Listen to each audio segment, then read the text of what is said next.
Good morning. Uh, Good morning, ma'am. yeah. We'll be doing British fiction now. Okay. We'll be doing British fiction now. Please, can you all have the book in front of you?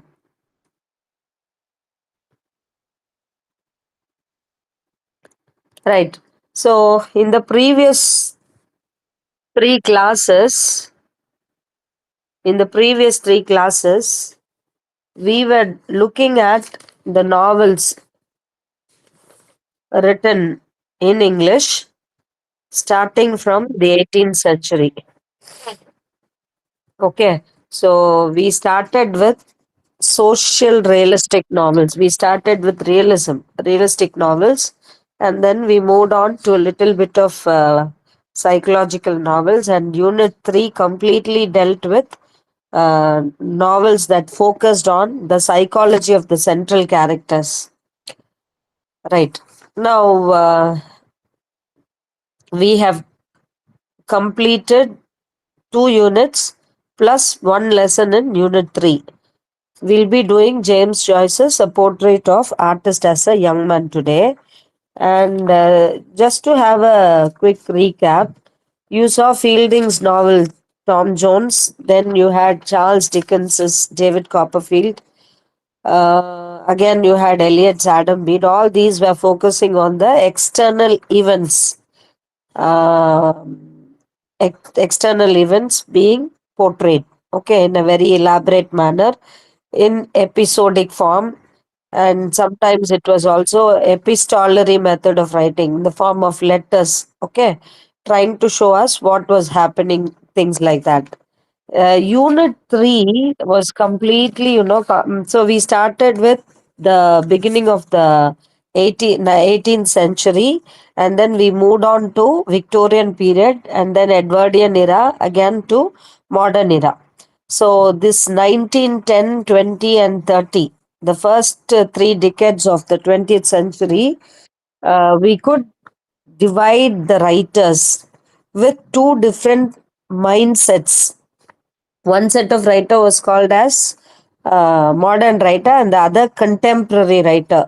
The contemporary writer again did not want to deviate from the way of writing, from the earlier way of writing. That is, they followed this realistic method of storytelling. Okay, not much concentration on, not much concentration or focus on the thought processes of the characters. Whereas the modern writers, they started writing on the inner consciousness of the writer characters. Why particularly this thing happened, do you think? The main influence for these modern writers were the main influence of these modern writers were the two world wars of the 20th century. The two world wars, even today, world war is going on here and there. Okay, the kind of impact it has on people, especially this pandemic which we faced, COVID 19. So, the kind of impact, the kind of trauma that people face because of these great events, these great traumatic incidents. So, war was one particular reason why people lost faith in everything. For example, these modern writers like D.H. Lawrence, James Joyce, Virginia Woolf, and even the war poets. There are many war poets who write on the significance of war and the evil effects of war, etc. So, why all these things? Because why they started concentrating on the individual. Earlier, the entire focus was on society as a whole. How there, they were concentrating on the moral character of the moral character of the moral side of the characters. The morality was given importance by from the writers belonging to 16th, 17th century and all. Why all on a sudden during the beginning of the 20th century people were trying to represent the individual? The focus was on the individual, mainly because of these evil effects of war, especially World War I, where young children, young boys were sent to war. They lost their parents, they lost their fathers, they lost their sons, they lost the parts of their bodies, like they lost their legs, they were amputated. So all these things made people lose faith in society as a whole. And not only that, industrialization, it made people move away from agriculture and the innocent kind of life. Industrialization during the beginning of the Victorian era. Victorian era was dominated by industrialization. Industries paved way for even the lower class people to come up in life. Middle class, the divide in society, upper middle class, upper class, lower class, and all. It found the radical change in the ways of living. Middle class people started coming up. So how did all this happen? So these writers started talking about all these things, and the life, that industrialization gave, it was a very unsatisfying life. People were not at all happy, and they faced a lot of agony, they faced a lot of mental trauma. They wanted to come out of all these things, and that is why, even the romantic writers like Wordsworth, Coleridge, and all, they were writing about the evil effects of you can have pictures of the cities portrayed, the pollution and other kinds of things. So these writers started concentrating on the anxiety of people, existentialism. Why do we live at all after the war, and the pain and agony that was given by war? Why at all do we live life? This kind of existential questions arose in the minds of the people. They felt alienated, they felt exiled from their self. They were not able to completely give their love to one somebody. Okay, that is what we saw in the case of Paul Morrell in Sons and Lovers. He is neither able to, keep his spiritual love constant or physical love constant. He was not able to achieve a kind of holistic personality. He has a divided self. His mind is split. He is a split personality. He's neither able to he's not able to find a completeness in one person. For spirit, he goes to Miriam, and for physical pleasures, he's going to Clara Dawes, and his mother was the only focus in his life. So all these things, made these modern writers concentrate or look into the life, rather than they sacrificed the traditional forms of literature.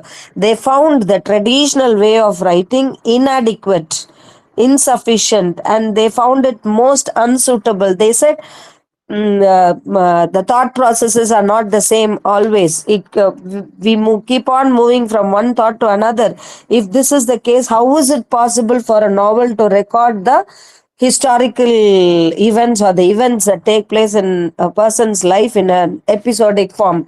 So they rejected this kind of traditional way of portrayal, and the most important influences for these writers is the movement that arose in symbols, images, and then, the theories that came up, the science, the advancement of science, the scientific theories, the special theory of relativity by Einstein, Freud's interpretation of dreams. All these things caused an important influence in these modern writers.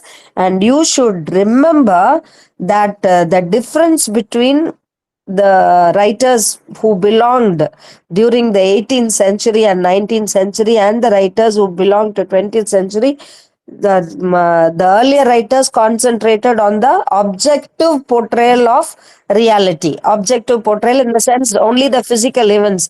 The writers did not go and enter into the minds of the characters. Whereas the writers belonging to the 20th century, they did not have too many characters. They were not interested in portraying the chronological events, of the story, whereas they were interested in showing what was going on inside the minds of the characters. That is subjective portrayal. They were not interested, the authors were not interested in being the omniscient narrator. The authors were not interested in being the omniscient narrator, narrating the incidents as if he's a god. Okay, whereas he was trying to discover the unconscious, discover the unconscious. This is very important, discovering the unconscious self of the characters, and exploration of the self. They were not at all interested in portraying society or social realism. They gave importance to individuality, the psychology of the free individual. Okay, so you yesterday we saw two concepts, temporal and spatial. These writers were interested in portraying the spatial aspect of time. Okay, so physical as opposed to spiritual. They were more spiritual. They were more interested in probing deep into the psyche of the characters. They were not interested in bird's eye view. So in that regard only, we were looking at Sons and Lovers yesterday, and we also saw how it was autobiographical, because Lawrence himself was not able to marry anybody, or get into any relationship until his mother was there. Okay, so a kind of Oedipal touch was given to this novel. Now, coming to James Joyce's A Portrait of the Artist as a Young Man. So, yesterday, not only yesterday, right from the beginning of the sessions, we were discussing about this German technique, Bildungsroman and Kunstlerroman. So, I said that in Unit 3, we have novels focusing on this. So it's a maturity novel. What is this Bildungsroman? Novel of education, or novel attaining, the a novel where the central character attains maturity. Okay, so development of a character into an adult, or the development of a character into an artist. So, Sons and Lovers by Lawrence is a Bildungsroman, whereas you can call A Portrait of the Artist as a Young Man by Joyce as Kunstlerroman, because this traces the growth of an individual, the central character, Daedalus, Stephen Daedalus. This traces the growth of the central character into an artist.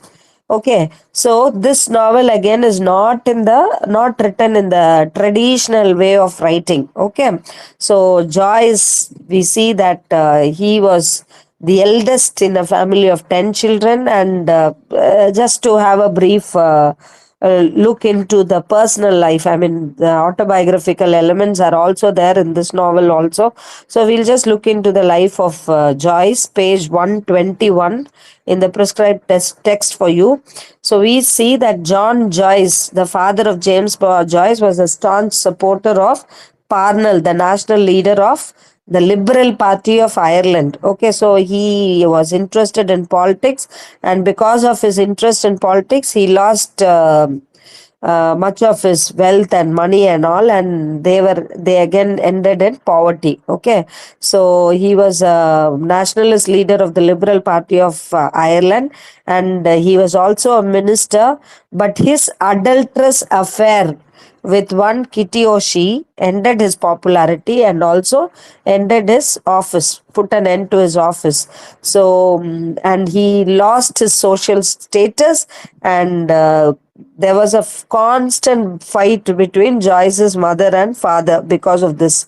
It was there was always a dispute between the father and the mother. Okay, so the mother, again, like Paul Morrell's mother in Sons and Lover, was a very religious person and very sensitive. And one thing is, she never discussed about this sexual scandal of the father with her children, in the presence of her children. So this had an indirect impact on Joyce's life also, and it is very much there. It is very much there in the novel, Portrait of the Artist as a Young Man also. And if you see the title itself, it shows a portrait of the artist, which means the central character, Daedalus, Stephen Daedalus, is going to grow into an artist. Okay, so uh, we see that Joyce was proud, and at the same time, he was lonely, he was aloof, and he was intellectually superior to his peers in school and college. And we see that the myth of Ireland and its past glory, etc., and all, did not attract Joyce, and he was not like his father attracted towards it, and did not involve himself in this kind of social politics. He was also progressive. He was also revolutionary, but at the same time, he was not into politics. Okay, and he was also not much attracted by conventional patriotism or nationalistic interest. Like his father, he was not interested in being patriotic or having a kind of nationalist feeling. And we see that in the process of his writing, he came out with his own theory of art. So the we have reference to that also in this novel. He was not at all interested in portraying the events that happens in Stephen Daedalus's life in a very conventional manner. Okay, in fact, he left Ireland and went to France, where he had ample opportunities, plenty of opportunities to be with writers, to be with artists. Okay, so and we see that he had the acquaintance in France with great writers like Ezra Pound, T.S. Eliot, all modern writers, upcoming modern literary figures they were, and he also became famous. Joyce also became famous during his lifetime itself, and during his attempt at writing this novel, Finnegan's Wake, he was also partially blind. And he had this he fathered two children and was living with Nora Barnacle. So he again did not did not have a conventional life. Like, he was not for marriage, but it was for the sake of his children that he married Nora Barnacle at a later stage in his life. Okay. Now, coming to the novel, coming to this portrait of the artist as a young man. So, the very title tells you that this is a picture. This novel is going to picturize the life of a young man, picturize the life of a young man, Stephen Dedalus, starting from his childhood to being a young man. Okay. So, we can see that this novel is partially autobiographical, semi autobiographical. It is all given on page 123. You can please refer to your textbook. So this book is a semi autobiography, and it is a Bildungsroman with a single central protagonist. We don't have too many characters in this novel. Okay, just like how we had more than 20 characters in the previous novels that we had a look at, like Fielding's Tom Jones and all. We are not going to have many characters. The entire world is going to be focused upon this one character, Stephen Dedalus, and here and there we have a peep into the society in which he is moving. Okay, in which he is moving. So we here Stephen Dedalus, like, his childhood to maturity is given in 5 chapters. Okay, his childhood to maturity is given in 5 chapters, and in all these 5 chapters, we are going to see how he is very much unsatisfied with the conventional life. He is going to reject one by one. See, being an artist, mostly artists are aloof, and they prefer loneliness. So we can see here how he is first rejecting his family, then how he rejects religion, and how he finds an artist in himself. So there is a word in this novel, epiphany, E P I Phany, Epiphany. So Epiphany is like the revelation, the revealing moment. He understands that he is not made up for normal life. He understands the artist within him. So that is the epiphanous moment for him. What do you mean by this word epiphanous moment? Epiphany, self realization. He realizes his self realization. See, this is the most important thing for modern writers. They are not bothered about the society around them. In fact, they see society as an evil only, which we will be looking at in the next lesson. William Golding's Lord of the Fireflies, how society is made up of evil people. So, here in this lesson, Stephen Dedalus achieves a kind of self realization, a moment of sudden and great revelation or realization. What he is for, what is he made up of, something like that. Okay. So here, Joyce traces the development of the central character, Stephen Dedalus, from his childhood to maturity. Okay. And there is no there is no coherent summary of the novel and all. I mean, the story of Daedalus is not given in episodic form and all. You just are given what is going on in his mind. Okay. So there is no identifiable narrator here. There is no omniscient narrator. Just like how Fielding was using the robe of an omniscient narrator. He was narrating the incidents of the central character in Tom Jones. But here we have no such narrator. Okay. But Joyce and the novel gives a kind of illusion that the novel is evolving on its own. Novel is, being born not with the attempt of the author, but as if it is coming on its own. Okay.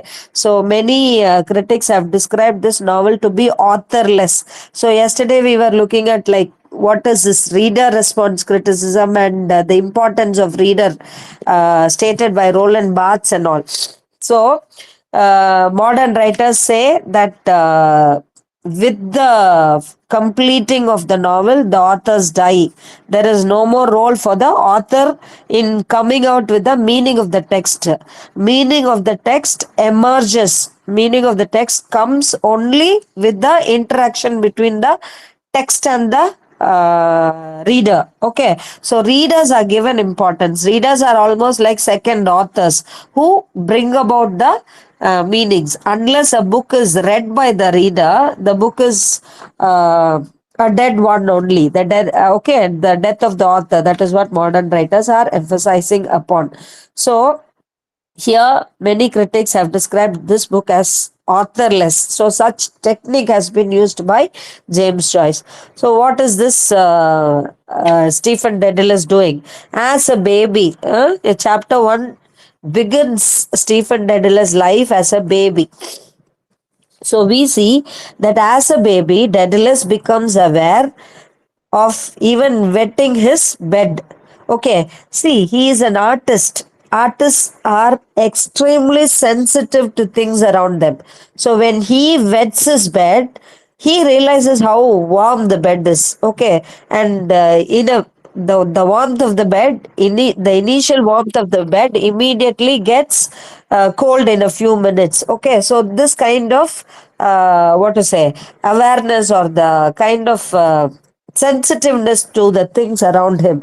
So many things confuses Stephen. Okay, many things confuses Stephen Dedalus, and we already know that there is a fight between the parents, the mother and the father, because of the mother keeps on picking up a fight with the father because she thinks that he is the cause for them to be in this poor status. So the high pitched argument between the elders also, they also discuss politics at home. The fate of Parnell is being discussed. The mother is a very religious and moralistic person, so she often criticizes the adultery of Parnell, whereas the father supports the nationalist Parnell. So all these things, although Stephen Dedalus does not play a role in this. He listens to all these things. He's a witness to this kind of argument that takes place between the parents and also among the elders. So the question of individual moral uprightness comes here. The state, the society is being criticized. Again, we have his life in school. So this is his life in the family. In school, what happens? In school, again, there are so many disturbing allusions, disturbing innuendos of the older boys with suggestive references to sex. Young boys, when they get together, what will they discuss about? They will have lewd jokes and other things. So this again, once Stephen Dedalus tells the boys that he kisses his mother goodnight. Okay, this is being mocked by them. The hostel mates laugh and tease Stephen Dedalus for kissing his mother goodnight before going to bed. See the reference to Oedipal complex. Okay, so just like how Paul Morrell is attached to his mother, there Paul Morrell in Sons and Lovers was not able to give away his mother. He is not able to marry anybody. But here we see that Stephen Dedalus will again reject that thing also. So the boys mocking at him, laughing at him for kissing his mother goodnight. So the concepts of sex and other things is very vague in his mind. And then the boy is talking about smugging. Okay, we have this effeminate Simon Moonen and Tusker Boyle. So their talks also, he cannot understand the meaning of the word smugging. And right from the beginning, we can see that Stephen Dedalus is conscious of words. See, he is a writer. Stephen Dedalus is nobody else other than James Joyce himself. So we see that he is very much conscious about the words. Every word has its effect on him. That, just like how he wets his bed and becomes aware of the warmth initially, and then the bed getting cold. So like that, he is also sensitive to the noises around him, to the words, what meaning the words has. So he is feeling harassed by the boys, by the senior boys. He is being harassed by the boys, and once he catches fever, he gets fever, and he is lying on the bed in the hostel thinking that he might die. So we can see that this chapter, this first chapter, is like concentrating on the physical sensations of the central character, how he is consciously aware of the physical sensations. Okay, and later on, what happens in the school, there is one Father Dolan who's very strict and who beats children for no mistake of theirs. So once Stephen Dedalus breaks his glasses and hence could not do his homework. So Father Dolan beats him with a cane for that. So in spite of Stephen Dedalus pleading with him that he has written home for a new pair of glasses, it was of no use because Father Dolan is not a very understanding person. So Father Dolan, we can see that he represents religion. Okay, so this little boy Stephen Dedalus is very much shocked by the cruelty and unfairness that is exhibited by Father Dolan, but he does not stop at that. He is not a very coward. He does not. He's not a cowardice fellow. Whereas this unfairness is being complained to the rector. He goes to the rector and makes a complaint against Father Dolan, and he gains the sympathy of the rector. And the rector says that he will talk to Father Dolan for him, and thereby a kind of peace is restored to Stephen. So this is chapter 1. In chapter 2, we see that Stephen is going for a walk with his uncle Charles, and he is his constant companion. So, the more and more he is going out into the society, we see that Stephen Dedalus is becoming restless. He is not able to relate to his neighborhood. The noise of the children playing irritate him. Their silly voice, he is not able to take that up. And uh, it is later that he is actually he had been put in Clongowes Wood College. Okay, so no, he's not like a normal child. He does not want to go and play with the other children. So what happens is, because of the downpour in their financial status, because of the slump in their financial status, Stephen Dedalus was studying in a prestigious institution, Clongowes Wood College. But because of the slump in their financial status, he is removed from that college, Clongowes Wood College, and he is put in a less prestigious institution. He does not like this at all, but then he couldn't help it because of the poverty stricken condition of his family.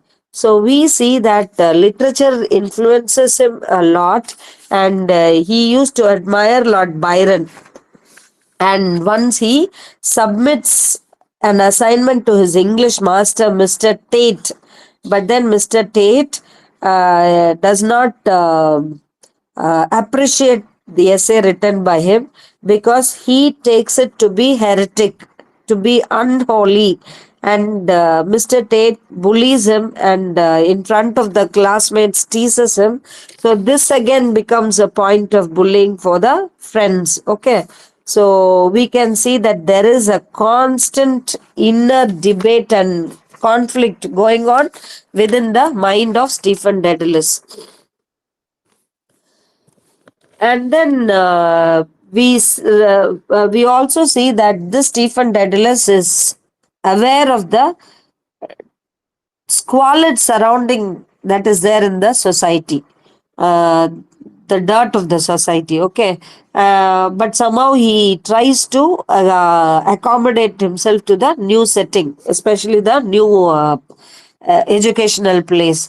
And then he has dreams about a dream girl called Mercedes. So we see that he's searching for physical material world, huh? And once he misses an opportunity in being friends with a young girl called Emma. This girl seemed to be like extending an invitation for a love relationship with Stephen, but then it gets narrowly escaped. We don't have this love story between Emma and Stephen Dedalus, whereas he is taken away to physical pleasures, and he goes to a prostitute also at the age of 16. Okay, so the physical pleasure he has at the age of 16. So as for home, he's trying to gain respectability by spending his scholarship. He studies through scholarship, and it is a pride for him to take his family out for a dinner using his scholarship money. So, in chapter 3, so that is the time in the school. Okay, in chapter 3, this chapter details the torments, the sufferings experienced by Stephen during a religious retreat. So the sermons during the retreat, during this religious retreat, emphasize on four things in life, namely death. See, you that is given on page 125, chapter 3. Okay, four things in life is given emphasis in this religious retreat. One is death, the other one is judgment day, heaven, and hell. Okay, all are related to religion. After death, what punishment you will be given if you have committed sins, that kind of stuff. So Stephen becomes worried about all these things. What will happen? So he thinks that he has committed sin. He has committed this carnal sin by going to a prostitute at the age of 16. He is now like he has not been repentant, he has not felt sorry, and he's committed this carnal sin. He is proud of his intellect, actually. So the intellectual pride, this again is a sin. According to religion, all these are sin. Okay, so this is what the retreat also, during the retreat also, this is what is preached for the students.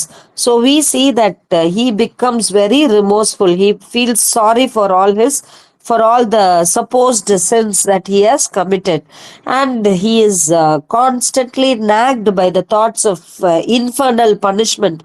He is frightened of eternal damnation. He thinks, I have committed a sin, now what punishment will I be getting after my death? Because Christianity is all about that, isn't it? Death and judgment day, heaven and hell. So he thinks, he is worried, he is nagged by the thoughts of eternal damnation, infernal punishment. He is aware of his sin and he is feeling guilty also. Although he is feeling guilty, he is not able to go and repent, confess this to anybody. Okay, so thus during the retreat, the sermons that details about death and other things, makes him feverish and he feels worried. And at last, what he does is he makes the confession. Despite his sense of shame and self consciousness, he makes the confession and then he feels purified. After confessing it, he feels purified and relieved. Okay. And at last, he feels that he has set the path for his moving towards God in heaven. Okay, so this is how chapter 3 goes on, where uh, like goodness and Christian virtues and all are being emphasized on. Chapter 4 begins with Stephen adhering to a kind of devotional routine. Okay, one day is given by him to make religious observances. So one Sunday is dedicated to Holy Trinity, Monday to Holy Ghost. So it goes on like that. He is become absolutely religious. Okay, he has become absolutely religious. He does not make his mind wander towards any sin. He is not tempted by anything. So we see that he is attempting at a life of renunciation, giving up all pleasures, and he is self-disciplined. He adopts strict discipline in his life. Okay, and he is highly devoted to God and the ways of God, and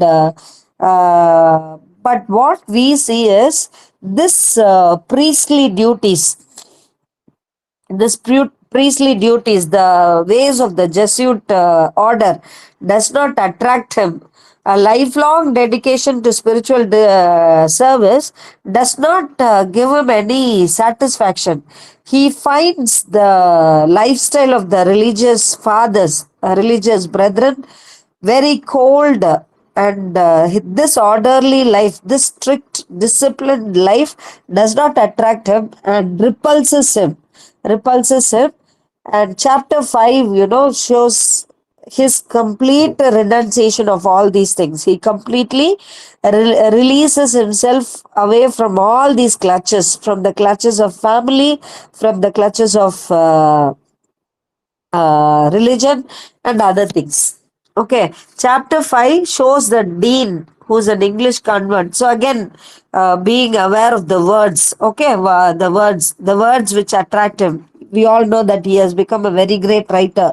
So the sensitivity towards words, you can see now, like you can make a comparison now. The earlier novels and all emphasized on portraying the realistic events or the physical events in the form of episodes. But whereas here, we are only given a peep into the psychology of the character Stephen Dedalus. Okay, so in chapter 5, we see that Stephen Dedalus is able to see the false politeness of the clergy, the pretensions of the clergy.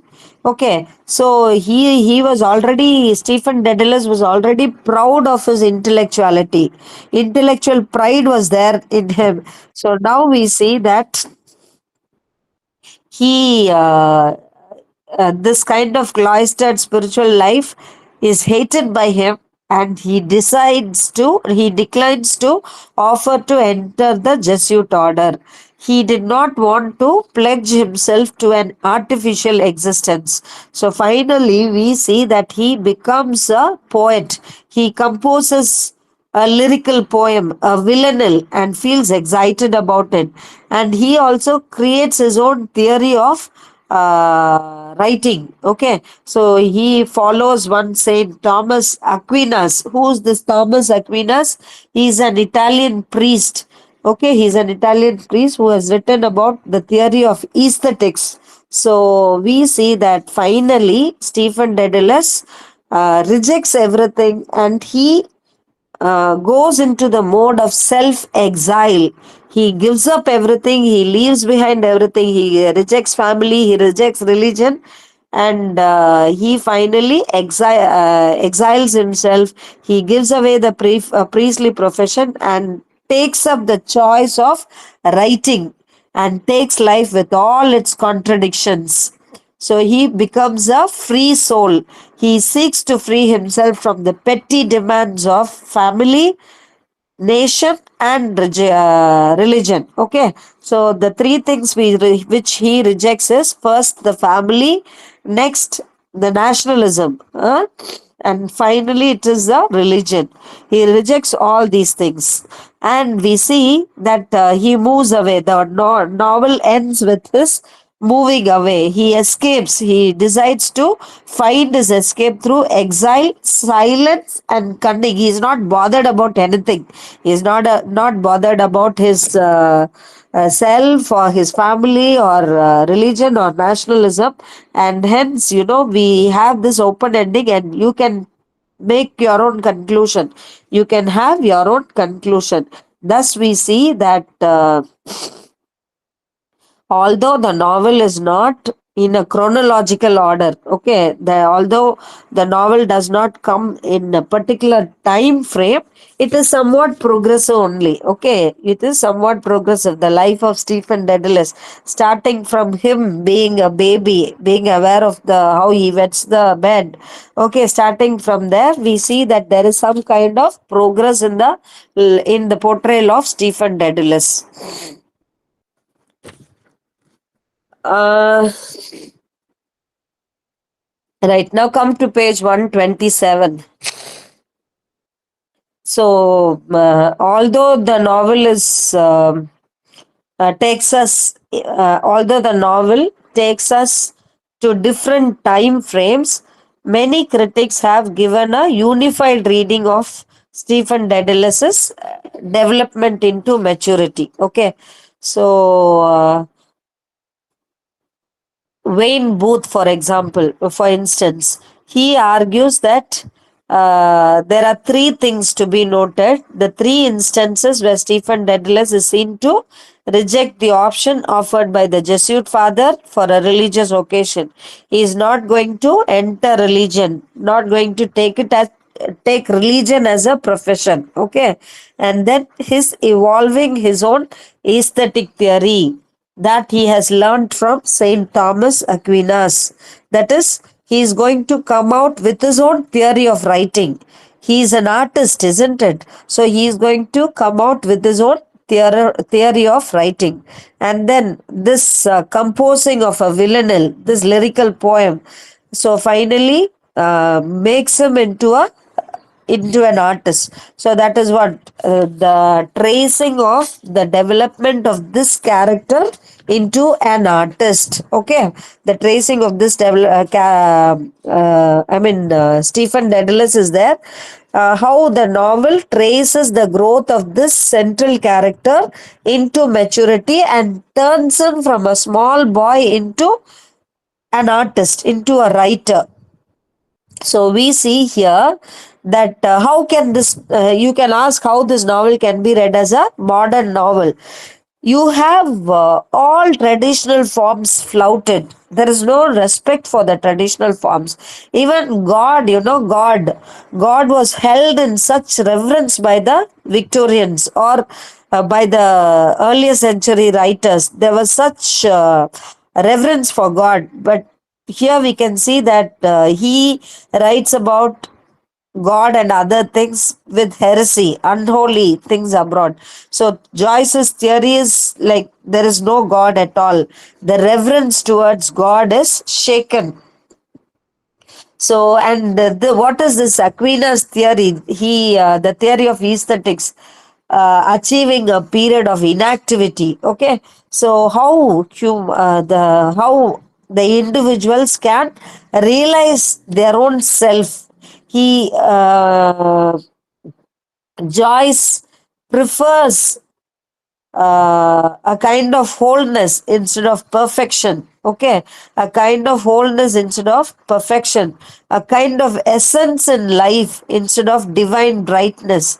So this term you have to know, epiphany. It was an epiphanic moment for him, moment of revelation, technique as discovery. Okay, the way the novel is being written, what technique Joyce has used, that itself is discovery. So what technique he has used? Stream of consciousness technique, because the thought processes of human beings does not remain on one element itself. Like the thoughts keep on moving. We are for one moment here, and the next moment our thoughts can move elsewhere.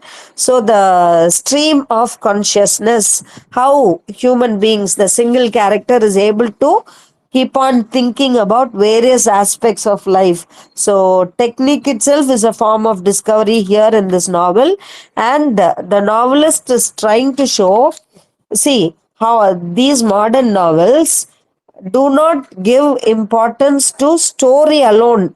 Even the form, the way the novel is written, that is given importance. The form and content of a novel or the of a work of art is not separated. Form and content in a work of art are inseparable. Okay, it is inseparable. You cannot separate it. So we can call this novel as a Bildungsroma or Kunstlerroma would be an appropriate title for, I mean, an appropriate method of reading this novel. Any doubts? Shall I move on to Unit 4? So, Unit 4, page 131, you see, again, they have given a kind of introduction to modern fiction. They say on page 131, I hope all of you have the textbook with you. So, how the period before 19th century, it is only in the beginning of the 18th century that this form was introduced. Okay, with Henry Fielding Richardson and all becoming adepts in writing novels, introducing this novel form, especially epistolary method was in vogue during the 18th century. So novel writing emerged as a form in 18th century, and 19th century writers were skilled in writing novels, and this 20th century could be called as the age of novel itself. It gained such rapid popularity right from the beginning of the 18th century.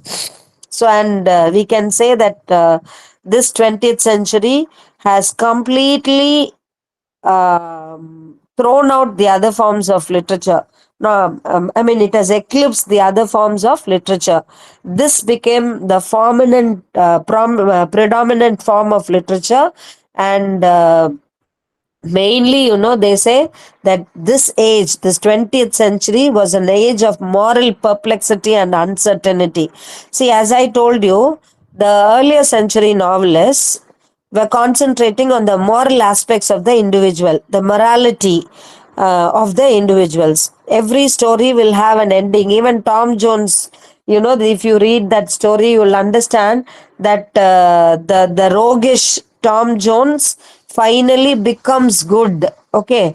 After his marriage, he becomes good, he becomes virtuous. So these stories had a moral for us to be taught. Every story will have a moral for the people to be conscious about the moralistic aspects of society. Whereas 20th century novels, 21st century novels, 20th century novels are not bothered about those things. So they were confused. These modern writers were confused about moralistic aspects, and there was uncertainty in everything. They were not sure about. how they have to lead their lives. Kind of uncertainty existed in all the fields, and this is mainly because of scientific spirit and rationalism. See, in the portrait of the artist as a young man, we see that godless society, there was no reverence for God. God was thrown out. So, why was this? Because for everything, people started giving scientific explanation. There was rationalism. So this dominated the period. Rationalism and scientific spirit dominated the period 20th century, and every accepted social beliefs was questioned. Every beliefs were questioned. Every convention, tradition were questioned.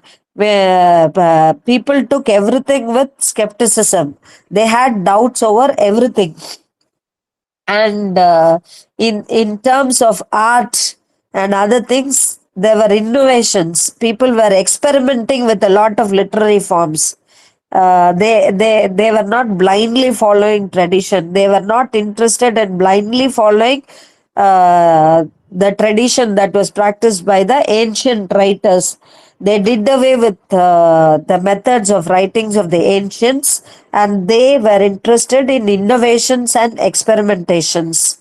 They they subjected their traditional way of writing to a close examination, and they rejected whatever they found obstructive to progress. They did not take up what they did not like, okay, and they were happily experimenting with new forms of writings.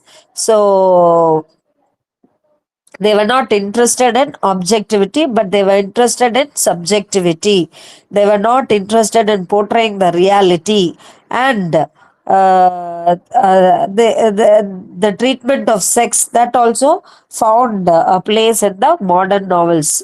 So, after Freud, the psychologist who declared sex to be the basic human instinct, all these writers, without any inhibition, started writing about this sex. And it was to D.H. Lawrence, it was regarded as D.H. Lawrence regarded this sex as a great spiritual passion, and he believed that it could lead to realization of God also. So, why this kind of impact was there among the writers of the 20th century? It is because of the science, the revolution made in science, and because of the theories and the innovations that came up in the field of psychology, the impact of Freud. Okay, so that is why this kind of stream of consciousness technique, and you would have heard about internal monologue also, how asides, the techniques like asides and talking within oneself, all these things were concentrated upon. The modern novelists were not interested in bringing about a story with a pattern. Okay, they did not want to write stories just like how the ancestors wrote. So they said, how can anybody reduce life, which is so vast and with all its complications? How can anybody reflect life in literature? So this was the kind of thing, and there was no well-defined plot and all. If the modern writers found the storyline or plot to be a hindrance, they naturally dispensed with it. They were not interested in bringing out a story. All that they were interested in was to read the psychology of the central character. Mainly, war was the reason for this. Okay, war. How war had the capacity to bring about the evil in human beings. The evil in human beings. So the world was the post-war period, after-war period, caused a lot of anxiety in individuals. It led to tensions, it led to frustrations, it led to the neurosis of characters, split personality. The characters were split amongst themselves. So the temper of the age, 20th century, was anti-heroic, and there were so many questionable values. There was a shift from being extrovert to the introvert. So the order of the world was domination of the inner self. So the main influence was the French symbolist movement, which spread from poetry to novel also. So symbols, the authors began to give importance to symbols. They were interested in representing reality through symbols.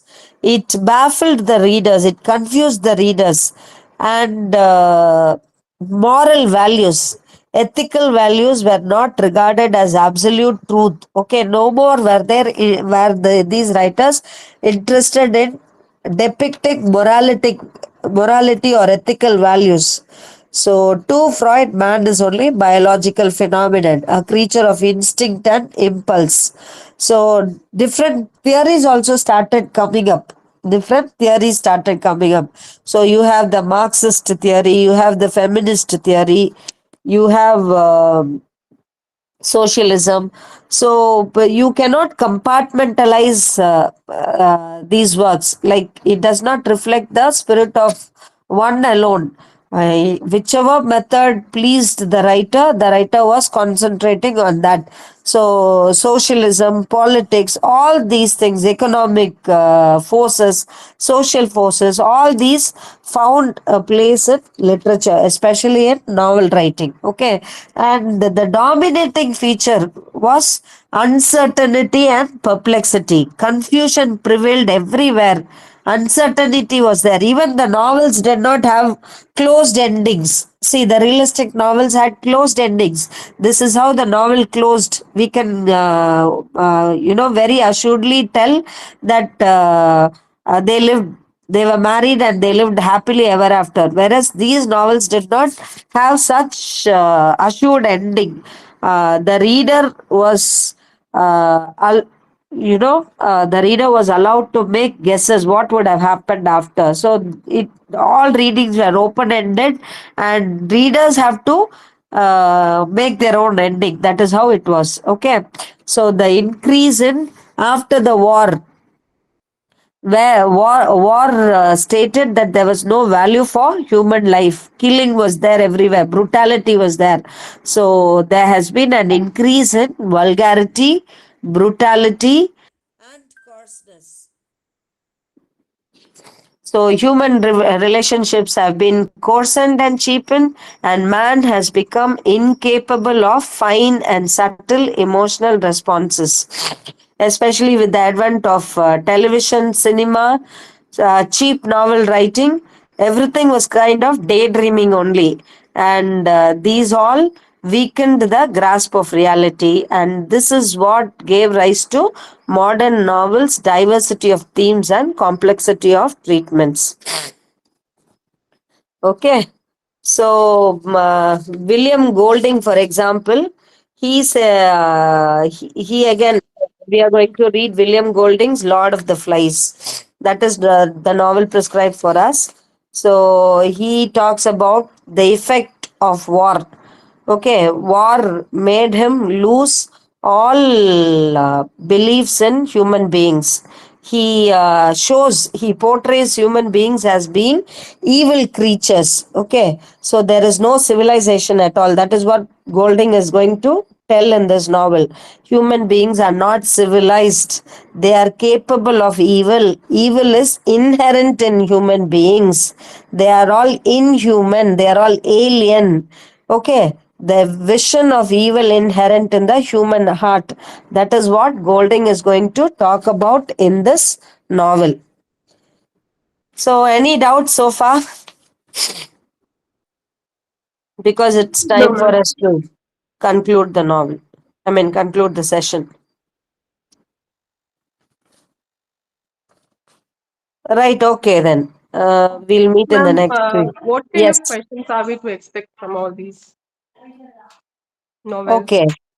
Yeah, you first of all, you should read the entire story. Okay, storyline is very important, and writing the stories alone are writing the stories alone is not I mean is not expected of you. You will have to make critical analysis. Now, for example, we discussed James Joyce. Okay, so you know what are the characteristic features of modern writing. So how modern writers do not value, I mean, how modern writers have rejected all these self, society, not self, society, and other things, and how they concentrate on uh, self of the individual.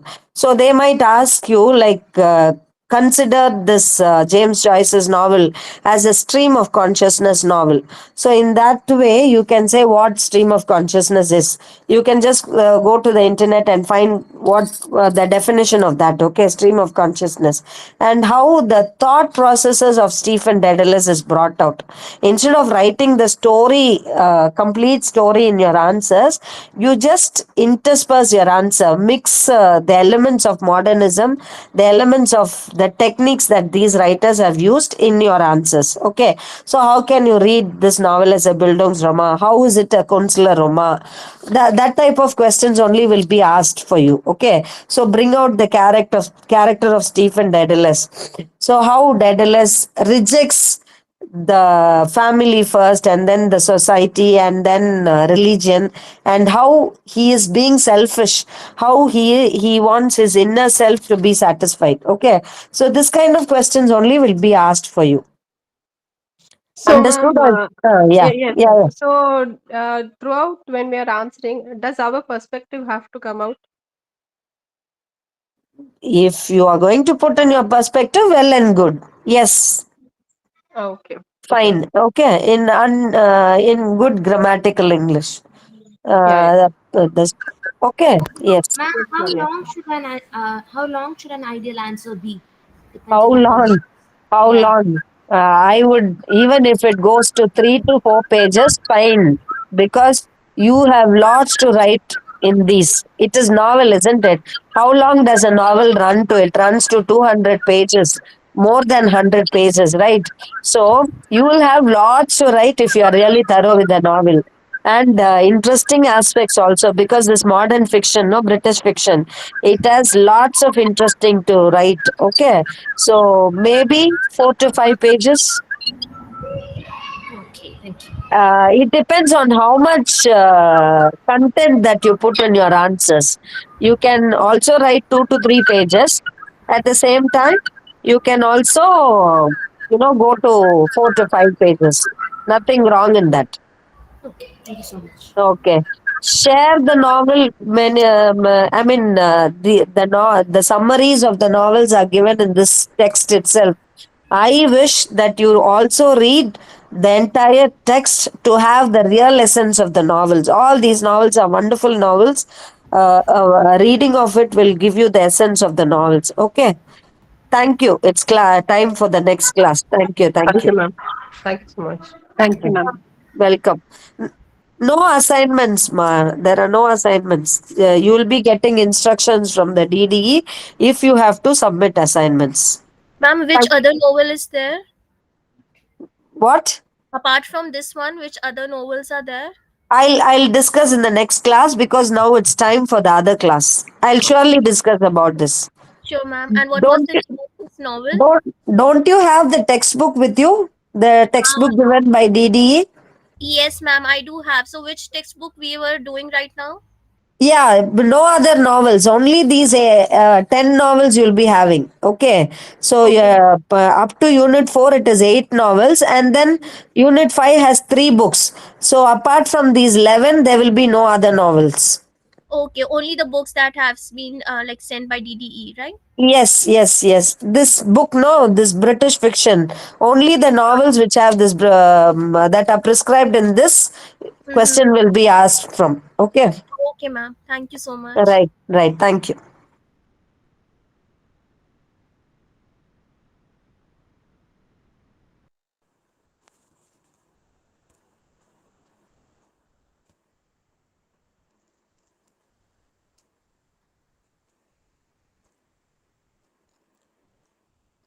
Hello. Good morning. Am I audible? Yes, Yes, ma'am. ma'am. Yes, ma'am. Can you hear me?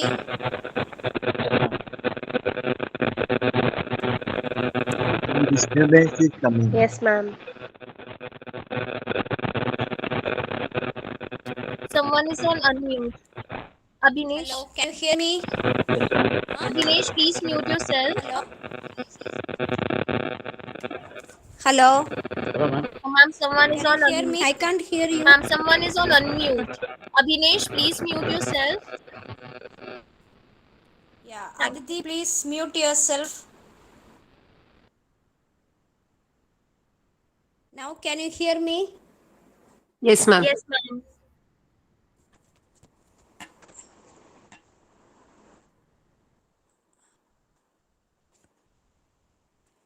But I can hear only in a very feeble manner. But I do not know why it is. But can you hear me clearly? Yes, Yes, ma'am. ma'am.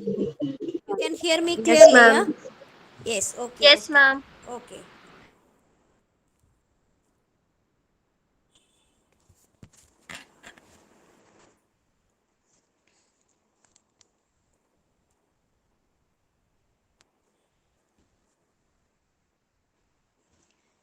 Okay. So in the last class, we completed Matthew Arnold, and now we have to move to the next poet, that is G.M. Hopkins.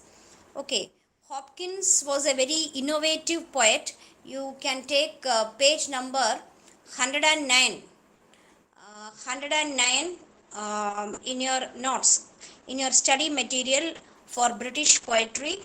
You can take page number 109. So there is some notes about G.M. Hopkins.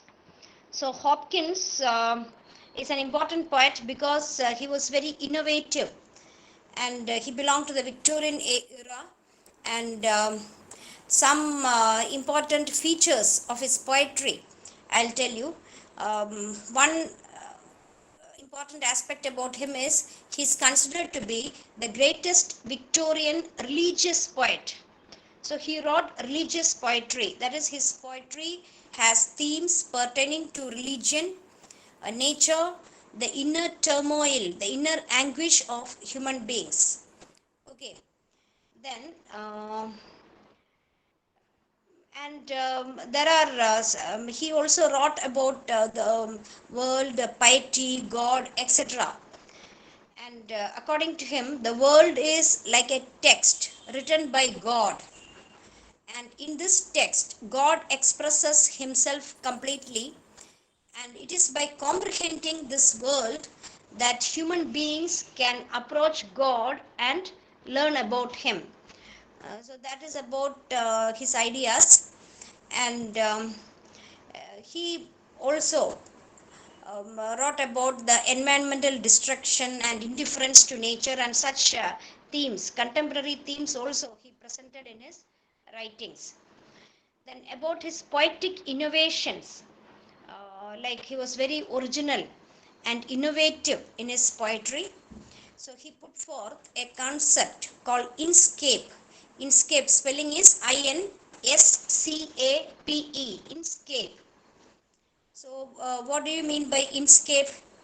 That is, he invented this word to refer to the essential individuality of something, with a focus not on its uniqueness or particularity, but rather on the unifying design that gives a thing its distinctive characteristics, relates it to the context. So, by inscape, he meant the uniqueness of a thing which is tied to its context. So just you just understand this term, that is enough, because he is a very complicated writer, quite a tough writer, and these terms you should be familiar with. That is all. You should not, after completing study on Hopkins, you should not say that you have not heard these words: inscape, sprung rhythm, etc. So only the basic things you have to know now. So this is inscape. And then the sprung rhythm means a new metrical form which he devised for his poetry. So, in this sprung rhythm, Hopkins counts the number of accented syllables in the line but places no limit on the total number of syllables. So, usually there is a limit on the total number of syllables in a line, but for him, he gave no restriction to the total number of syllables in a line, and he counted only the accented syllables.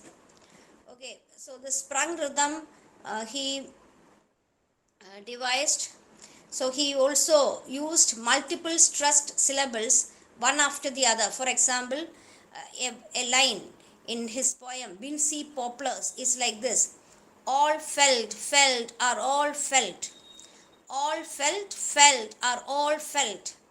See the continuously stressed syllables, or finger of a tender of a feathery delicacy. So like that certain type of accented syllables he used in his poetry. Okay, and only understand that he was a very innovative poet. And then this term consonant chiming also you should remember, that is another unusual poetic resource Hopkins favored is consonant chiming. So this is a technique he learned from Welsh poetry from the Welsh, that is the Wales and that part of England. The technique involves elaborate use of alliteration and internal rhyme. In Hopkins' hands, this creates an unusual thickness and resonance. So, what is told here is he uses a lot of alliteration and internal rhyme, and that is called consonant chiming. The close linking of words through sound and rhythm complements his themes of finding pattern and design everywhere. So there is the theme, the design, all these are interlinked in his poetry. So that is about the features of Hopkins' poetry. The um, and you have one poem mentioned here, that is God's Grandeur. God's Grandeur, which is a sonnet, and it has got an octave and sestet, and the idea is God's presence is like a rich oil, a kind of sap that wells up to greatness when trapped with certain kind of patient pressure. So it is about majesty, greatness, then and the landscape in its natural state reflects the greatness of the creator God. And the growing industry, the technological advancements and economic boom have transformed the landscape and robbed humans of their sensitivity to the beauties of nature. Then uh, the poet also says in this poem that the world is pervaded with a deep freshness that proves the continual renewing power of God's creation. So it is about God's power, God's love, and the world is a beautiful world which has the grace of God, and this is the idea in this poem. Then, so what is told through this poem is the God's grandeur, which is like an electric force. Then the image of oil being got by pressing an olive represents the notion of saturation and built up pressure. And see, he is again, what you can notice is the using not the ordinary type of images in this poem, but a kind of unconventional images are used. That is oil being got by pressing olive branches, etc. So different types of ideas he is using here. That is the innovative nature of his poetry. And he uses complex, generally G.M. Hopkins uses complex images to link the secular and scientific to mystery, divinity, and religious tradition. The secular and scientific are linked here. So, like that, he creates a special effect in his poetry. And he also believed that God's work, God's magnificence is reflected in nature, and we human beings have to see it. Then it also this poem also conveys the idea that this physical world is made by God, it is created by God. See, generally in Victorian age, I told you, people started losing faith in God and religion because of Darwin's book Origin of Species, and people started questioning the biblical theory of creation. But here, G.M. Hopkins is emphasizing that idea, that is, the earth is created by God. So, he was a very religious poet, and he used to emphasize the necessity to have faith in God. Now, we are moving to the fourth unit of the syllabus. This fourth unit is very important. You can take page 116. 116. This is very important because you have a number of modern writers in this, like W.B. Yeats, T.S. Eliot, etc., who are very famous. Okay, who are also very highly innovative. And we first will take W.B. Yeats. He lived from 1865 to 1939. 1865 to 1939. See, this W.B. Yeats was involved in this Irish nationalism and the Irish Republican Party and all that. You might have studied the poems like Easter 1916, etc.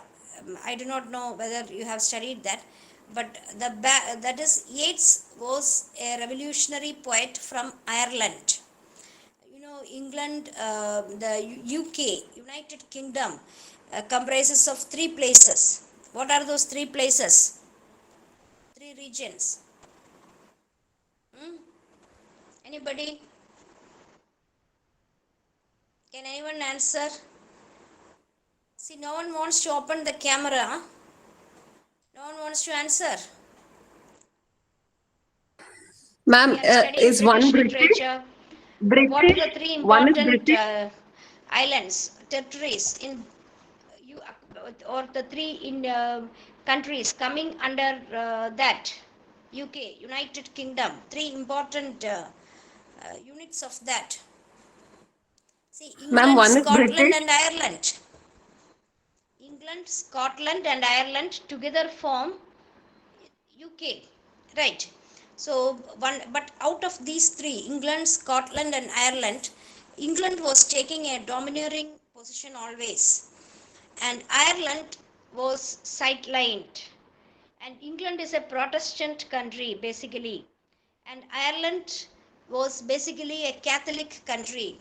So if you see the history of United Kingdom, UK, and also the history of our literature, you can see there was a very ancient quarrel.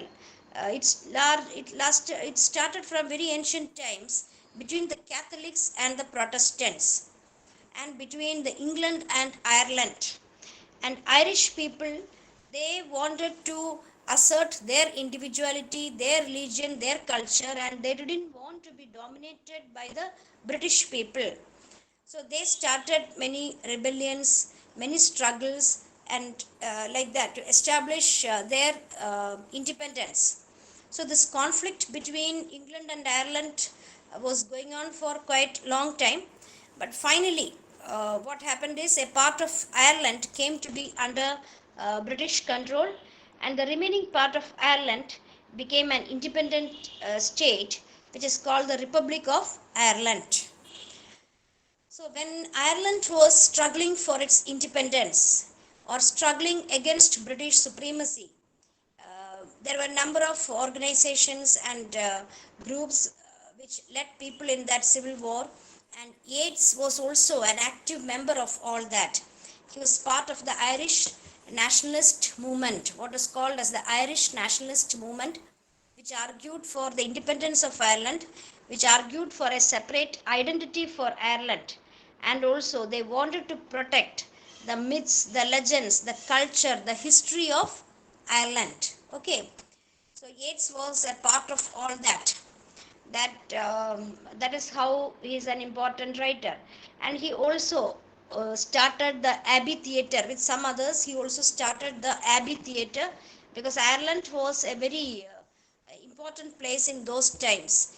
Many writers and artists were from Ireland.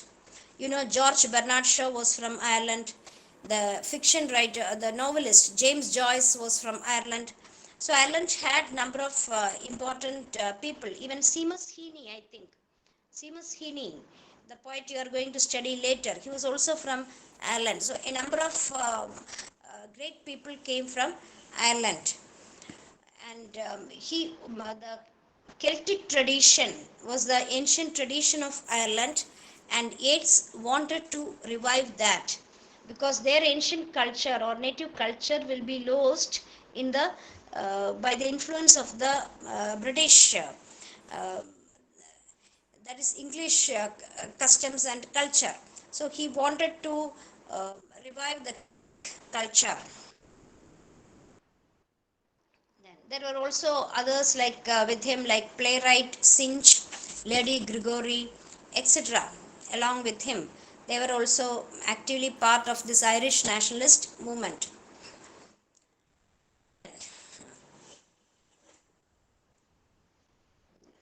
He, his poems were very modernist poems, and earlier he started writing in the Romantic style, laws, and full of he gave expression to Irish myths and legends. Then he also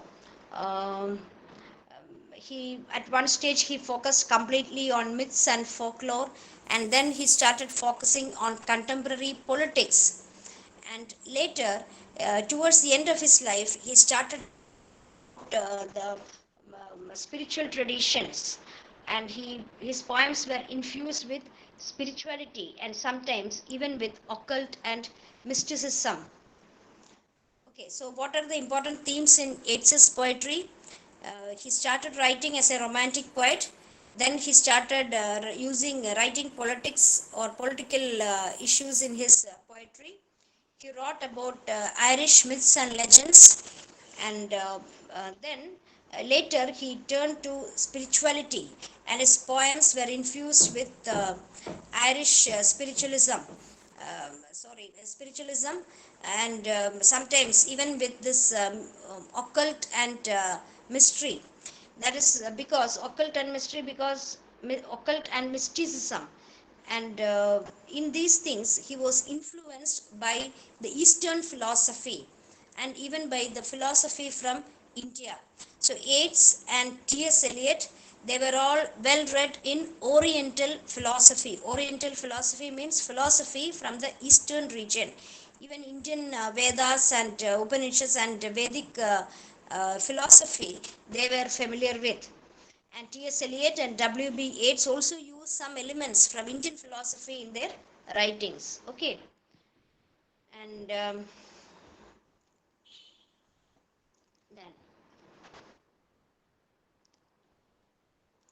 the poem Second Coming is given here.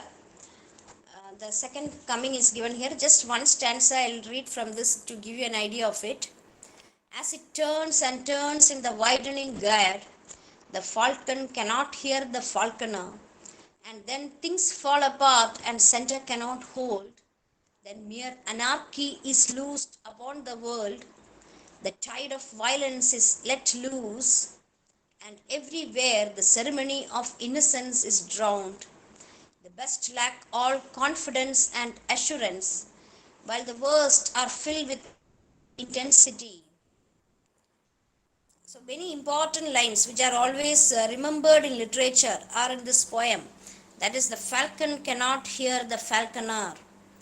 That means everything is losing its hold, losing its control. See the next line, things fall apart and center cannot hold. the South African writer Chinua Achebe has used this as the title for his one novel, Things Fall Apart, right? That is from this poem of W.B. Yeats. So here, what does he say? Things fall apart, center can no longer hold means there is no center as such now. Before that, in ancient times, we believed that God is the center of this universe and everything is held in correct position by God, or God is seeing everything, watching everybody. To those who err, He will give punishment, etc. But now, coming to the modern times, W.B. Yeats says that people lost faith in God, and there that because that faith is not there, the center as such is not valid. Then what will happen if there is no proper center? Things cannot exist in its periphery on its own. So everything is losing its control. And the world is full of anarchy and violence.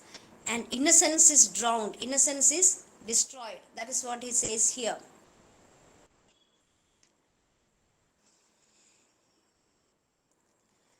Then, and so the title, the second coming, blends Christ's prediction of his second coming in Matthew, book of Matthew. In a way, the poem is a hint about the uprise of fascism. Maybe fascism, which is going to engulf the world. He predicted in this poem. And what is described here is a very turbulent scene. That is, the whole world is in chaos. And he uses the image of falcon turning in a widening gyre. This falcon, gyre, all these are some important symbols from W.B. Yeats. And everywhere there is really chaos. And the world is in chaos, and so suddenly a second coming is awaited. That is Christ taking birth again, and Christ coming to save the world. That is awaited now. And he also believes that a vast image of spiritus mundi, or collective spirit of mankind, hope, will be reborn. That is spiritus mundi, that image he gives here. Spiritus mundi means a vast image of the collective spirit of humanity. So he believes that if there is a flood, second coming, and if there is a big flood and the whole world order is going to end with that, a new world order will come out, and the collective conscience of the human race will be reborn in that.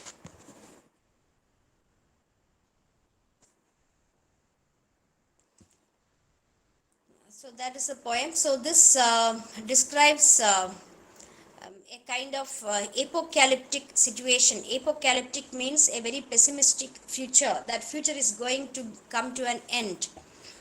And but there is hope, because he mentions about spiritual mundi and spiritus mundi and all that.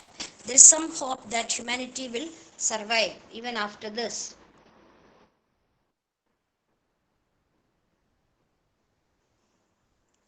Now we are coming to T.S. Eliot.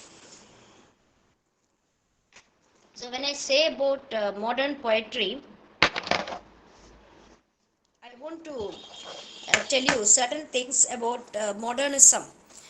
See, when you might have read the, already you have seen the Victorian poetry, the even before that the Elizabethan poetry, then romantic poetry, Victorian poetry, neoclassical poetry, and different types you have read, right?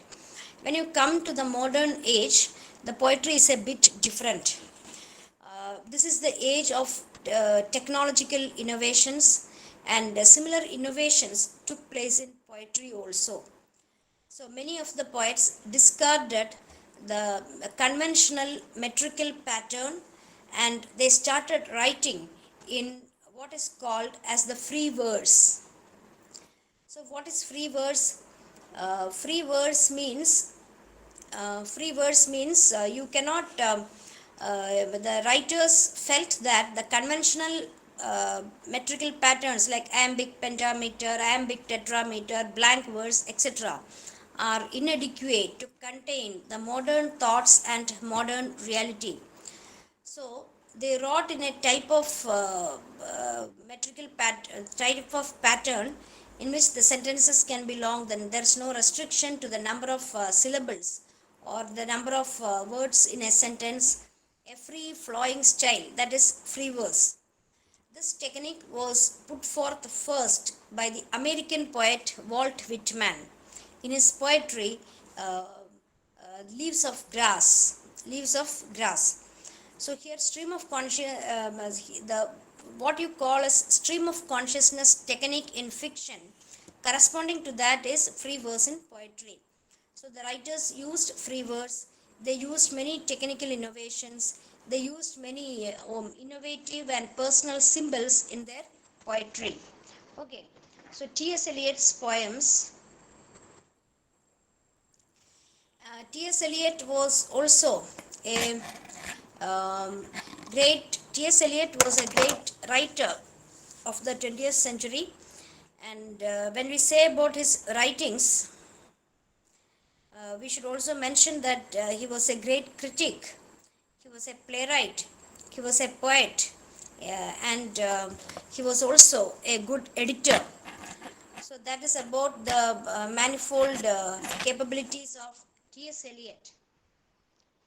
And he was a great scholar, and he also guided and helped many other contemporary scholars of their times. He was also a critic and essayist. Those who have read the essays, the metaphysical poetry, then Hamlet and his problems, all this you will understand. Tradition and individual talent, these are all some essays of T.S. Eliot. Now, this poem is, and the most important work. What is the most famous work of T.S. Eliot? Hmm? There is a very famous work written by T.S. Eliot. What is that work?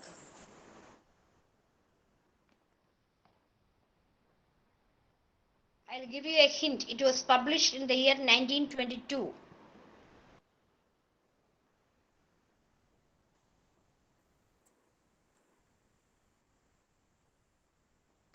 What is that work? Anybody? Have you heard of Wasteland? Wasteland. The Wasteland. Is it the Wasteland. wasteland? So, Wasteland is considered to be the masterpiece of T.S. Eliot. It was published in 1922. So, in the poem Wasteland, because it is a very long poem, it is not prescribed in the syllabus. Uh, and so, a shorter poem, The Love Song of Alfred Prufrock, is included here. But you should know something about Wasteland also. So in the poem Wasteland, it is divided into different sections. It is a quite long poem, and he is considering that the world itself has become a wasteland after the First World War.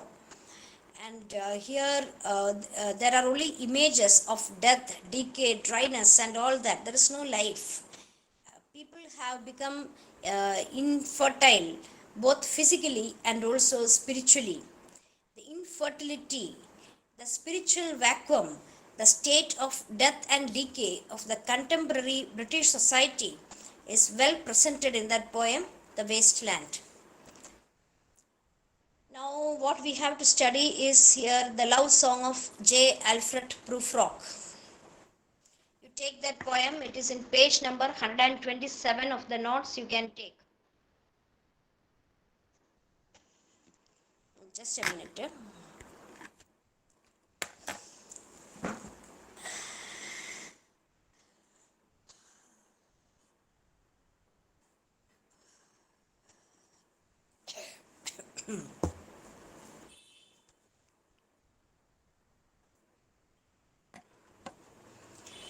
So, this love song of Alfred Prufrock, yeah, so page 127, okay. I'll just read few lines from that. Let us go then, you and I, when the evening is set, like a patient etherized, let us go through some half deserted streets and see the retreats of restless nights, the one night cheap hotels and restaurants with oyster shells. Let us go and make our visit. In the room, the women come and go, and they are talking about Michelangelo. So, what is told here is, let us go then, you and I, when the evening is set. How is the evening set? Evening is described like a patient etherized, like a patient who is under anesthesia in the hospital bed. Like that is this evening. Evening is dull, it is lethargic, and it's looking so gloomy and lonely. So this kind of simile is, this kind of comparison is used like a patient etherized on the bed. So what is told here in this poem is, the main character is J. Alfred Prufrock, a man named J. Alfred Prufrock. You have to take page number 131. 131. Actually, the title, the love song, it is titled love song, but there is nothing much about love here in this poem. It is misleading you, okay? And then proof rock, the only thing maybe what you can take as love or something related to that is, proof rock walks to meet, the character proof rock, he walks to meet a woman for tea and considers a question as he feels compelled to ask her. But there is no love or anything here. Maybe the author wants to show that even love has dried up, or it is meaningless in such a modern world. And the whole poem is about the imaginations, the mad or neurotic imaginations of Prufrock. And he also sets up a parallel between himself and the various familiar cultural figures. One example being Hamlet. And Hamlet's soliloquy, to be or not to be, you might have heard. To be or not to be means to exist or not to exist, to live or not to live. That you might have heard. And Prufrock's doubt that he deserves the answer he desires from this woman transforms the poem into a kind of interior monologue or soliloquy in which to be or not to be. That is, Prufrock is also in such a similar situation. He is living but not completely living. He is like half dead, half alive, such a state of person. He is not able to find meaning in anything in life, but he is engaging in meaningless activity. So, in all this, you can see he is a typical modern character, modernist character.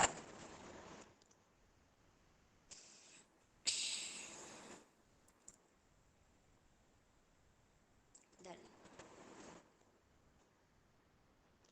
he is. He's so bored that he wants to spend his life in meaningless activity. Like, for example, there is a line in the poem, I measure my life in coffee spoons. I measure my life in coffee spoons means coffee spoons and cigarette butts are things used to pass the time in the poet's life. So this shows the meaningless activities, the emptiness, the utter boredom, loneliness in Prufrock's life. That is the main theme in generally in any modernist poem or novel.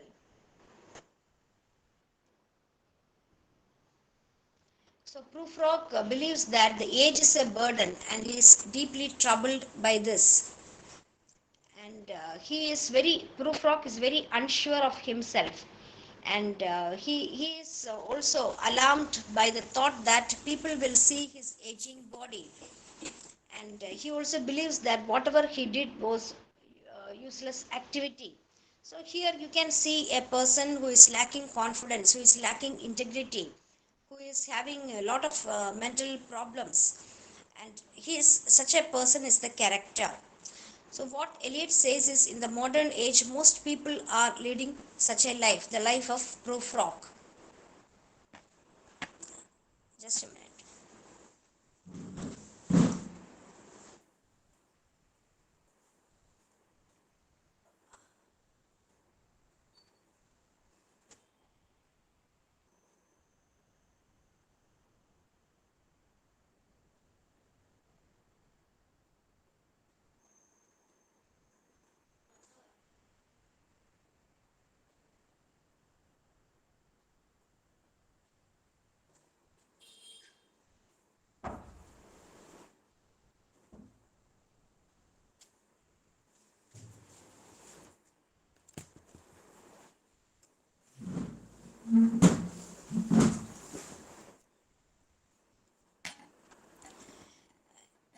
Hello. Yeah, Yes, I ma'am. didn't speak anything. Actually, I was making some adjustments here in my camera. See, now, so this is about Prufrock. He's a character, typical modern figure who is like Hamlet. You know about Shakespeare's Hamlet? Have you read the play, or at least have you heard about it? Shakespeare's Hamlet, Yes, ma'am. We the heard about. character Hamlet. Yes or no?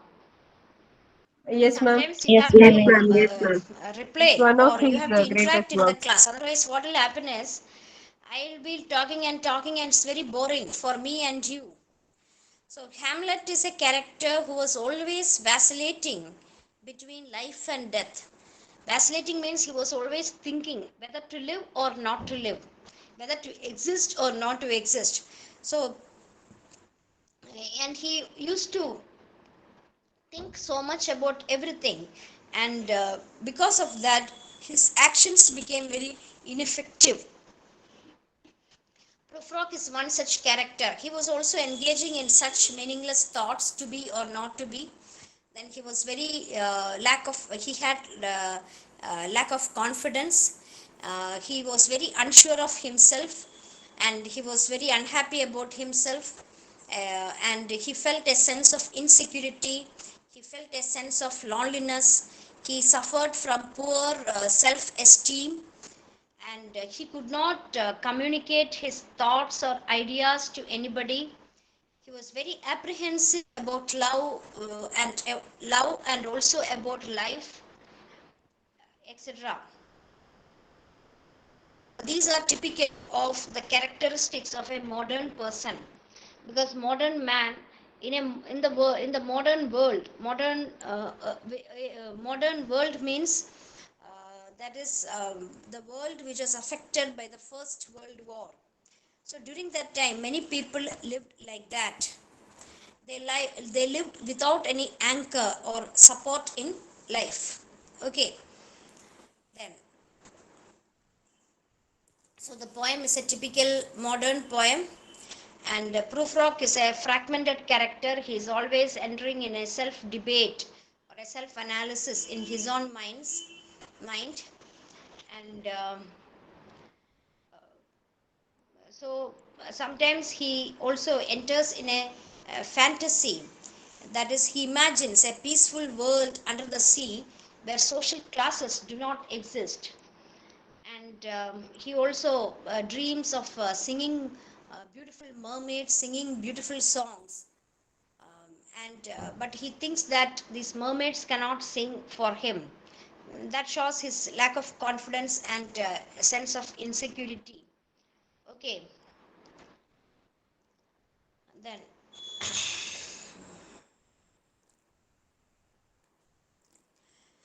So this is about a typical modern man's life. That is this poem. Yeah, the notes you can read, the detailed summary is given here. We won't have that much time to elaborate everything, but I have given you the main sense of the poem. Okay, this is an important poem we have to study.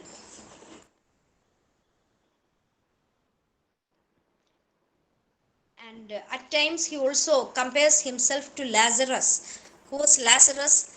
Lazarus was a person who came back from the world of dead. He was restored life, and he came back from the world of dead, gaining full knowledge about life and death. So sometimes Prufrock compares himself to Lazarus also. Then next is we are going to so after W.B. Yeats and T.S. Eliot, we are going to W.H. Auden and Dylan Thomas. So you know about Auden. W.H. Auden, he started a new type of poetry. That is, he was different from T.S. Eliot, because T.S. Eliot and Ezra Pound we didn't mention here because he is an American poet. But he also wrote poetry similar to that of T.S. Eliot. The only thing is, Ezra Pound was very concise in his poetry. His poems were very short in the style of haiku poems. It was Ezra Pound who put forth the concept of imagism in modern literature. Okay, and now uh, Yeats, Ezra Pound, all of them gave importance to technical sophistication in writing. Now, coming to W.H. Auden, he felt that there is no need to focus so much on the technical aspect of poetry, and he gave importance to the theme of the poetry. And he believed that poetry should have some social relevance, and that theme is more important than form. He believed like that. Then Musée des Beaux Arts. This is the name is in French, and museum of title refers to the Museum of Fine Arts in a place called Brussels. So what is the picture which is described here? It is the picture of Daedalus and Icarus. So this is based on a Greek myth, that is Daedalus and his son Icarus. They were imprisoned in a tower by the king, and they made wings of wax, and they tried to fly above the sea and escape. The father Daedalus advised the son Icarus, out of enthusiasm, don't fly so high or so close to the sun, because your wings are made of wax and it will melt. But Daedalus, once they started flying from there, Icarus did not listen to his father's words. He flew up very high in the sky. His waxen wings got melted and he fell down in the sea and died. So this is the myth. The myth is about that. Okay. So this painting is described here by W.B. Yeats. And the theme of this poem is human suffering, human ambition, and human suffering.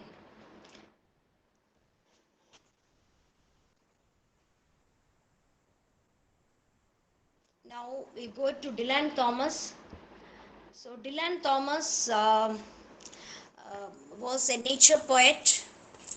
Like you can even say he wrote like Wordsworth about nature. He was very interested in the rustic or rural setting, and this poem Fernhill gives you such a view.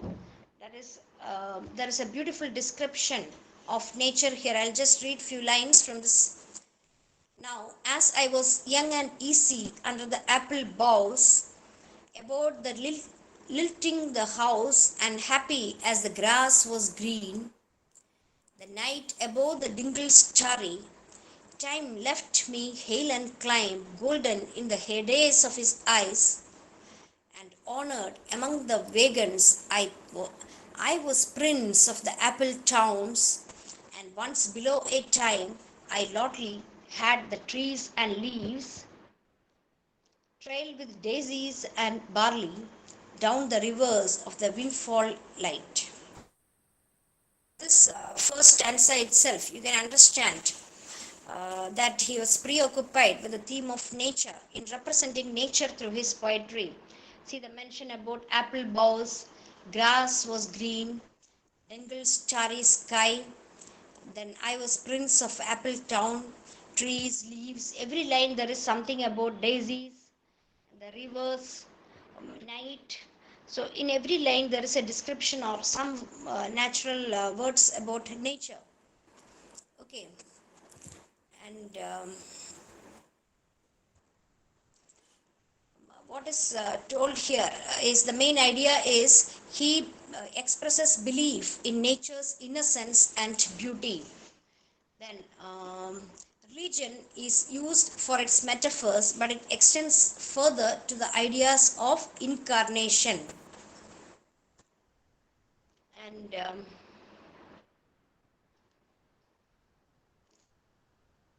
there are also references here to the creation, that is to the birth of Jesus Christ. See, after the birth of the simple light in the first spinning place, to the Nativity and Virgin Mary.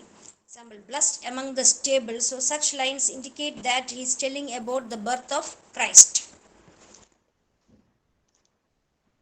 Now we have to move to the poems of Tom Gunn. Tom Gunn.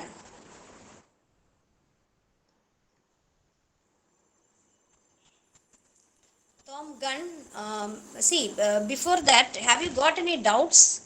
I'm going on like this. If you have anything, you ask me. Now we have 10 minutes only. If you want me to tell anything particular, you tell me. I'll go forward.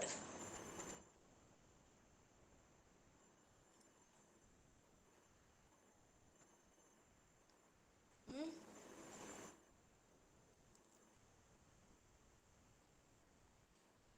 No questions, no doubt. Ma'am, I had one doubt. Louder? Ma'am, this material is enough for Louder? examination, ma'am. Pardon? This material is enough for examination, ma'am. This material is enough for exam means, yeah. For your Oh, exam, if you study this completely, it will be enough. This okay, is ma'am. enough. Okay, ma'am. There is no problem. Okay, ma'am. But if you are interested to know more, you can learn. See, because the net is very poor, I am offing the camera, because if I on the camera again, net will become, my voice will become weak. So what I am Okay, saying ma'am. is, this material is enough for the exam. Whatever questions come, you can manage from this notes. But at the same Okay, ma'am. time, if you want to study a little more, if you are curious to know more, you can study from Google. Google, you can, Okay, ma'am. when you type the title of any poem, you will get the full poem. You will, if you want summary or critical materials, you can find Okay, out. ma'am. If you type Okay, critical ma'am. articles for the poem Love Song of J. Alfred Prufrock, you will get more than 10 articles. Right. Okay, ma'am. So if Okay, you ma'am. want to like that, or line by line meaning, summary of the poem, if you title, you will get that. So if you want, you can Okay, ma'am. study more like that using that method. But Okay, basically, ma'am. this is Thank you. enough. Thank you, ma'am. Thank you, ma'am. Anything else? Any other question?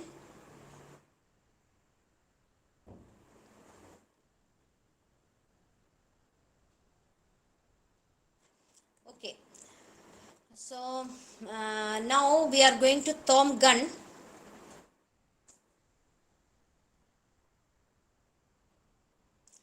Tom Gunn, he belonged to what is called as the movement poetry, a type of poems, a group of poets who came under movement poetry. Who are the other poets in that group? They were a loose group of poets. They rejected the symbolist tradition of Yeats and Eliot, and they favored wit over prophecy. They rejected the symbolism of T.S. Eliot, W.B. Yeats, and they gave importance to wit and style in poetry. And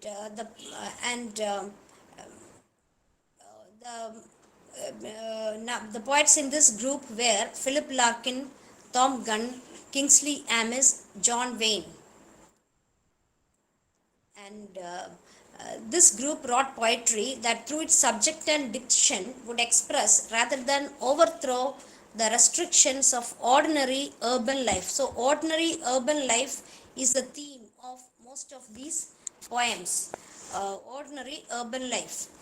So you just think of the poems of poets before that. Yeats, Eliot and all were different. So these poets were called movement poets. So you should remember this name, this term, movement poets or movement poetry. And the movement poets were also very rationalistic, and they gave importance to empiricism. Empiricism means and object. They were very objective in their writing, not like the romantic writers.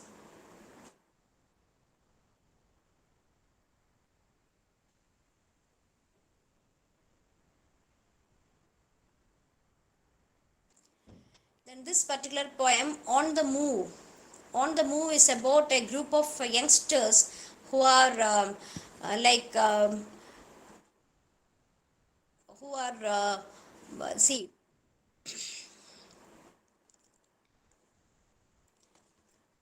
So this depicts the spirit of the young generation. The full poem is not here, and what the poet wants to convey through this is the actions of the motorcyclist. That is, they are moving at very high speed, and this suggests how the modern man is moving fast, but without any sense of purpose. And without any sense of purpose means without any sense of destination. They are all in a kind of rat race, and finally they are all frustrated, they are fragmented, they are alienated from the society. So sense of frustration, sense of purposelessness, agony, alienation, these are all conveyed through this poem, through the action of these motorcyclists. Okay, so that is the main theme of this poem.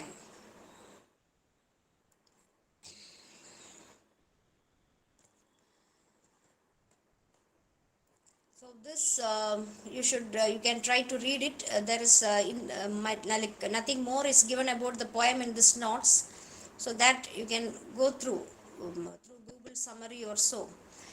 Then one more poet, important poet we have to cover here, that is Ted Hughes. Ted Hughes. And Ted Hughes is mainly known for his animal imagery in his poetry. And many of his poems are about animals. What he celebrated in his poems was the wild energy of the wild inner energy of the animals. Here in this poem, the thought fox, he is telling about the act of writing poetry. Actually, the poem reads like he's telling about a fox which is coming out of the jungle, um, and it is slowly coming out, etc. But actually, in fact, it suggests the birth of the act of writing poetry, or the power of creativity. This I'll explain. This is an important poem. I'll explain in the next class. So we have to complete two more poets here in this unit, and I'll take it up in the next class. If you have any doubt, you please ask very fast. We have only 2 or 3 minutes more.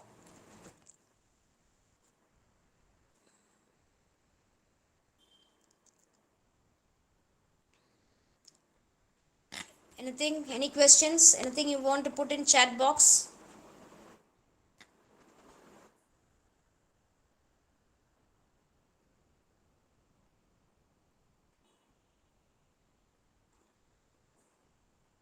No. Are you all here? Do you please open your camera at least for a moment? Because I don't see any student. There are 32 students, there 30 students in the group. I have never seen anybody except one student who asked some doubt yesterday. Are you all attending the class? Because you don't ask anything. Yeah. Yes, ma'am. Ah, okay. Yes, ma'am. Yes, ma'am. In between, you can also interact. Otherwise, how will I know people are here in this group or not? So, if you don't have any, you don't want to ask anything about these poems. No, ma'am. Are you clear of all these things? Whatever I said, Yes, yes or ma'am. no? Yes, ma'am. Yes, ma'am. Yes, ma'am. Yes, ma'am. Yes or no? Yes, ma'am. Yes, Okay, ma'am. okay. So we'll complete in the next class, because see, uh, one question is here. Please let me see that. What are the main points? I can't read it here. Wait.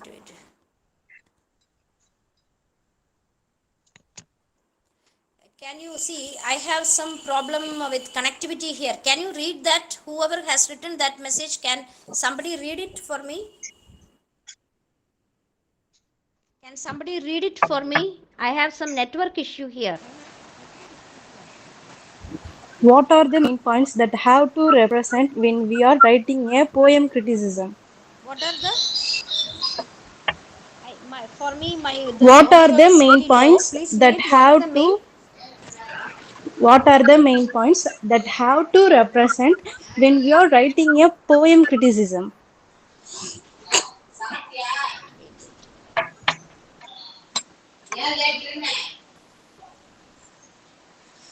Please read loudly. What are the main points? What are the main points that have to represent when we are writing a poem criticism? Okay, okay. What are the main points that have to when you write a poem criticism? Okay. See, that is essay on critical appreciation of poetry or so. If a question is asked, that is what you mean, right? Hmm? So what do you just give a short introduction to the poet and the poem, a very small introduction, and then you have to give an analysis of the poem. In that analysis you can write a short summary of the poem. You can give interpretation of the poem. Interpretation means the important theme. Meaning of the poem is the summary. Theme of the poem comes under interpretation, right? What does it suggest? That is the theme. So, and then the images or symbols used, or how is it conveying any social issue, such things you can include in the analysis part. Then the major images and symbols, if any, that you can give. That is how you should write. And all these things are there in your notes. If you read the notes, the summary is given here, the meaning is given here, the interpretation is given here, and also only thing is it is not that they have not given any title as summary or interpretation, etc.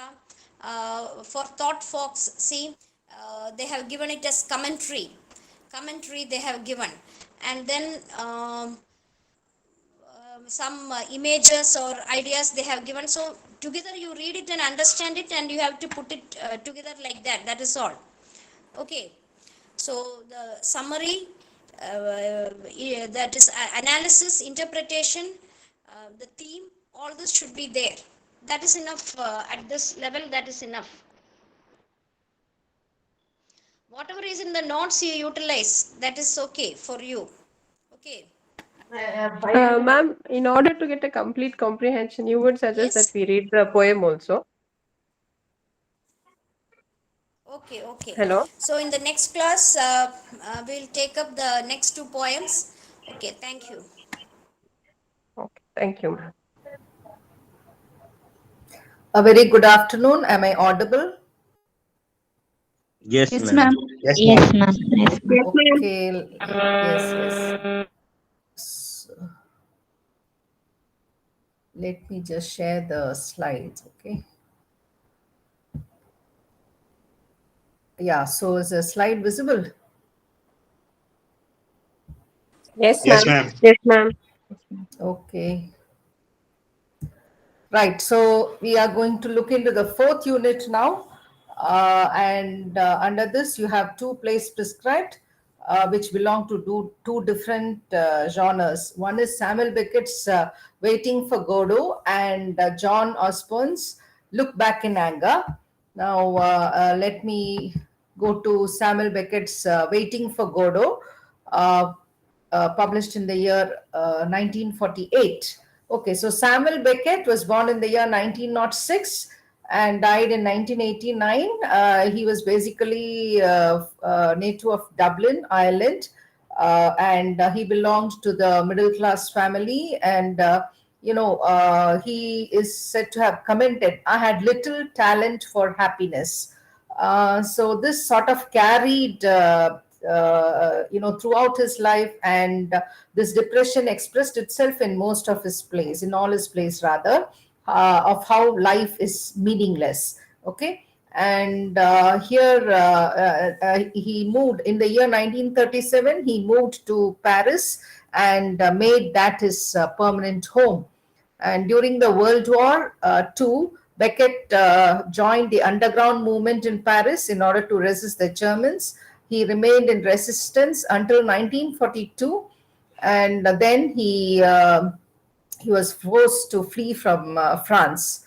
And then he returned in 1945 to Paris when the Germans had liberated France. And then he reached the pinnacle of the peak of his writing career, and he produced plays like Waiting for Godot, Eleutheria, Endgame, and also novels like Malloy, Malone Dice, The Unnameable, and Mercier et Camille, two books of short stories, and a book of criticism. And all of Beckett's major works, they were originally written in the French language and then translated into many other languages, because he believed that French forced him to be more disciplined and to use the language more wisely. And Beckett himself, eventually his Waiting for Godot was also written in French, and he himself had translated later on into English. He belonged to the school of drama called the Absurd Theatre, and his works, I'll be telling you what this Absurd Theatre is. And his works have been translated into more than 20 languages. In 1969, he received the Nobel Prize for Literature, and Waiting for Godot sort of qualifies as one of Samuel Beckett's most famous works. And the world premiere was held on January 5th, 1953, in the Left Bank Theatre of Babylon in Paris. Waiting for Godot, it incorporates many of the themes and ideas that Beckett had previously discussed in his other writings. The use of the play format allowed Beckett to dramatize his ideas more forcefully than before, and is one of the reasons that the play is so intense. Beckett often focused on the idea of the suffering of being, life itself as suffering. Everyday living is a suffering, okay? Most of the play deals with the fact that Estragon and Vladimir, the two characters, are waiting for something to alleviate their boredom. They are literally doing nothing. They are waiting for something called Godot. We don't know what this Godot is or who this Godot is. And they are trying to, remove their boredom, but they're not but in vain. So the characters of this play, Waiting for Godot. Now, Godot, the man for whom Vladimir or Estragon wait unendingly, it is an endless waiting for Godot. Godot never appears in the play, actually, and his name, character often thought to refer to God, changing the play's title and subject to Waiting for Godot. So, you can imagine that this character may be, referring to God or something else, but we don't know what exactly it is. And you have Vladimir. Godot never appears in the play, right? So you have Vladimir, one of the two main characters of the play. Estragon calls him Didi, and the boy addresses him. There is a character boy, and he addresses him as Mr. Albert. He seems to be the more responsible and mature of the two main characters. So between Vladimir and Estragon, Vladimir is more mature. Estragon, the second of the two main characters, and he is called as Gogo by Vladimir. He seems very weak and helpless, always looking for Vladimir's protection. And he also has a very poor memory, and as Vladimir has to remind him in the second act of the events that happened the previous night. So Pozo, he passes by the spot where Vladimir and Estragon are waiting and provides a diversion. In the second act, Pozo becomes blind and does not remember meeting Vladimir and Estragon the night before. And you have this character Lucky, who's Pozo's slave and who carries Pozo's bags and stool. In Act 1, he entertains by dancing and thinking, but in Act 2, he becomes dumb. Then this character Boy, he appears at the end of each act to inform Vladimir that Godot will not be coming that night. In the second act, he insists that he was not there the previous night. Okay. The setting of the play, it is the evening time on a country road with a single tree present. There is only one tree, right, on the stage. Estragon is trying to pull off his boots, but without success. Vladimir enters and greets Estragon, who informs him that he has spent the night in a ditch where he was beaten. With supreme effort, Estragon succeeds in pulling off his boots. He then looks inside it to see if there is anything there, while Vladimir does the same with his hat. So Estragon is looking into his boot to find if there is anything inside that, and Vladimir does the same with his hat. Now, coming to Act 1, the two shabby men who seem to be old friends, Vladimir and Estragon, they meet on the side of a country road near a leafless tree. Now, the first one, Estragon, has been beaten up, and the second, Vladimir, he suffers from the groin pain and frequent urination. They consider repenting, though they don't know what for, and they discuss the different views in the Bible of the two thieves crucified along with Christ. So getting bored, they consider leaving. But Vladimir says they are waiting for Godot. They have asked him for something, though they aren't sure what, and they are waiting for a response. So it's not that they have met Godot before, but they are just waiting for this unknown character, and they are waiting for a response. They consider hanging themselves as a diversion to pass the time. See, they contemplate suicide. There's one tree there. They want to hang themselves just to avoid boredom, not for anything else. So a diversion to pass the time or to speed up time. So they think they can change or influence the passage of time, but that is not possible. But they worry about one of them surviving alone. In the meantime, so whatever it is, they want to be together. In the meantime, there is nothing to be done. Okay, so they're waiting for Godot, and in the meantime, there is absolutely nothing for them to do. Now, Vladimir and Estragon hear a terrible cry just before two travelers arrive. And you have Pozo, a wealthy landowner who stops to eat and talk to the two men, but mostly takes pleasure in hearing himself talk. So he prefers to talk and not to listen. He roughly orders around and abuses Lucky, his slave, whom he keeps on a rope. Now, Lucky is unresponsive except when following Pozo's orders and kicks Estragon when he tries to comfort him. When he is ordered to think, however, Lucky produces a jumbled speech that verges on profound meaning. He becomes increasingly passionate until the others angrily attack him to make him stop. Lucky collapses, and to be revived, he must be reacquainted with the burdens he carries. After the sun sets, he and Pozo continue on their journey. So these two characters appear, and again there is meaningless, connection. There is no meaningful connection between these characters, and they are again used to only reiterate that there is absolutely nothing, in life, meaninglessness of life. Now, Vladimir reveals that he and Estragon have met Pozo and Lucky before, at least he thinks so. A boy arrives with a message from Godot. He will not come this evening. So they're waiting for Godot, and the message arrives that Godot is not coming that evening, but surely tomorrow. Okay. It seems the two friends have also heard this message before, although the boy claims not to have come yesterday. So that means, actually it has been happening every day. Every day they are waiting for Godot to come, and every day they get, the message that Godot is not coming that night, and probably he will come tomorrow. Okay. So every day goes on like that. Now, every day is similar to every other day. There is absolutely no change. And the questions about Godot reveal how little they know about the person they have been waiting for. They ask the boy to tell Godot he has seen them. And the moon rises, and they know that boy himself does not know who this Godot is. Okay, so the moon rises, and they decide to find a place to sleep, but neither moves. And Act 2, when Vladimir and Estragon return, the tree has a few leaves on it, which is astounding. So probably that is to show the passage of time. And for Vladimir, and confusing for Estragon. It is astounding for Vladimir and confusing for Estragon. Estragon has been beaten again, and he's angry that Vladimir, who's feeling better, seems happy without him.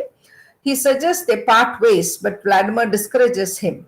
Vladimir reminds Estragon of their encounter with Pozo and Lucky yesterday. Remember, Estragon is the habit of forgetting things. He has very poor memory, of which Estragon has only vague recollections.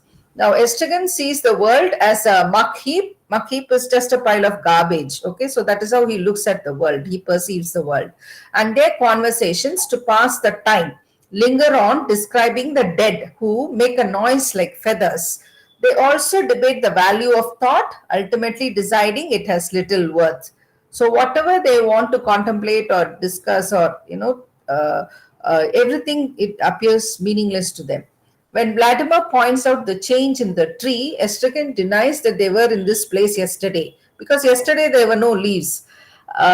Certainly, all is not exactly as they left it, including Estragon's boots, which he claims are now a different color and size. So everything seems to have changed. Estragon becomes, that to show passage of time, perhaps Estragon becomes increasingly bored and wants to go. But when he does leave, he returns immediately, fleeing from someone who seems to be coming from all directions. So that unknown fear, of something that is unknown again. The cause of fear is also unknown. When Vladimir looks, however, he sees no one. After Estragon calms down, they continue their random conversations and activities to pass the time as they wait for Godo. So day in and day out, they keep waiting for Godo, who never turns up. And Lucky and Pozo, they arrive again, but they are much different. Pozo has gone blind. See again, passage of time. Okay, now Pozo has gone blind, which turns him into a pitiful figure who must rely on Lucky's guidance and support. So earlier, Pozo was powerful. Now he is no more. He has to depend upon Lucky, his slave. He falls whenever Lucky does. Indeed, both fall as they arrive and seem unable to get back up. When Vladimir and Estragon try to help them, they also fall and cannot get up until a passing cloud distracts them. They help Pozo up and suggest that Lucky might perform for them again. But Lucky has been struck dumb, left unable to speak. Pozo also has no memory of any previous meetings with these two people. And after letting Estragon avenge himself on Lucky, Pozo and Lucky continue on, falling down again as they go. Okay, so their movement itself is ridiculous because they keep falling down often. While Estragon naps, he sleeps, a boy arrives with the same message from Godo. He cannot come tonight but will tomorrow without fail. The boy says he did not come yesterday and doesn't know if his brother, who is sick, did. Vladimir again asks the boy, more desperately this time, to tell Godo that he has seen him. But the boy runs away without confirming that he has seen him. Night falls and Estragon wakes up. He and Vladimir again consider hanging themselves, but once again they have no rope. Okay, so waiting is killing, and they think that at least that could be done, but then even there is no scope for that. They resolve to bring some tomorrow when they return to wait for Godo and agree to go for the night, but neither moves. So they agree to go, but neither moves. The same thing happened previous night also. Okay, so this is what happens in the play. So these two characters are eternally waiting for somebody called Godo, but who never turns up. In the meantime, they come across Pozo and Lucky, whose appearance is also meaningless. The way they behave, that is also meaningless. And repetitiveness, okay, repetitiveness of life, meaningless repetitiveness of life. Now, the symbols that are used in the play, there is a leafless tree, but the tree near which Estragon and Vladimir meet is completely bare of leaves at the beginning of the play. It represents the only organic element in the setting, and it is dead or dormant. This tree portrays the world as barren and lifeless, emphasizing the lack of purpose and meaning the characters must contend with. The apparent growth of leaves on the tree in Act 2 does nothing to ease the sense of meaninglessness. So you find 2 or 3 leaves in the second act, but then even that does not make much difference. It only adds to the character's uncertainty about the place and the passage of time. The staging is telling in this regard. Despite Vladimir's description of the tree as covered with leaves, the stage directions specify only 4 or 5 leaves. So, on the entire tree, only 4 or 5 leaves are found. So, leaving it mostly barren. And then you have Lucky's baggage. Lucky never puts down the items he carries, except when it is necessary to fulfill one of Pozo's orders. Then he immediately picks them up again, even when he has not been told to do so and there is no purpose in it. This action echoes the human tendency of enslavement to burdens, holding on to them even when doing so is unnecessary. The baggage Lucky carries seems to consist mostly of items for Pozo's comfort. So Lucky is actually carrying the burden of another man. And in Act 2, however, one of the bags, which is never opened in Act 1, is revealed to contain only sand. So look at the irony, the bag contains only sand, and other than his hat, none of what Lucky carries is for himself and may not even be useful. Yet he takes it up again and again, another example of a character deadened by habit, fulfilling the task mindlessly and without purpose. And then you have Pozo's rope. Pozo's rope is the only rope that physically appears in the play, and it represents the balance of power in the relationship between Pozo and Lucky. In Act 1, Pozo dominates Lucky with a rope half the length of the stage. Pozo drives Lucky by means of a rope passed around his neck, and Lucky is often the recipient of Pozo's whip. So the way Pozo treats Lucky, the power structure. Yet Lucky accepts this balance of power without question, as if he cannot envision any other state for himself. So he's contented with this, slave-like status. By Act 2, however, the rope is shortened and the balance of power in Pozo and Lucky's relationship is less clear. Pozo, now blind, depends on Lucky for direction, and Lucky, still slavish, depends psychologically on Pozo. Now, Vladimir and Estragon, they are like Pozo and Lucky. They are similarly tied to each other. It's only a figurative rope, okay? The rope is not there actually between them, but it is almost there. They are tied to each other in a relationship based on domination and submission. The pair is also tied to Godo and the dominating belief that his arrival will provide a meaning for their lives. Vladimir and Estragon also entertain the idea of hanging themselves with a rope. So this idea of suicide is never a real option for them, but its discussion provides the pair a diversion from the act of waiting for Godot. So it's only for this purpose. They want to spend time, they're waiting for Godot. And in the meantime, what can they do? They can hang themselves, that sort of a thing. The rope here becomes a symbol of submission to an illogical belief.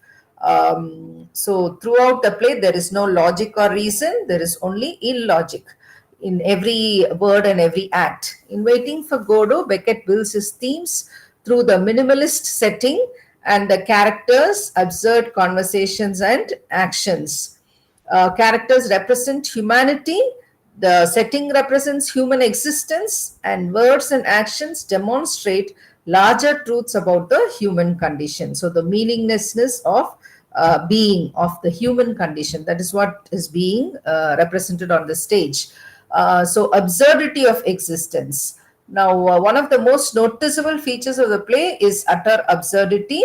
And Vladimir and Estragon dress shabbily. They engage in physically inept actions and partake in clownish, nonsensical conversations.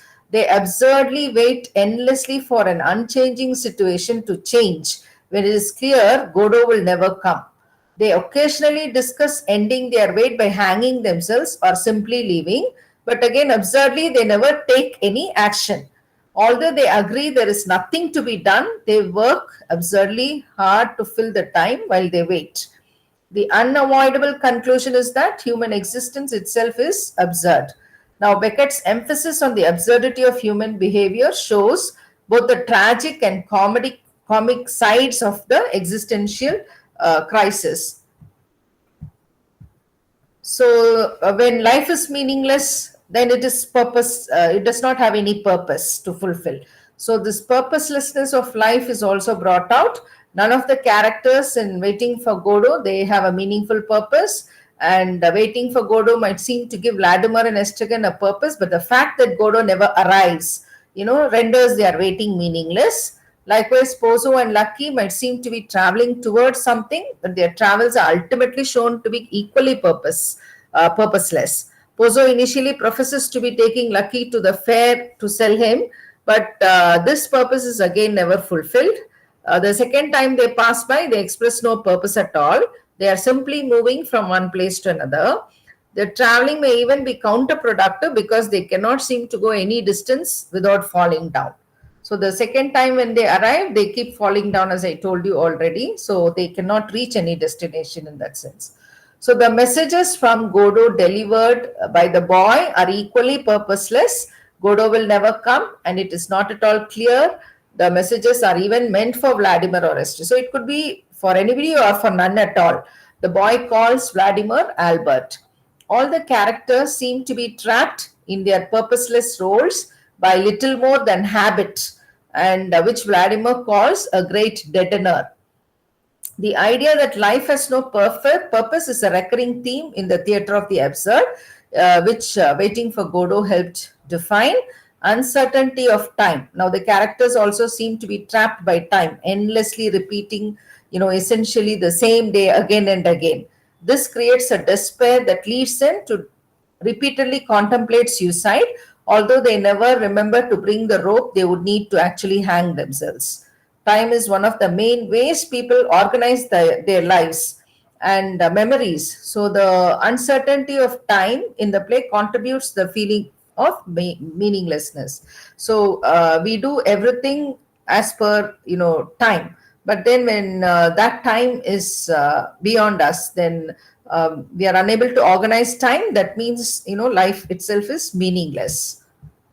So now this theatre of the absurd, coming to that, critic Martin Esslin coined the term in the 1960 essay in his essay titled The Theatre of the Absurd, and which begins by focusing on the playwrights Samuel Beckett, Arthur Adamov, and Eugene Ionesco. So these three were the main proponents of practitioners of the absurd theatre, absurd drama. Esslin says that their plays have a common denominator, the absurd, a word that Esslin defines with a quotation from Ionesco. Absurd is that which has not purpose or goal or objective. So that is the meaning. Something that does not have a purpose or a goal or an objective, that becomes absurd. The French philosopher Albert Camus, in his 1942 essay Myth of Sisyphus, he describes the human situation as meaningless and absurd. The absurd in these plays takes the form of man's reaction to a world apparently without meaning, or man as a puppet who is controlled or menaced by invisible outside forces. So nothing is in our hands, and the man is almost a puppet controlled by some outside force. So that is all about the absurd theatre and the play by Samuel Beckett. Ma'am, Yes. uh, Hello. can Yes. we expect quotations like nothing happens, nobody comes, nobody goes, it's awful. Like important quotations will come for exams from these dramas. Uh, like you annotations Yes, you mean? I think annotations. I mean. some quotations are there in the material that has been given to you with explanations. What is it exactly that you want to know? No, I just give an example. Nothing Ah, happens, nobody comes. yes, nothing. Yeah, okay. Yes, hello. Yes, ma'am. I just asked, will Ah, annotations come for exam or not? That's all. yeah, yes, maybe. I don't know. Do you have a model question paper in your material, in your study material? Yes, Sometimes, okay. Sometimes they do ask, maybe in the first section or paragraph questions. They will just quote lines and ask you to explain. Maybe. Okay, thank you, ma'am. Yeah. Yeah, maybe I can find out and give you more information on this in our next class, okay, regarding the type of questions that you will be getting for drama, okay? Okay, ma'am. Yeah, but some questions have been listed out in your material, I saw. Whether quotations are given, I will find out and let you know, right? Okay, so now we move on to the second play. John, in this unit, James Osborne's Look Back in Anger. So now we saw an absurd drama written by Samuel Beckett, which belongs to the absurd theatre. So now we come to the angry young men drama, or the kitchen sink drama, as James Osborne's style is known. His play, Look Back in Anger, it belongs to the kitchen sink drama or the angry young men drama. Okay, so James Osborne was born in the year 1929 and died in 1994. A British playwright and the first of the angry young men of the 1950s. He was born in London and he was the son of a copywriter. He was educated at Belmont College, Devon, but was soon expelled after attacking the headmaster. See, look at the anger within the playwright. He became involved in theatre as a stage manager and then as an actor. Now, Osborne's work, his plays, they transformed British theatre.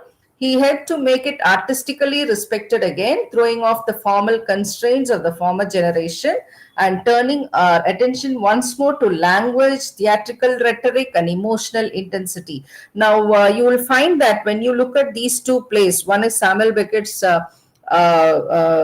Waiting for Godot, where there is minimal dialogue.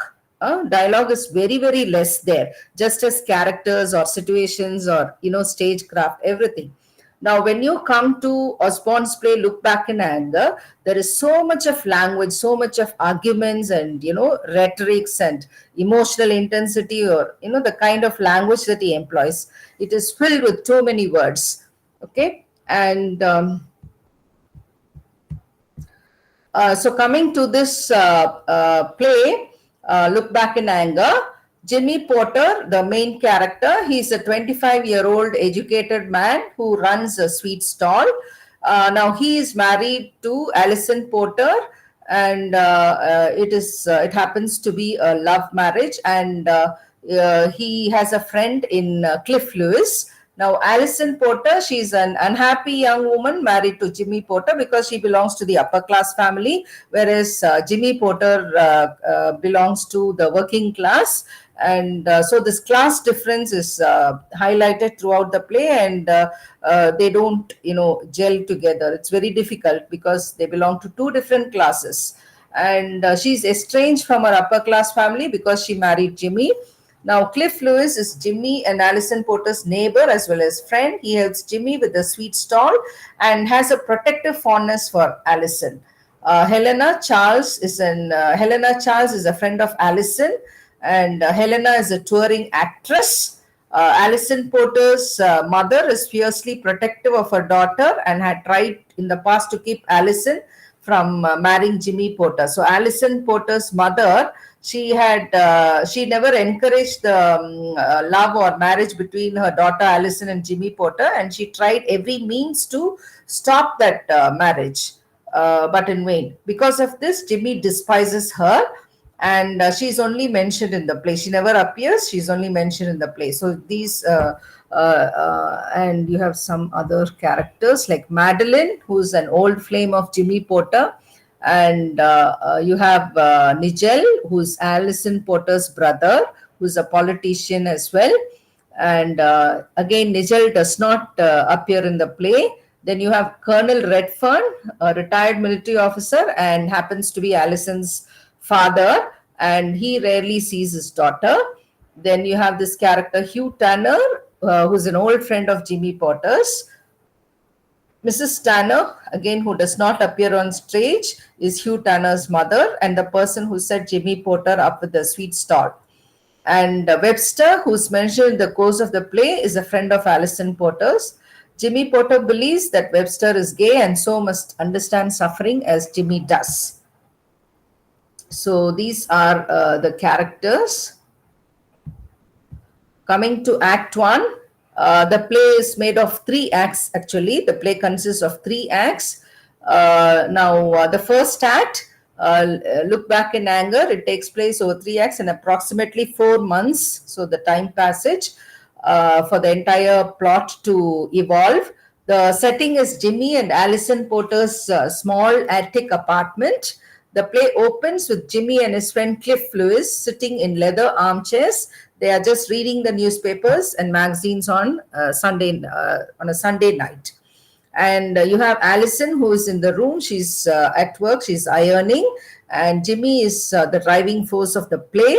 As the hero of the play, as the angry young man. He's a young man who's frustrated with his life, and he takes his frustrations and anger out on everyone around him. And at times charming and sensitive, he is often aggressive and demanding, full of opinions about the world and his wife and friends. So he's always opinionated about anything and everything around him, including his wife. And Alison comes from a privileged background, and Jimmy is educated but works selling sweets from a sweet stall. Alison's life with Jimmy is not what she hoped for when she turned away from her family to marry him.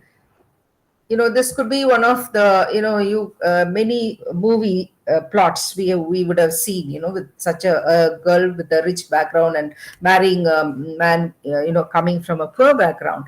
And as Jimmy and Cliff read their papers, Jimmy opines on a myriad of topics: the actions of a local bishop, how Cliff doesn't fold the papers correctly, dying British culture, how slothful and empty his wife can be. So you see right from the beginning that Jimmy is frustrated, and he takes out his frustration by passing opinion about everything, anything, and everybody around him. Okay, especially his wife. He laments they are all too passive and says they need to do something in the world rather than just sitting around. Jimmy rants about how horrible Alison's mother is, how tied to the past her father is, and what a vacuous political aspirant her brother is. He antagonizes Alison with the word pusillanimous, which means, cowardly, which he's recently learned. He has just picked up that word recently and uses it against her, claiming it is a perfect word to describe her. Okay. Cliff and Jimmy begin playfully wrestling around the apartment, and Jimmy pushes Cliff into the ironing board. So the iron burns Alison's arm because she's at it working. She yells at Jimmy to leave the apartment. While Cliff attends to Alison's injury, she tells him that she is pregnant, but she has not told her husband Jimmy yet. So she confides in Cliff. Cliff urges her to tell Jimmy, but she is afraid of how he will react. When Jimmy returns, Cliff leaves to get them more cigarettes. Jimmy apologizes for hurting her arm, but admits he did it on purpose. Okay, they playfully pretend to be like the stuffed teddy bear, and which they keep on their dresser. It is a childish game they share as a refuge from the cruelties of the world outside. So the world is always portrayed as a disgusting place to live, and these characters are frustrated again with their own situations and the world outside. Cliff returns and tells Alison she has a phone call from her friend Helena Charles, and Jimmy roots through Alison's purse while she's taking the call, telling Cliff marriage has made him predatory and suspicious. So he's suspicious of his wife. Jimmy is suspicious of his wife, and he checks her purse, for anything. He himself says, marriage has made him predatory and suspicious. Alison returns and tells them Helena will be staying in the building while she's in town for a traveling show she's in. So Helena is to stay with Jimmy and Alison. Now, Jimmy does not like Helena. He already does not like her family. Now he also hates her friend. And he argues with Alison. He says Alison is far too naive and innocent, and he wishes something would happen to her to wake her from the privileged beauty sleep. He wants her to wake up to reality.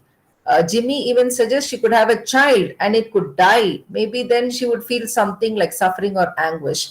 Okay, so it is as if she's, without any emotions, and so Jimmy says something should happen.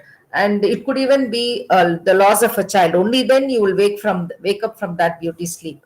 Okay, only suffering or anguish will make you come back to this real world.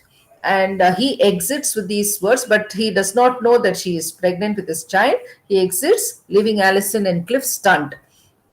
Act 2, Scene 1. 2 weeks later, now Act 1 doesn't comprise of any scenes, okay? It is just Act 1, but Act 2 has Scene 1 and Scene 2. 2 weeks later, Alison and Helena are preparing Sunday afternoon tea, so now Helena has come to stay with them. Jimmy is playing trumpet in a room down the hall, and Alison tries to explain to Helena about how difficult their marriage has become. And she's cut off entirely from her family, and she doesn't really have any friends, but except for Cliff and Helena, but she's always traveling. Now, Helena has seen enough of the way Jimmy treats Allison. She has been staying with them and she sees how Jimmy has been treating his wife, Allison, and she urges her friend to leave him for the sake of the baby. So, knowing that she's pregnant with a child, Helen advises her to go back to her parents for the sake of the baby. Now, Helena doesn't understand why Allison married someone like Jimmy, and Allison tells her about how they met and how they fell in love. Okay, so this uh, the match between the two, it doesn't work because they belong to two different classes basically. Her parents were vehemently opposed to the marriage, so she narrates all those past incidents. And but Jimmy acted like a knight in shining armor to win and keep her. Nevertheless, Helena says Allison has to fight Jimmy and leave, for the sake of the child. She has already advised her, you go to your parents' home. Now, Cliff and Jimmy arrive for tea, and Jimmy immediately starts deriding Allison in front of her friend. Helena is angered and offended by the things Jimmy says about Allison and Allison's mother, and she challenges him, threatening to slap his face. Okay, so Cliff puts up with all this.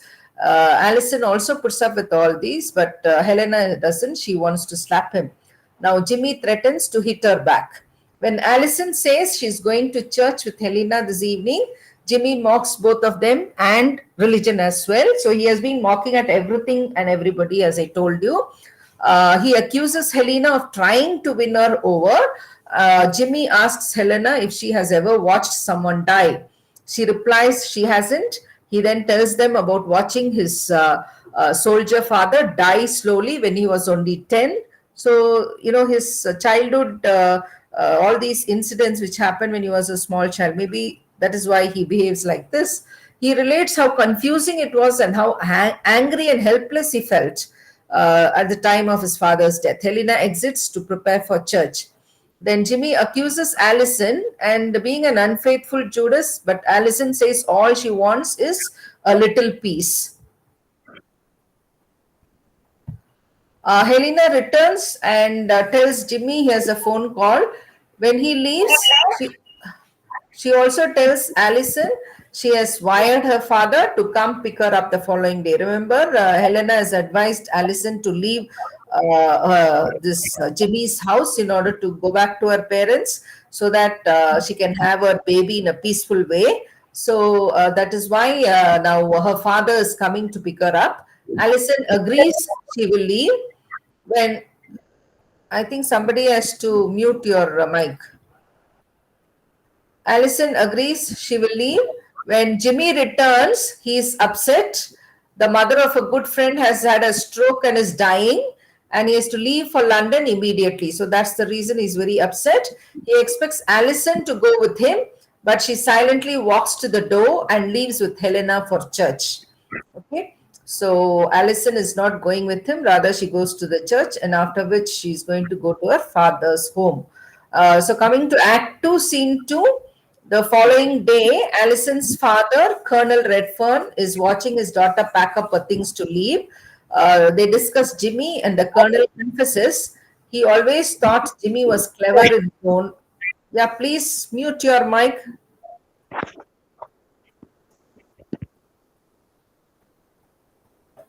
was clever in his own way. Alison tells her father about how he expects allegiance from the people around him, and the colonel admits he feels they went too far in trying to stop the marriage between Jimmy and Alison. So he knows how Alison's mother was trying badly, to stop their marriage. And so he says he was horrified by some of the things his wife did. The Colonel Redfern, okay, her Alison's father, he even accepts that the methods adopted by his wife, to stop Alison and Jimmy's marriage was worse, was horrible, like hiring detectives to investigate Jimmy. And he suggests he and Allison might have been most to blame for how bad things got because they are both fence sitters who prefer to avoid conflicts. Allison doesn't agree. Her father acknowledges he doesn't understand modern England the way these young people behave. So he doesn't understand that. And it is so different than when he left it as a young man to serve in India. So he has been most of the time he has been living in India, serving the British Empire there. So he does not understand what has been happening here in England. Please mute the mic. He is baffled by young people like his own daughter and Jimmy as well. Now, Helena tells Jimmy that Alison is pregnant and she had to get away from him. See, Alison does not divulge the information to Jimmy, but Helena does it and says that is the reason she is leaving with her father. Jimmy is taken aback at the news that his wife is pregnant and that she's leaving his home, but then quickly dismisses it, saying he doesn't care. He has spent the past day sitting beside his friend's mother, and as she died, and Allison wouldn't go with him, he doesn't care about a cruel, stupid girl. See, his expectation was that his wife Allison should accompany him, but since she didn't accompany him and he was there alone with his friend's mother who died, he doesn't care. In return, he doesn't care about his wife Allison, whether she has a baby or not, whether she's pregnant or not. So he doesn't care about a cruel, stupid girl. Immediately, he comes to the conclusion that he brands her as a cruel and stupid girl. And Helena slaps him viciously. Okay. Now, act because of his indifference for Allison and her condition. Now, Act 3, Scene 1, it is several months later, another Sunday night. Jimmy and Cliff are reading their papers, and Helena is behind them. See, please mute your mic.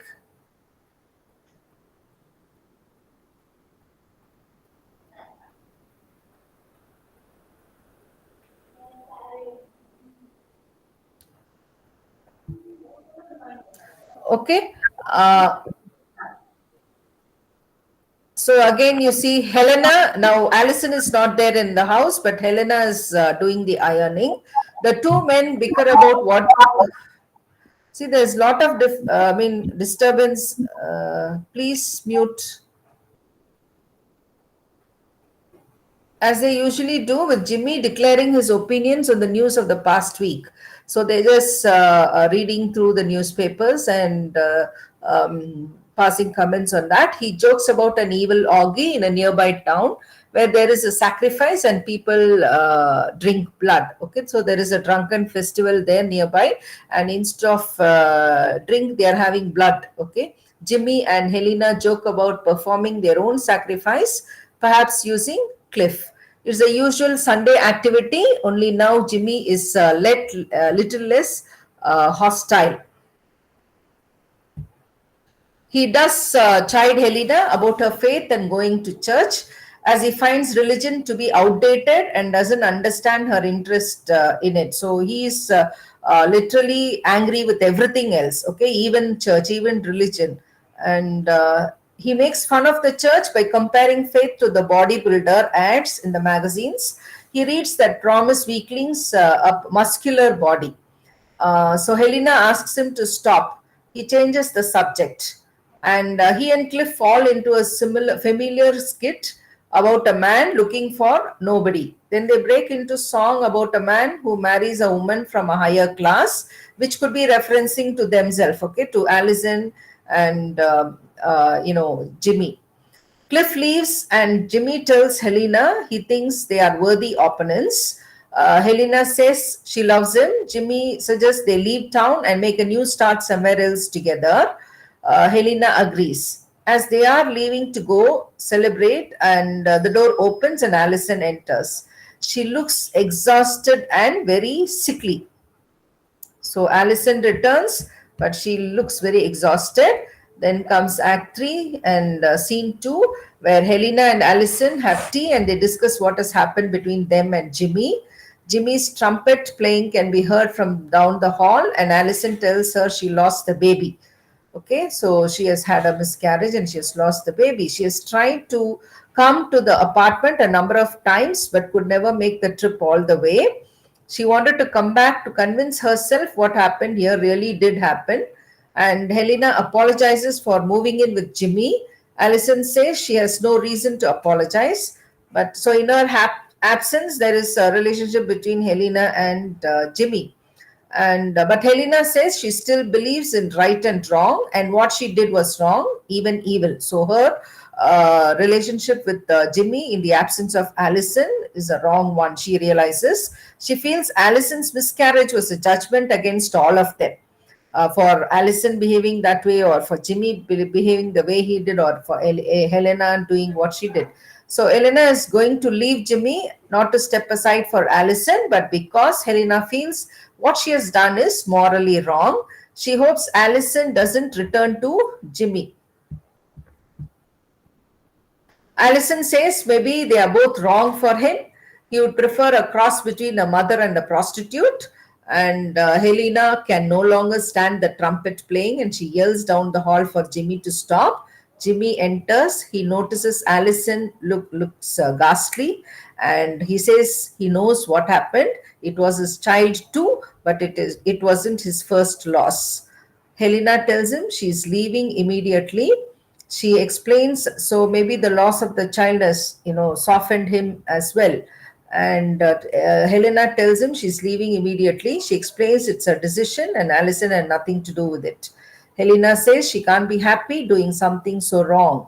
And as she leaves, Jimmy tells Helena everyone wants to escape from the pain of being alive, and love can be a very messy thing. If she can't bear the idea of getting messy, she should be a saint instead. Helena leaves. So Jimmy tells Allison that he believes the strongest creatures are the loneliest.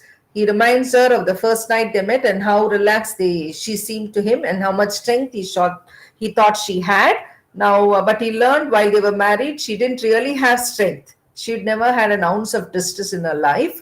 And he says he may be a lost cause, but he thought her love could help him. So he's trying to make up things between him and his wife Allison. And Allison says she wants to be a lost cause. She doesn't want to be a saint. And if she's a saint, she's going to forgive him. When she lost the baby, she wanted to die.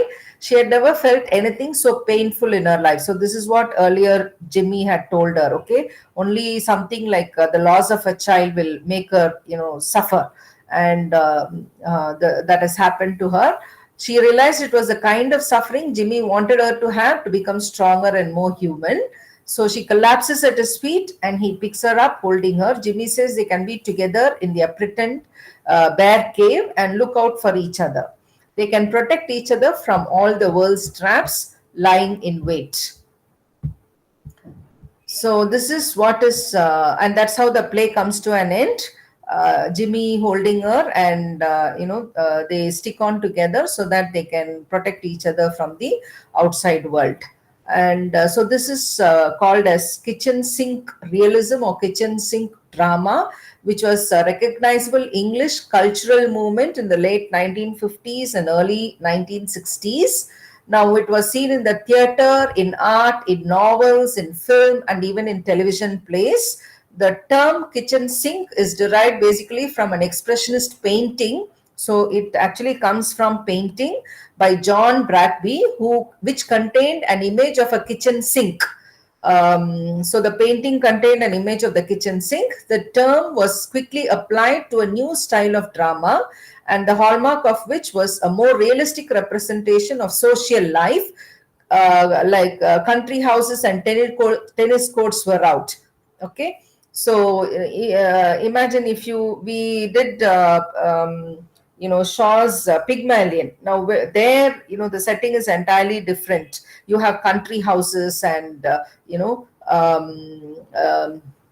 those such tennis courts, something like that. But here, you don't have such things. It's not purely a domesticated setting inside the house. Okay, and that's why it is called a kitchen sink drama, and it is more realistic in its representation of social life. And country houses and tennis courts are not part of this type of play. And ironing boards and minor domestic squalor were in, as in John Osborne's play, Look Back in Anger, with ironing as a piece of stage business. Okay, so we often see Alison and then Helena doing the ironing. Kitchen sink realism is sometimes conflated with the rise of angry young men. And angry young men, or angries for short, it was a journalistic phrase applied to a number of British playwrights and novelists from the mid 1950s. Now, Look Back in Anger by John Osborne is a typical example of kitchen sink realism in English drama. And in the character of Jimmy Porter, Osborne created what came to be seen as a model of the angry young man. Through Jimmy, Osborne portrays the concerns of the revolutionary angry young men in England in the 1950s. They were, concerned with so many social issues. And they tended to be a bit revolutionary. Jimmy Porter represents the dismay of many young Britons who came of age under a socialist government, yet found that the class system is intact. So, despite a socialist government, the class system had not been changed. Okay, and it is precisely that class system, that class distinction between Alison and Jimmy, that is the cause of all their unhappiness and the anger in Jimmy. And with Look Back in Anger, he brought class as an issue before British audiences. And thus, Osborne set a different trend of drama on the English stage that seriously addressed the domestic concerns of people rather than musing over unreal and superfluous plots. Okay, so when you look at the plays and the one that we just did, where you actually don't have a plot. Okay, and you don't have dialogues, you don't have settings, you don't have any kind of action taking place. Okay, everything is standstill, and that shows the meaninglessness of life.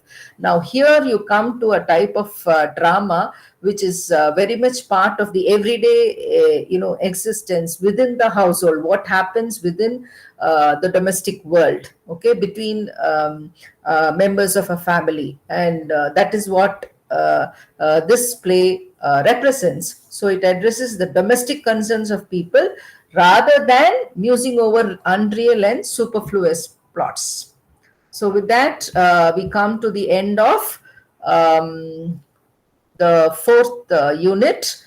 I think next week we will have the fifth unit. So in the fourth unit, we saw these two plays, Samuel Beckett's Waiting for Godot, which belongs to the Theatre of the Absurd. And we also have seen John Osborne's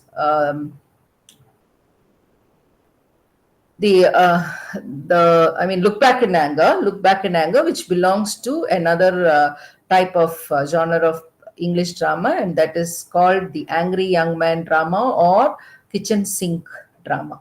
Okay, so if you have any doubts or if you want to ask anything, you can.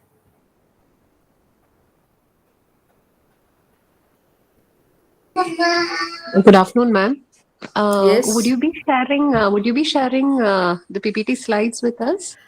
Yes, but how do I share? Just tell me. If one of you can, if you can give me your mail ID, I can. Okay, Yes, or ma'am. okay. Okay, ma'am. You just can you just my mail ID is mariaruna@gmail.com. MARIE aruna@gmail.com. You just send me a mail and I will share the slides with you. And you can share with Yeah. anybody you want to. Thank you. Thank you so much, ma'am. Because I have, I have sometimes, taken material from outside of this material, which I thought will be much easier for you to understand. So, okay. Sure, ma'am. I'll ping you, ma'am. I'll ping you on your email ID. Okay, okay, okay, okay. Thank you, Thank you ma'am. very Thank much. you. Okay.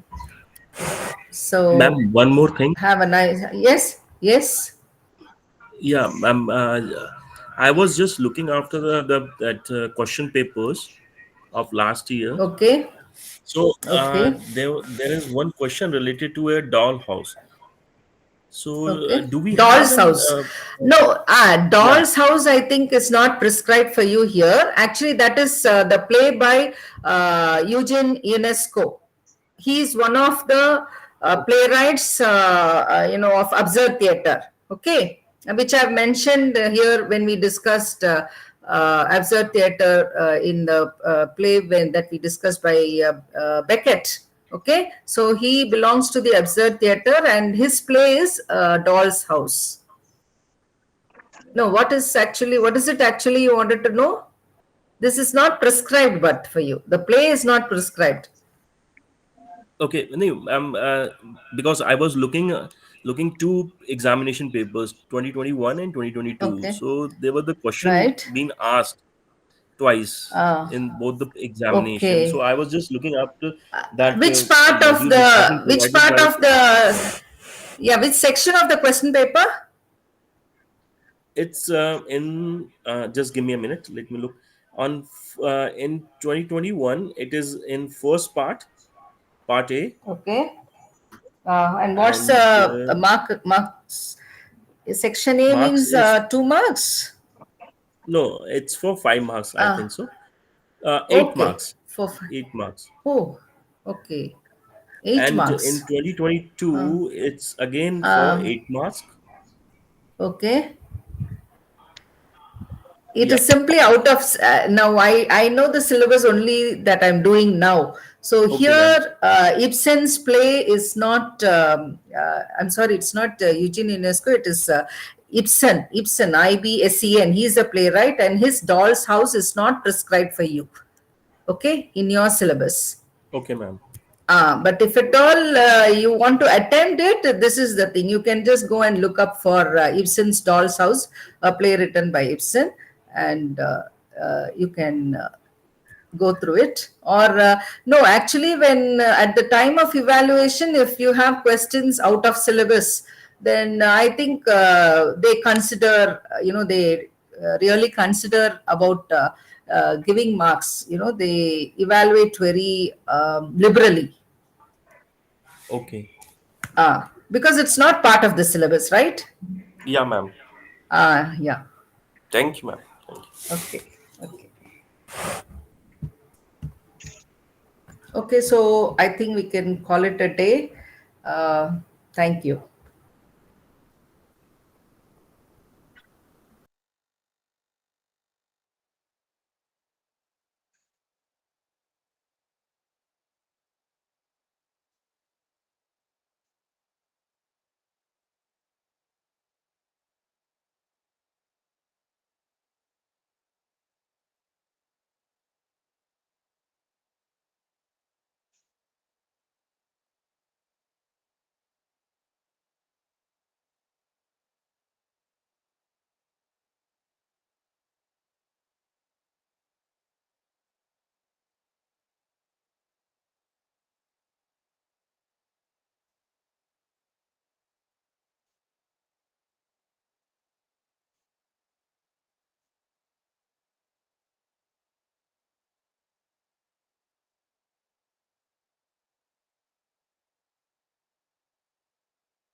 Welcome to Godrej interior आपका स्वागत है Press 1 for furniture servicing and hiring furniture on rent.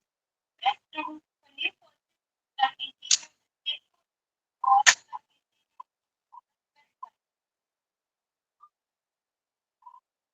call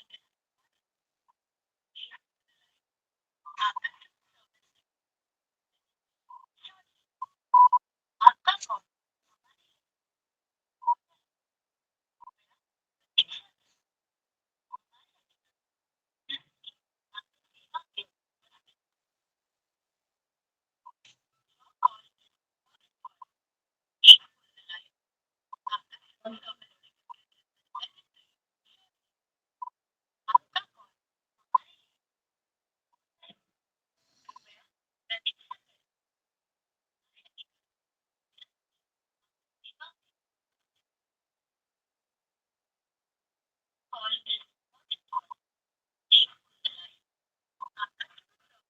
Executive will attend to you shortly. आपका call हमारे लिए महत्वपूर्ण है कृपया प्रतीक्षा करें हमारे अधिकारी जल्द ही आपकी सेवा में उपस्थित होंगे Your call is important to us. Please hold the line. Our customer service executive will attend to you shortly. आपका कॉल हमारे लिए महत्वपूर्ण है कृपया प्रतीक्षा करें हमारे अधिकारी जल्द ही आपकी सेवा में उपस्थित होंगे Your call is important to us. Please hold the line. Our customer service executive will attend to you shortly.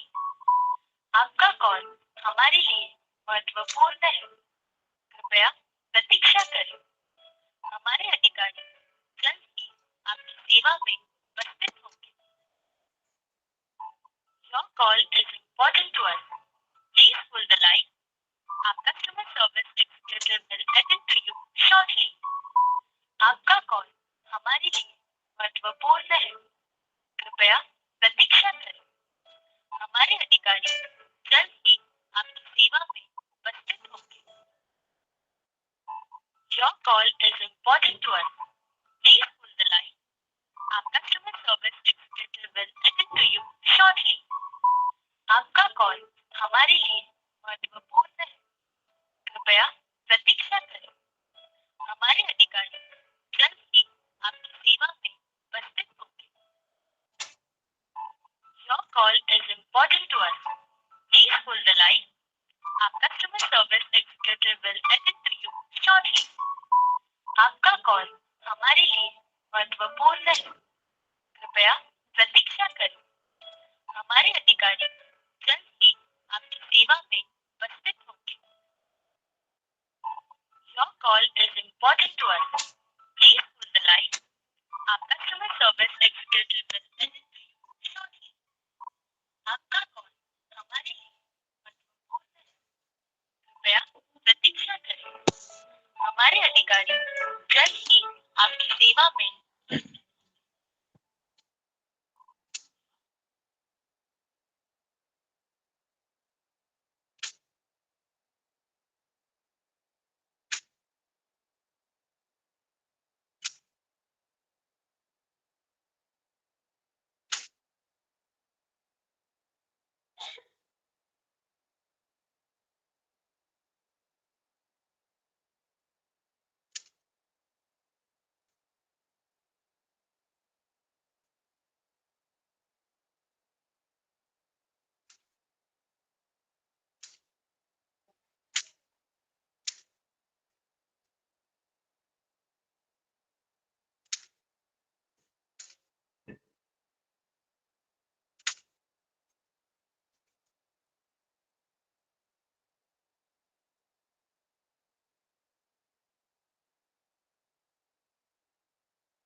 हाँ जी।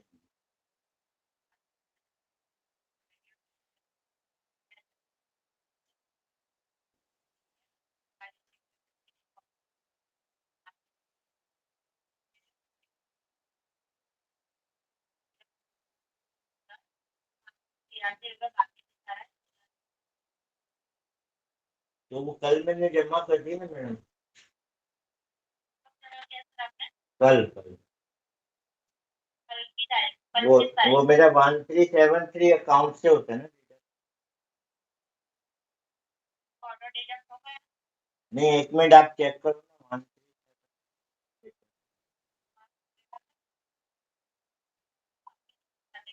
वो कब आया है वो?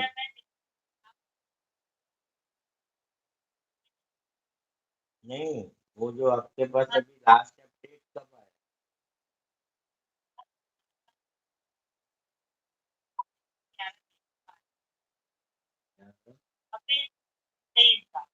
हाँ, तो वो हो गया होगा, मैंने तो कल डिपॉजिट कर दिया। ऑनलाइन मैंने अपने सेविंग अकाउंट में डाल दिया था। मैंने तो 10।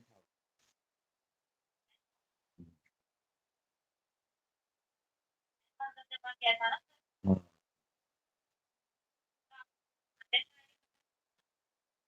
नहीं, वो तो मैंने अपने सेविंग अकाउंट में डाल दिए, तो उसमें से ऑटो डिडक्ट हो जाएगा।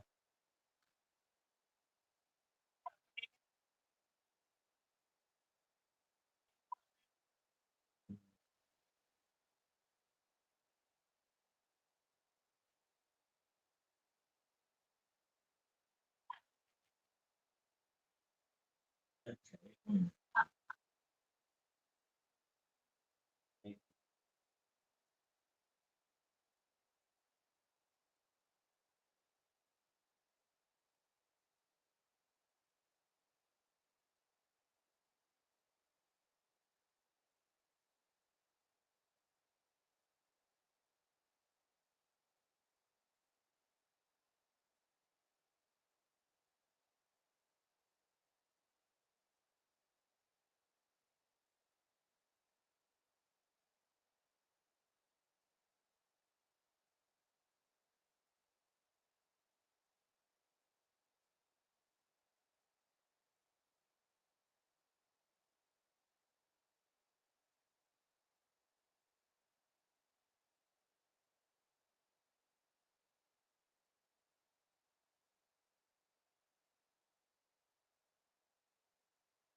पांच पांच लेक्चरर पढ़ा रहे हैं एक साथ।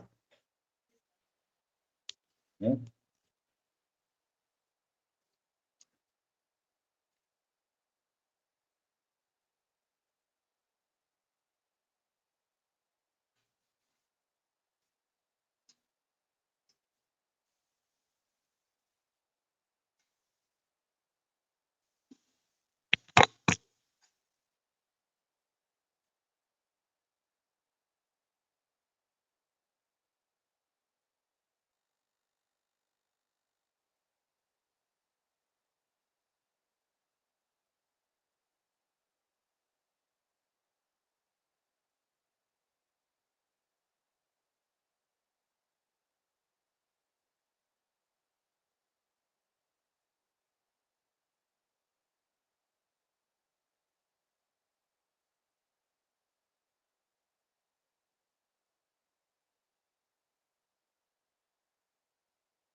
Good afternoon, Gupta sir.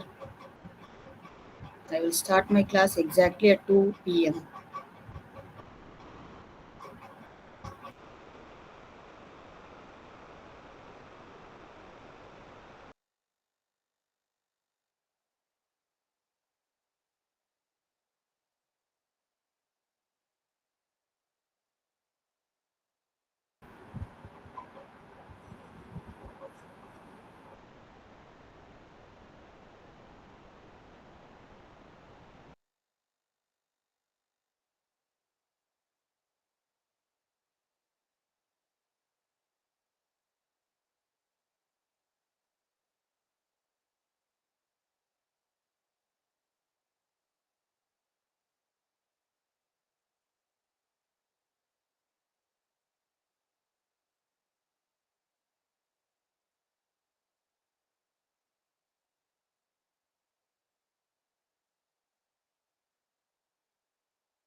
Exactly at 2 p.m. I will start.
So, good afternoon, dear participants.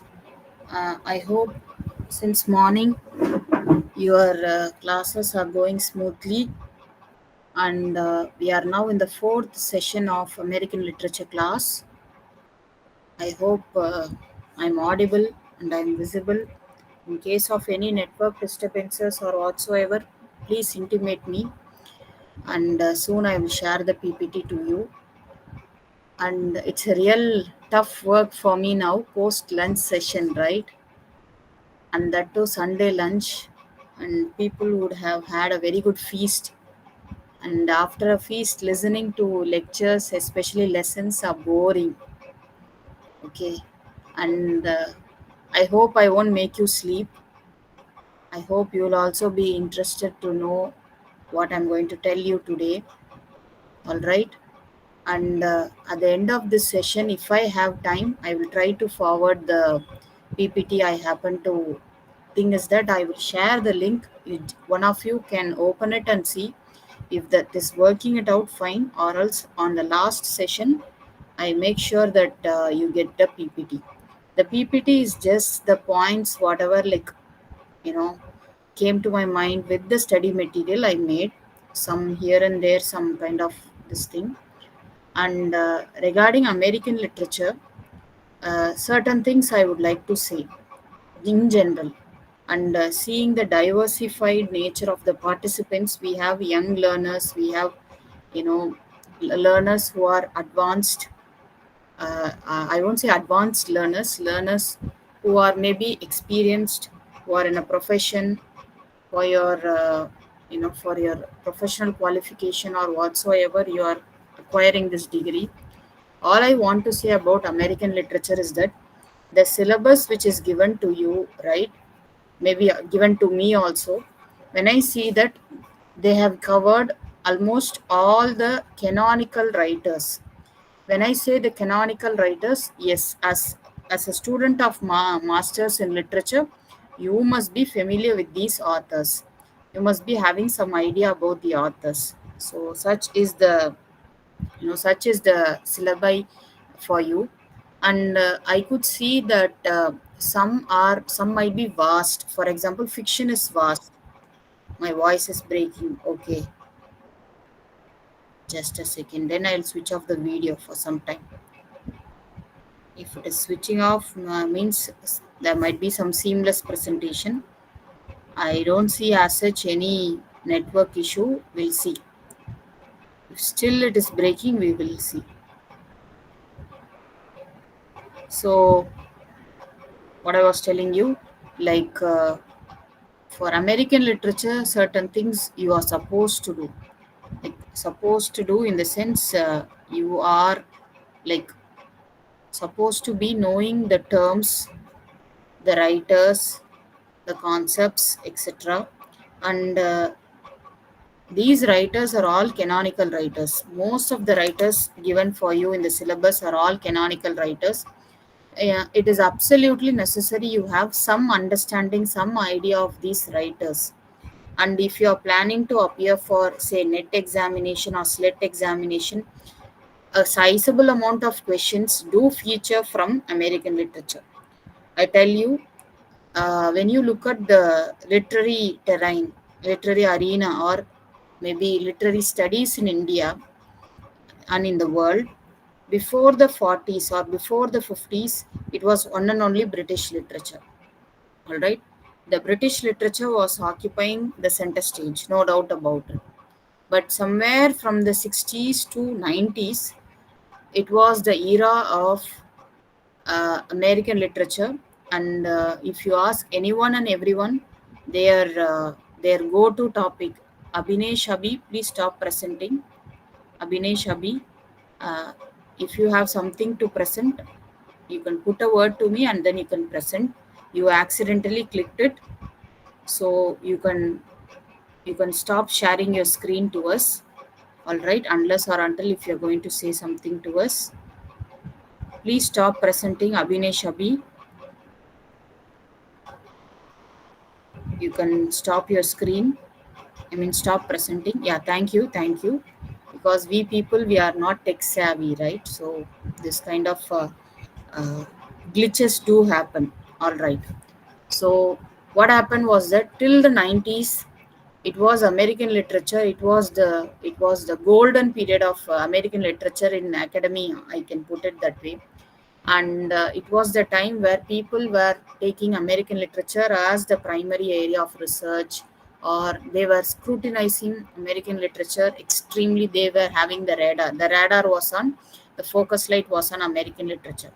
But what happened post 90s is that it was the era of the so-called empire rights back, we say, right? The Commonwealth nations, the nations which were erstwhile colonies of Britain, especially the south, the countries from the Indian subcontinent. Then African literature, then literature from Australia, New Zealand, they started occupying center stage. All right. So the literature of, we say that as new literatures, Commonwealth literatures, post-colonial literatures. These are all terms. Okay. These are all the various terms we will be using it.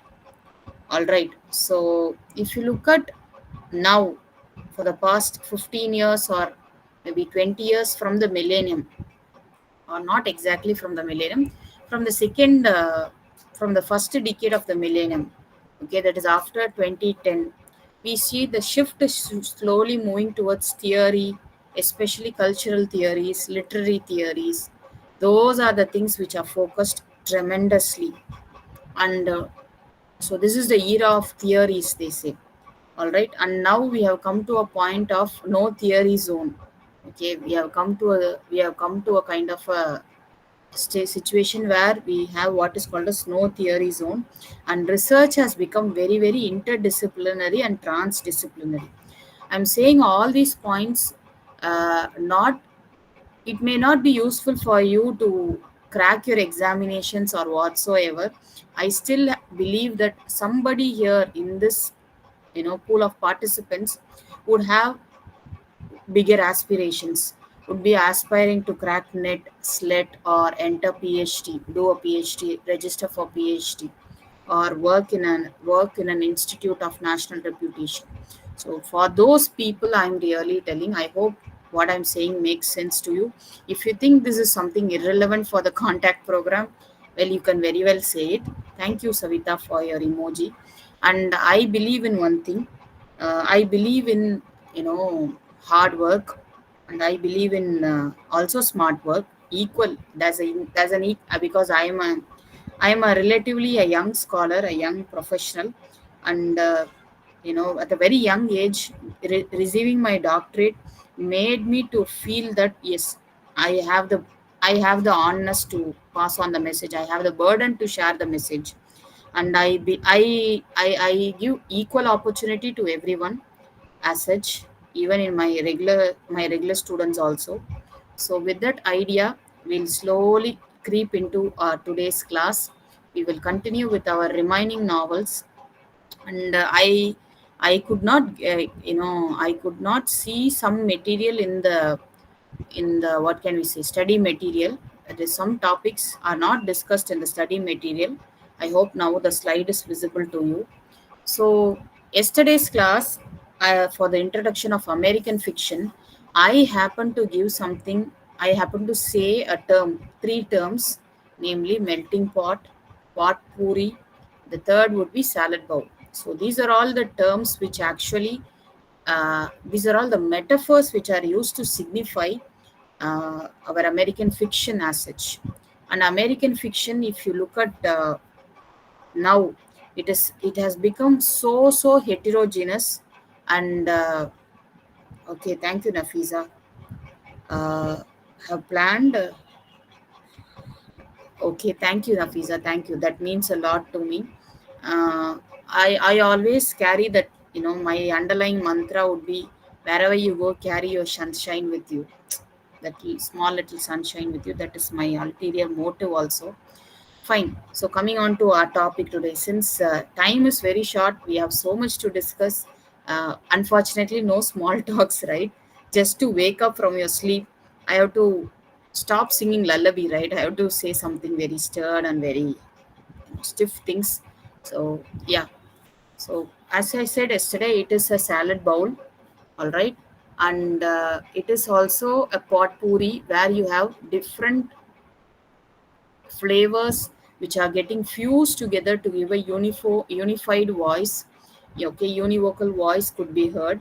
And it is interesting, you if the novels which been prescribed for you, you have of various, various genres, various styles are being, tested by the writers as such. And here is such wonderful classical master of American fiction. Okay, I would say always American fiction is incomplete without Ernest Hemingway.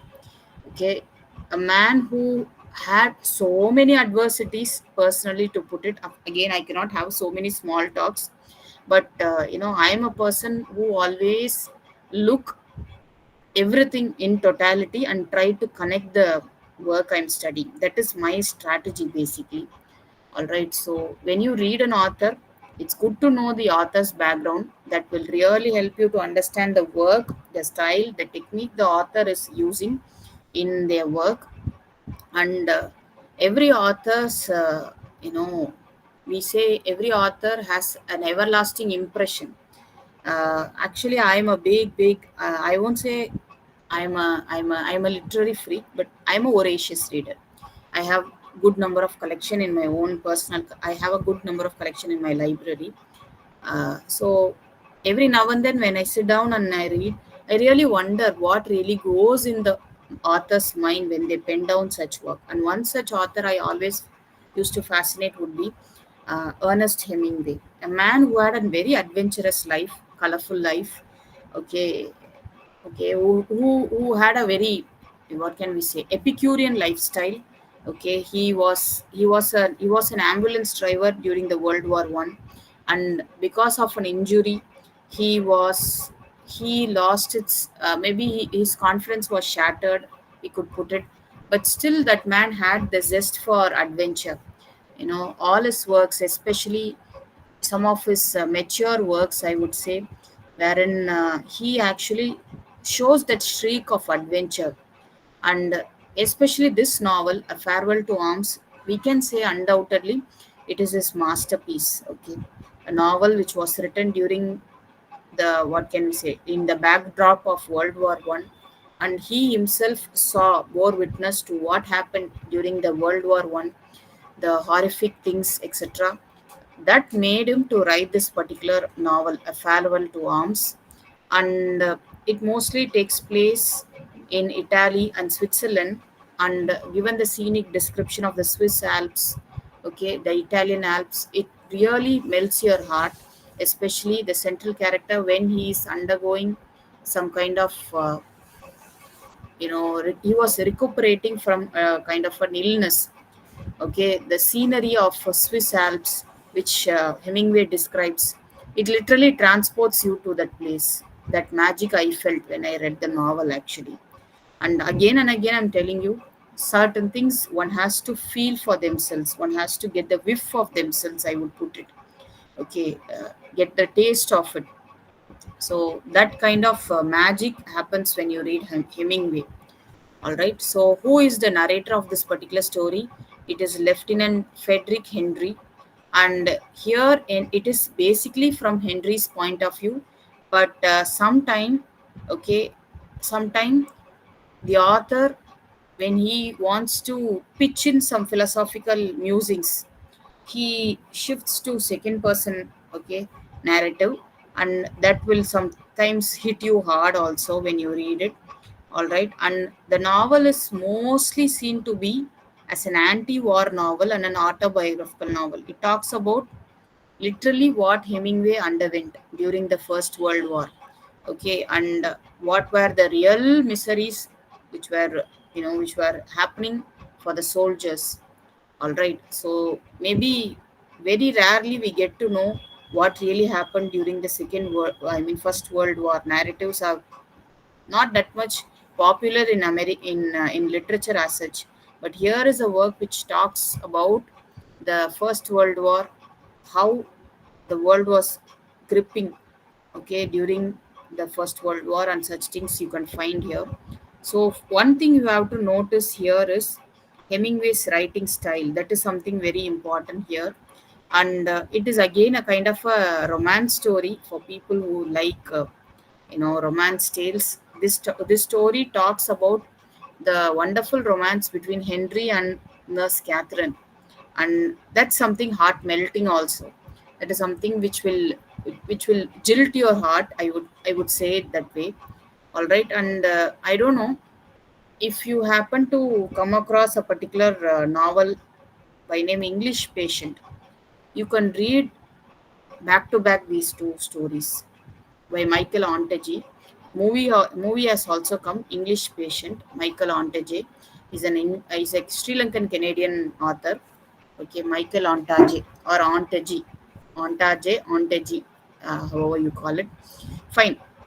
So another thing which talks in this particular novel in the recent days, which found its resurgence, or maybe you say no trending, which became very trending with this particular novel, is that uh, I told you, no, Hemingway was an adventurous man, a man who looks for adventures, etc. The notion of masculinity. Okay, remember when we say masculinity, uh, it's like what things which makes a man macho. Okay, which shows him to be a man. Those things are foregrounded now. They are unearthed from this particular novel. That is something which became very popular in the recent times, especially with the arrival of, for a long time we have something called feminism. Right now, for the past few years, we have nowadays a study called masculinity studies. You would be familiar with the term called toxic masculinity. Okay, so those things they started gaining now. Okay, well, Chamundeshwari, you can ask this particular question, divert this question to the DDE people. I'm not very sure of the answers. I'm sorry, Chamundeshwari. You can ask the DDE people. Okay, yes. So yes, so masculinities, that is something very important here, and they reinforce the fact that Henry is a man. Okay, he has to be a man of actions, etc. And of course, the third important aspect in this particular novel you should be really focusing for your examination is the horrific nature of war. What are the horrors of war? What did war do in the Western world? The ravages of the war are actually explained in a very very elaborate manner. So Savita has replied to Chamundeshwari, I believe. Fine.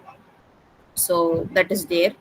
And another thing I would say is how actually, I'll tell very frankly, how actually this novel takes you is that from Henry's point of view.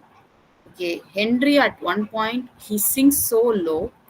Okay, he sinks so low in the sense he loses totally his confidence. That's because of his wound which he gets. And remember, this is an autobiographical novel, and sometimes our, what can we say, uh, our Hemingway adds reality in a very fictionalized manner. Whatever has happened to him, in a very gentle, sugar coated manner, he's giving in a fictionalized manner.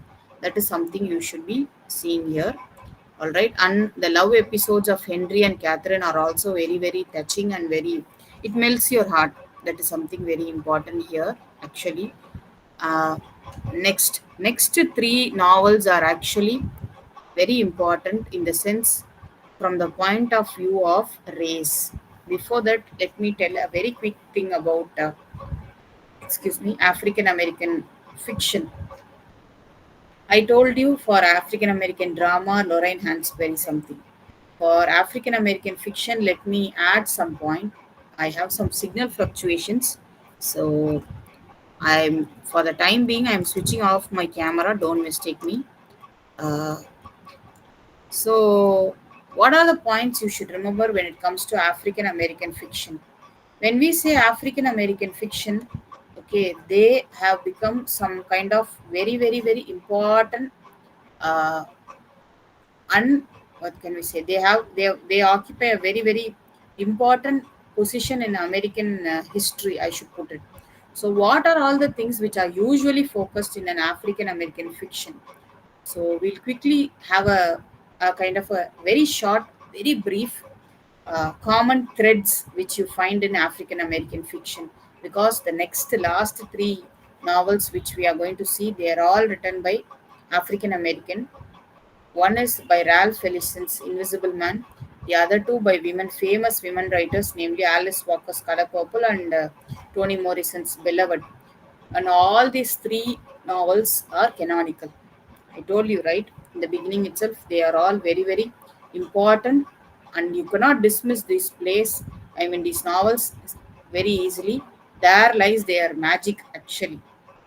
Yes, let us see quickly what hold they have over American literature, especially African American fiction. What kind of themes, common threads you can find? Number one, maybe shall I type in the chat box? Shall I type it, the points as such? Will that be okay for you? The themes alone? Somebody? Yes? Yes, ma'am. Okay, thank you, Rashita. Thank you, Deepak. Okay. So the first one, undoubtedly, the conflict of race and its discrimination. That is, racial identity and discrimination. This is a common thread which you find in all the three novels, especially the very title Invisible Man. The unnamed character, unnamed protagonist in Invisible Man wants to become invisible just because of his race. He is no longer happy about his own race, about his skin color. The same thing gets echoed in Alice Walker, Color Purple. Celie feels that she is neglected, she is grounded on her racial lines. And similarly, in Beloved Seth also feels that way. All right, yes. So that is the first point you should understand, racial identity and its discrimination. The next point or the next common thread which runs across these stories is that the importance of family and community. This is a kind of a recurring motif which runs across especially African American fiction. Okay, even this point can be extended even to African American drama, especially Raisin in the Sun. How family is something, a close unit, okay, is something very, very important, a vital thing. And remember, in African American societies, the matriarchs play a vital role, the mothers play a vital role. Little technical information here for you to really, really understand. If you have time, you can read an essay by Alice Walker, In Search of Our Mother's Gardens. If you happen to come across it, fine. In Search of Our Mother's Garden. I'm typing that text name. You can give a quick reading of it, or you can read the summary of it also. Well, Alice Walker takes pride in saying that, okay, they look up to their mothers and grandmothers. In other words, the ladies of the family, they look up to them, and it is they who have given them the spirit, the creative spirit and spark within them. So it is the indomitable spirit of these women which actually migrated into the other African Americans. That's what it says. It goes like that. All right. So that is something very important you should understand. Family and community. And as a society, they try to live in a closed manner, okay, in African American society. All right. That is something you should understand. And there's also a movie you can watch sometime later. There are so many movies actually on African Americans. One movie, popular movie, is The Help. This movie also will help you. The Help, okay, this movie also will help you to understand the ground reality of African American society as such. The next important thing which you should bear in mind is that these things go hand in hand. One is the value of history, okay, or the lesson of history and social justice. All right, this is something which goes hand in hand. Okay, without that, this is incomplete, or without this, this is incomplete.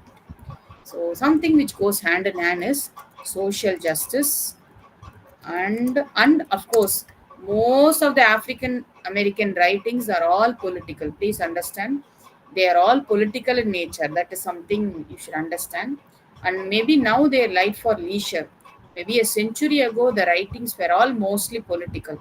And maybe you would have heard this term. If you are not hearing this for the first time, okay, fine. Well, they come under particular genre called resistance literature. Okay, you should remember that resistance literature, social justice and historical connect. So this is the next point you should understand. That is social justice and historical connect.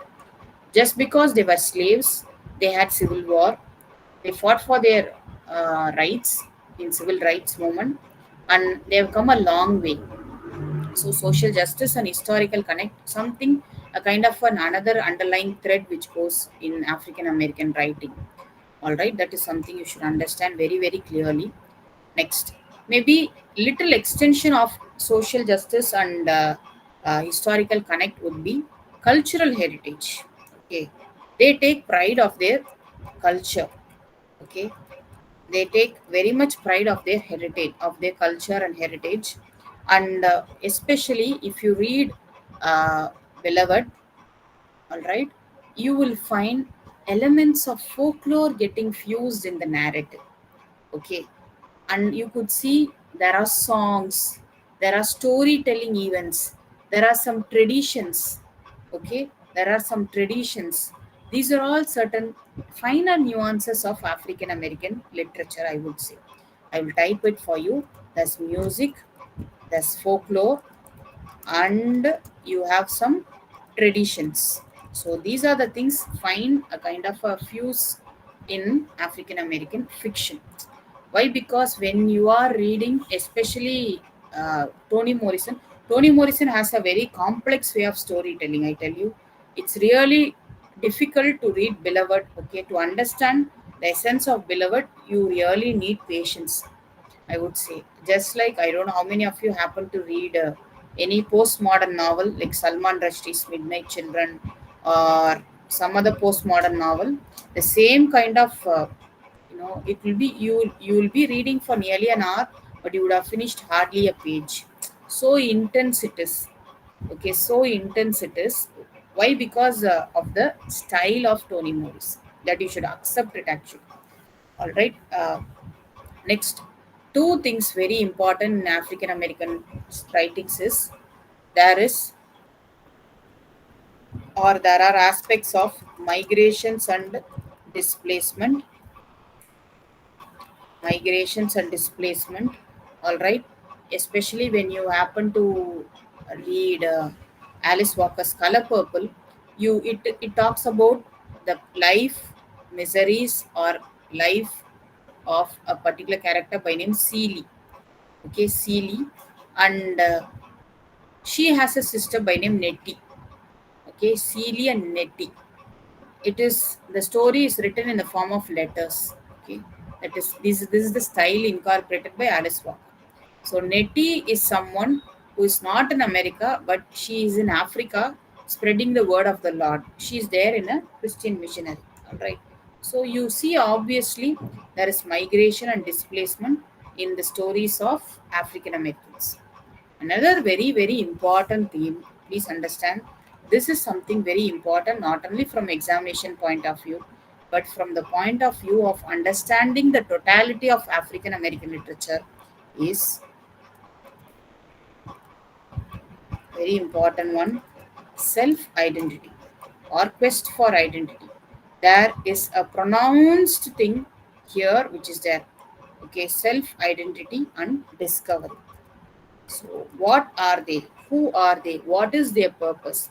So, these kinds of things are very, very important in African American literature. I hope I'm making sense. Okay, I'm giving you some kind of pointers to think on those lines and to prepare for your examinations. And if you look these three novels, there are connecting threads. Thank you, Savita. Thank you, Nafisa. So these are some of the connecting points you should remember. I hope I am not giving completely elaborately all episodes from all the novels. Well, if you read now your material, now you can connect.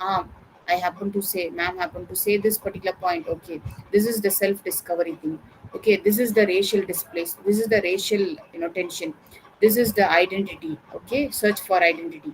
So you can find out those pointers and you can internalize those points. It's easy for you to understand. Coming on to Ralph Ellishon's Invisible Man. Okay, so this book actually is seen to be a classic in American literature. Okay, especially it came in the mid 50s, I mean, in the mid of the century, but it became the classic, the defining book of African American fiction, I would say. Just like Raisin in the Sun, maybe after Raisin in the Sun, one work which actually made the American society think on racial terms very seriously would be Invisible Man, no doubt about it. That's why it won the National Book Award, right? So, and another important fact of this particular book is that the book is a coming of age novel. What is a coming of age novel technically called? Bildungsroman. Okay, that is an important question from examination point of view. Bildungsroman. It's a German word which means growth novel or formation novel, we say. Bildungsroman. I'm typing the word here. Bildungsroman. Okay, yes. If it talks about an artist, growth of an artist, it is Kunstenroman. Okay, Kunstenroman. That is also something you should remember. These are all some of the terms you must be knowing. Okay, yes. So Bildungsroman and Kunstenroman. These are something very important. You should understand that. Okay, yes. So the Invisible Man, it talks about an unnamed protagonist. That means what? Whenever an author is using an unnamed protagonist, it means it signifies every African American. So the author is generalizing the statement, which means the issue is something very bigger. It is not something very easily you can internalize that issue and say that okay, fine. It's not like that.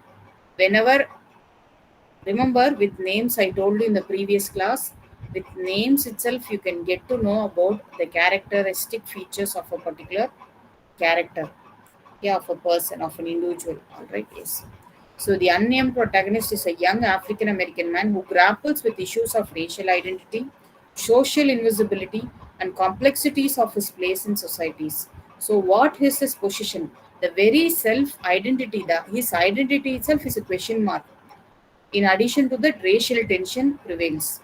So, racial discrimination and identity, and there is also quest for selfhood. And what are all the expectations which are laid by the society on this unnamed character? So, these are all some of the themes which actually get around in the particular story, Invisible Man. And Invisible Man became very popular. Remember, especially after the civil rights movement. Okay, after the civil rights movement, it gained momentum like anything, because here is a story which talks about the real plight of African Americans, that is there. And next important point for examination you should look for is the notion of invisibility. That is the symbol. That is an important recurring symbol in this particular novel. The symbol of invisibility. Why someone wants to become an invisible? Maybe they have some problems. They have some unspeakable worries or miseries. All these things they want to get rid of it. So only they are actually what they want to become invisible. All right, they want to disappear from the face of earth, meaning they want to escape. They want to go to an utopia. Okay, yes. And there are also some allusions in this particular novel that is again very important. Okay, there are some allusions here. Allusions are nothing but kind of hidden references, okay, to literary and cultural references on folklore, music, literature, and that makes the narrative very interesting, very gripping also. All right, that is something you should understand. And these are all some of the very important aspects you should note down. And another interesting thing about this novel is that it is narrated in first person. Whatever that unnamed character is experiencing, he is actually kind of confessing to the readers his problems, his traumas, okay, his mental angst, everything is actually put together in this particular novel. That is something you should understand. So that is Invisible Man. And coming on to the next novel is Alice Walker's Color Purple. Probably one novel which I really enjoyed in my PG days would be Alice Walker's Color Purple. I don't know why. Still, it gives me pleasant memories whenever I see Color Purple. It gives me pleasant memories and idyllic memories, in fact. Not pleasant memories, more than that, idyllic memories. So, I told you about Alice Walker, right? Alice Walker uh, is a person who brought really the notion of uh, womanism to African American literature. What is that notion of womanism? I'm typing the term here. Whenever you read Alice Walker, a term which you should never forget is womanism. All right. So, well, womanism is maybe a toned down, a kind of a narrower term of feminism, especially relating to African American women feminism. Okay, so the feminism of African American woman is womanism. All right, so that is something you should understand. With that idea, if you happen to read Alice Walker's Color Purple, you will really fix things out, and especially this particular womanism, she also explains in, I told you know, In Search of Her Mother's Gardens. She also explains briefly in that particular essay also. You can have a reading of it. All right, so Alice Walker's Color Purple is often having the label as epistolary novel or historical novel. What is an epistolary novel? A novel written in the form of letters. So the central character Celie, she writes several letters to her sister, to God, to sun, to stars. Okay. So first she writes to her sisters, to her sister Nettie, and later on she writes to God. Okay, something like that. So that is there primarily to God, I told you, and the story is narrated by a character by name Celie. Okay, she is married to a man by name Mister. His name is just Mister. She will never tell her his name at all. Only at one time or few occasions only we get to know what is the name of her husband, Albert. Okay, she will only say Mister. Mister. Maybe maybe when we did PG, our professor used to ask, why do you think that she called her husband just as Mister? There are several reasons. One reason is that she is not having a very blissful or happy marital life. Her marital life is so traumatic because he tortures her, he abuses her, he exploits her, which which is a kind of a living everyday hell. So what is the ultimate reply she's doing? She calls him as Mister. Her life, Celie's life, goes a tremendous change when she meets okay a blues singer, Shug Avery. Okay, she's a blues singer. Okay, after seeing her only, her life, she understood the real purpose of her life. Okay, Shugavari. Who is the Shugavari? She's a blues singer, and with blues with Shugavari, Celie develops a lesbianic relationship. That is something very important from examination point of view. This novel, okay, was very honest in saying how okay how even African American women, they are so passionate. They also have passions, desires, and it is through the love connect of Shugeveri and Celie. Alice Walker establishes that, and this novel also looks like a kind of a diary wherein you find Celie's most intimate thoughts, expressions, emotions gets expressed very vividly. And again, I'm telling you, only when you read it, you will appreciate the writings. Of course, this is there as a movie also. Whoopi Goldberg and Oprah Winfrey has acted in this particular movie. You can really watch it also. All right, so that is about Alice Walker. And Alice Walker's Color Purple. One more thing I wanted to say is these characters. Next, the lesbianic relationship between Shugavari and Celie is very important. The style in which the novel is written, that is again important, style and technique from examination point of view. All right. So these are all the things you should be really, really focusing into. All right. Now coming on to the last novel of your study program is Toni Morrison's Beloved. Please understand, Toni Morrison is the first African American Nobel laureate, African American woman Nobel laureate who won the prestigious award, and no wonder her book Beloved is her magnum opus.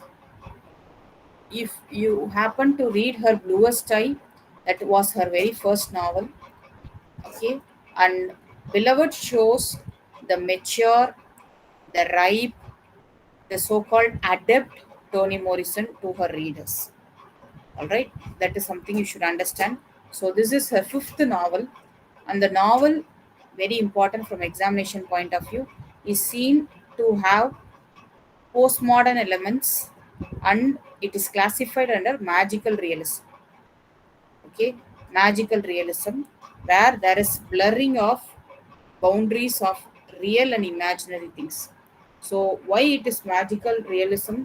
There is blurring of boundaries between the real and supernatural, and we have so many layers of poetic meaning here, symbolic meaning. Okay, and very brilliantly Toni Morrison brings out to her readers.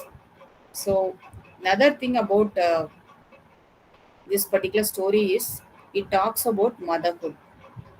Okay, there's a slave by name Seth, Sethe, Seth, an escaped enslaved woman who is haunted by the trauma of her past.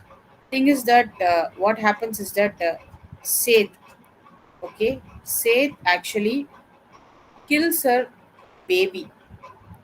Why she kills her baby, murders her baby, in fact, because instead of she as a woman, black woman, she was caught within the clutches of slavery, and she does not want that little baby of hers to undergo the same misery she has spent. So that comes as a ghost and haunts her. So that is something very important. That is something underlying thing you should understand in this particular story. And the story gives very, very chilling pictures of slavery, and very graphic detail of the abuses which were injustice which were done to Seth are explained in detail in a graphical manner. Toni Morrison explains it, and which is disturbing, actually very disturbing and troubled. When you read it, at one point you find it very, very disturbed, and you I'm not exaggerating, it may cause you sleepless nights also. So that is the power of Toni Morrison's writing in this particular novel here.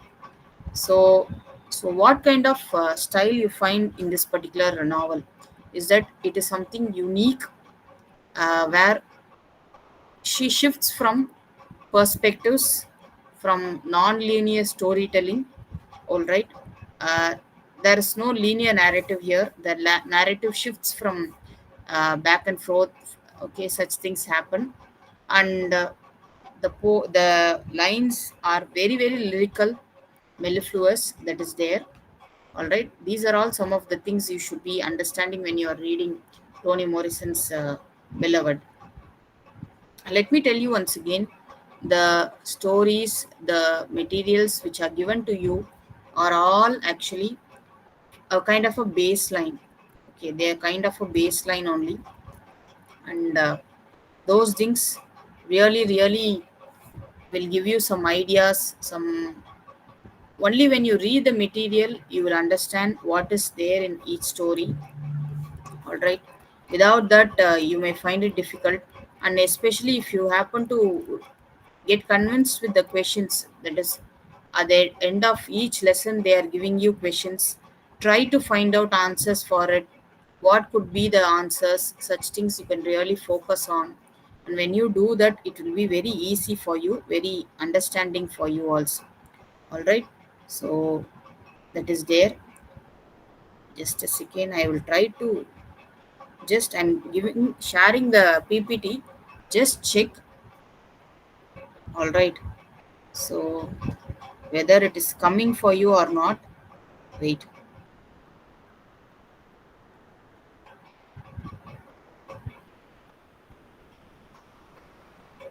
I don't know who will get it, but I have posted the link there. Just try to open and see.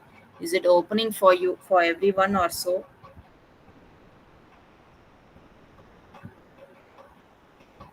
Any problem or any glitch, let me know.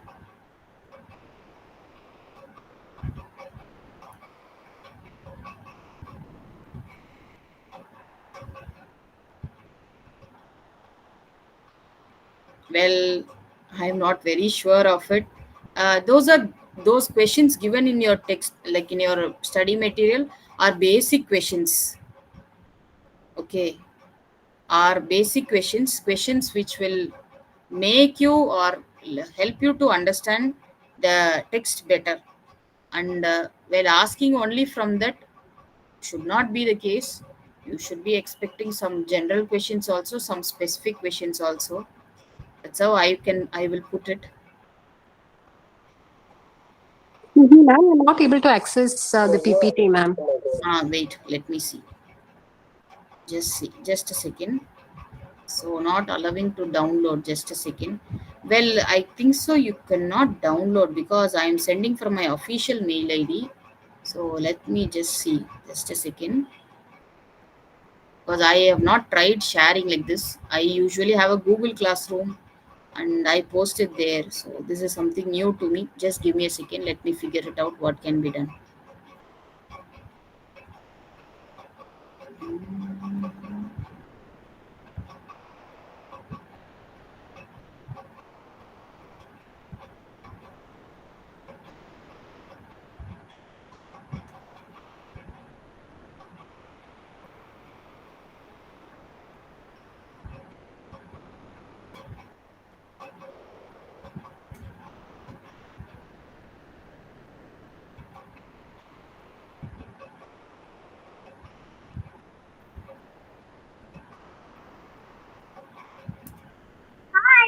Ma'am, it says a notification will be sent to the sender when I Okay, selected this. okay. Now just click the recently sent link because I myself I am also not so tech savvy and all.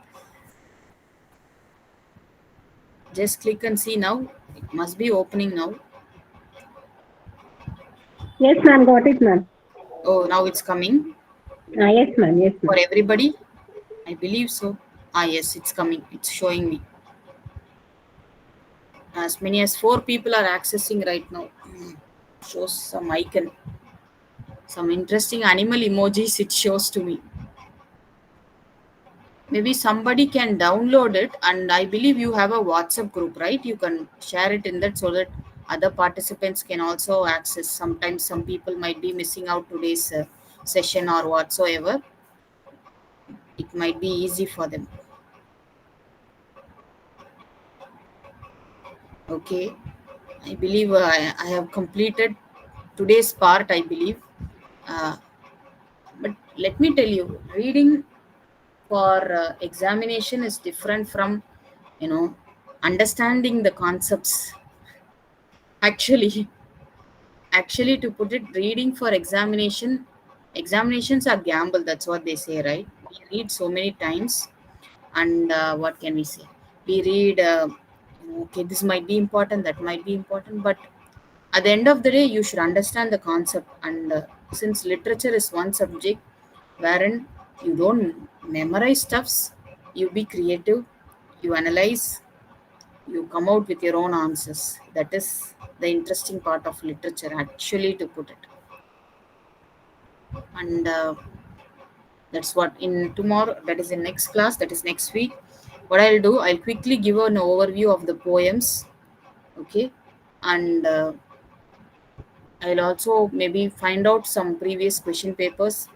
Okay, I think so. It's there in the DD website. I have to access it.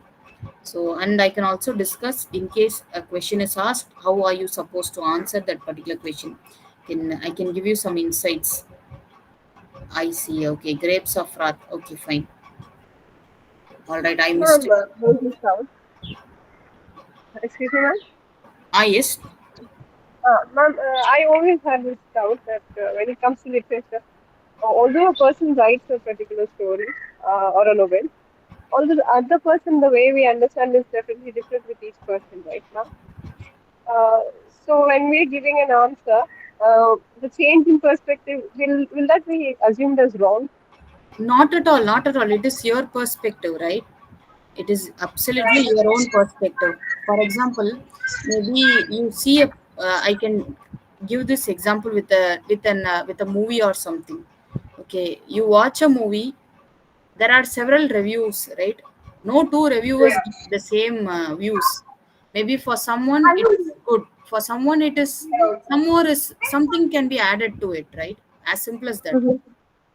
So Oh, okay, ma'am. that is why in literature we have, so many stories coming still. So many characters are still are debated, are seen in new lights. That's a something, that is open ended. That is one interesting gamble of literature, as such, to put it.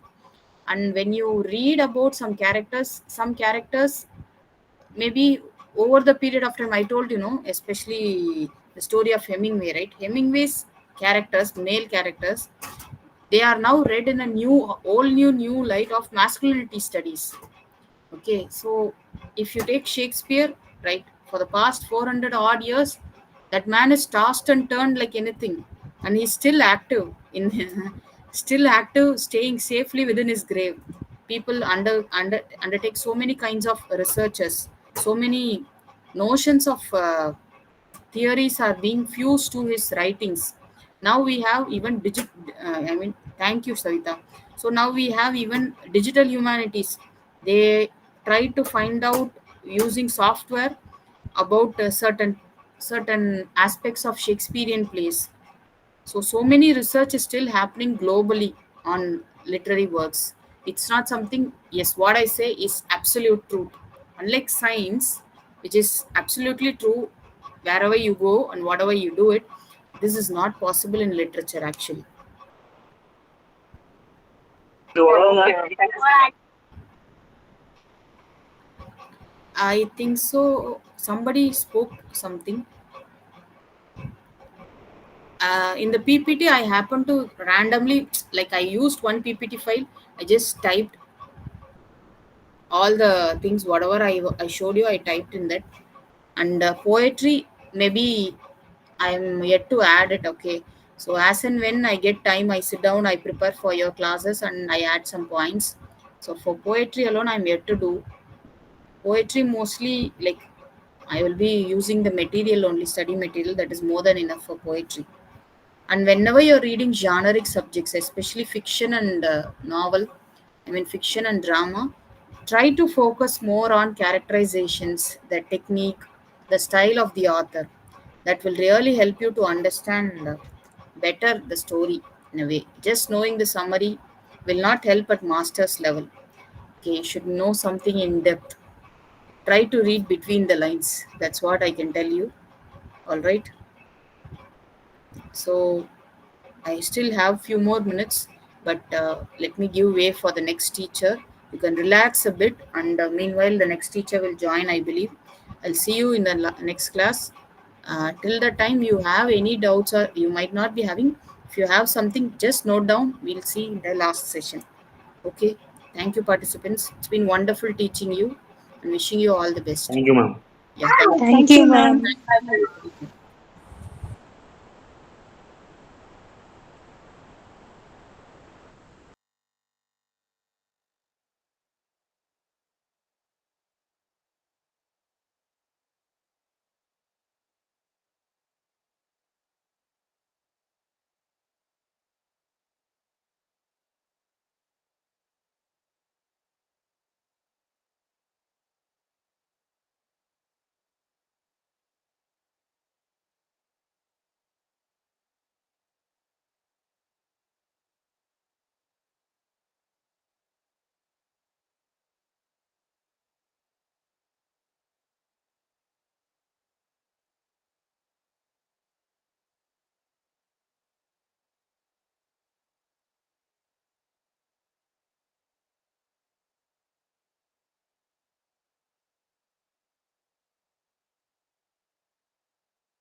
What is this?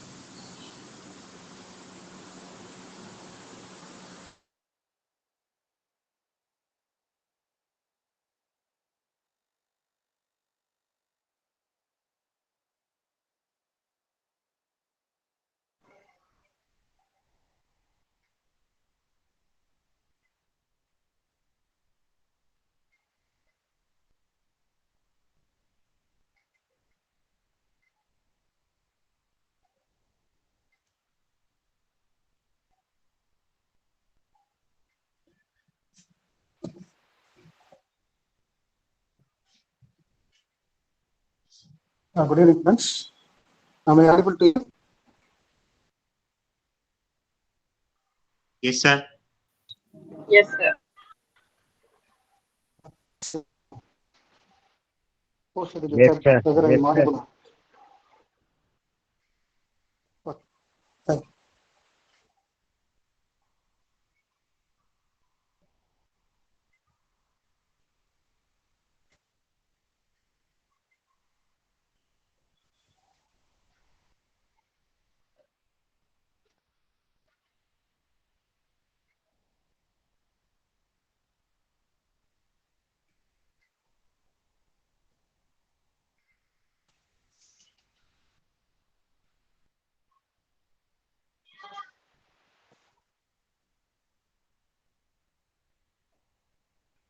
Is the screen visible to you? Are you able Yes, to sir. see my screen?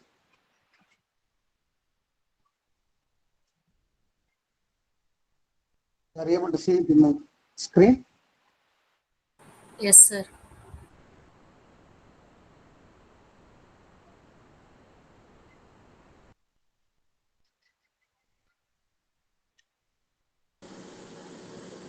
Please post it in the chat box whether you are seeing the screen or not.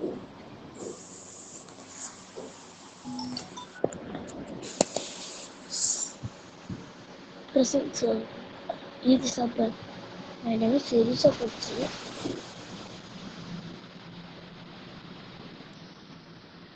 Okay, we can discuss with. I just give the introductory. I just give the introductory part of Samuel Coleridge biography lecture here. We are going to see the chapter 14, 16, and 17. I try to cover the major points regarding the Coleridge views on this one poetry and theory of poem. Okay. Before going into that,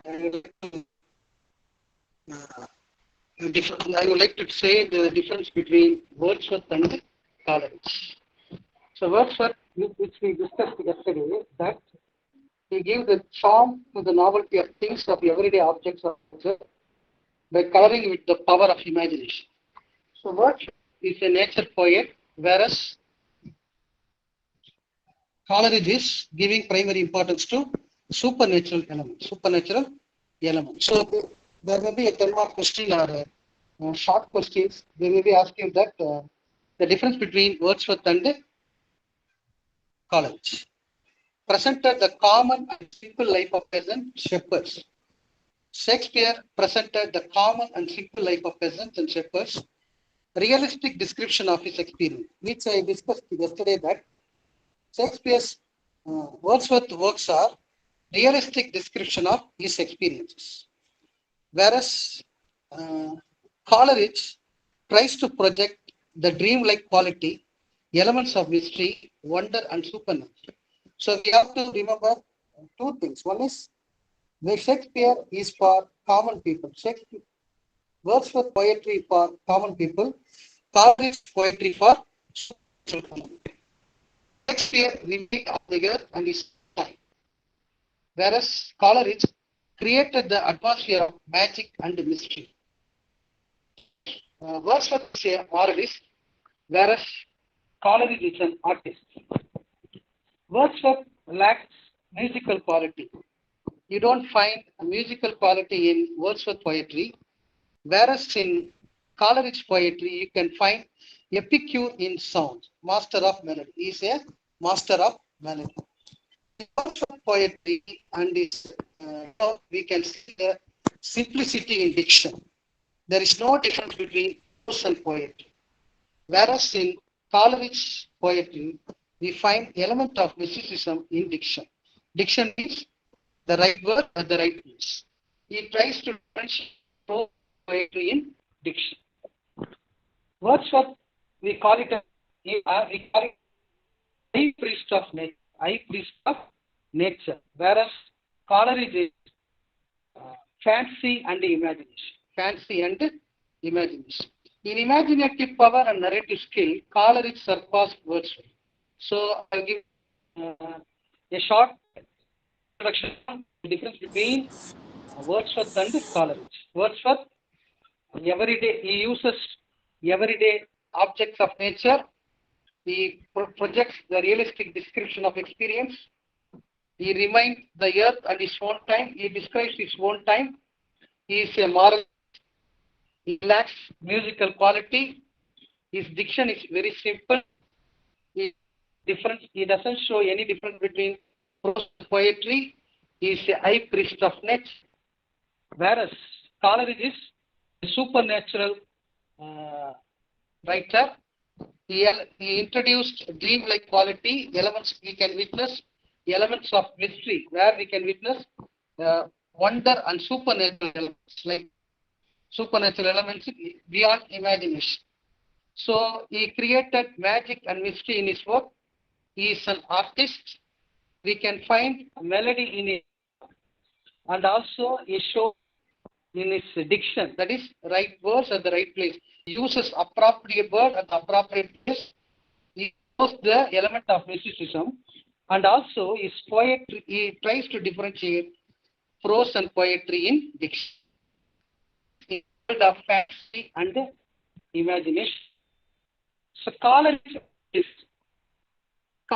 new technique of criticism is called appreciative criticism.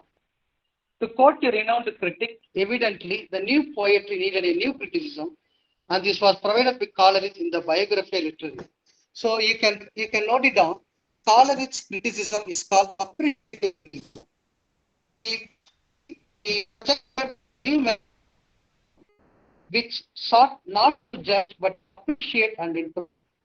The works he mentioned, okay, he writes, okay, you should not judge the work, you have to appreciate and interpret the work. He illustrates the tendency of romantic criticism to set the effect of art upon the critic's emotion and to be regarded art as a source of moral and philosophical wisdom. So he exemplifies, he gives examples and tries to stress the effect upon the critic's emotion and to regard art as a source of moral and philosophical wisdom.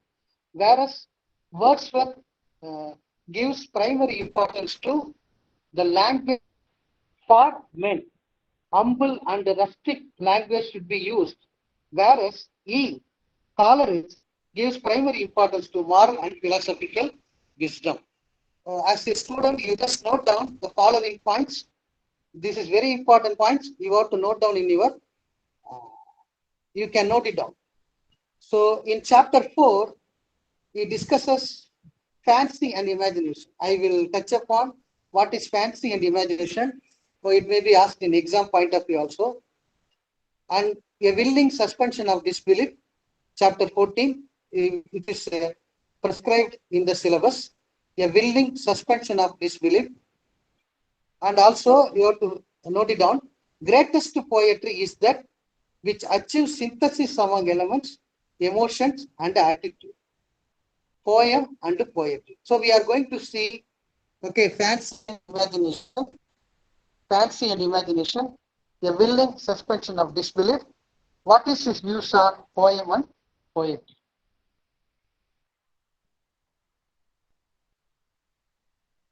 Is it clear now? Are you able to see that?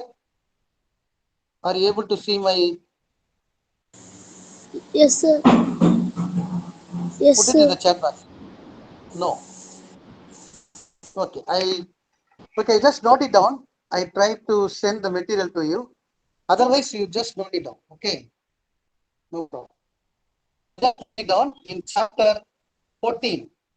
In chapter 14,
Now is it visible? Now is it visible? Can anyone post it in the chat box? Is it visible now? Because once I see the material, I can't see you. That's why I asked. Is it visible now?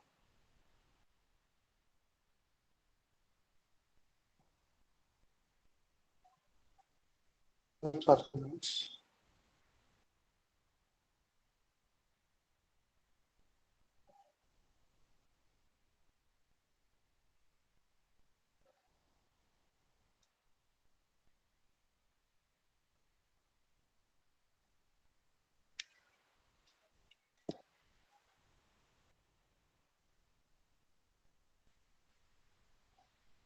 Now is it visible, right?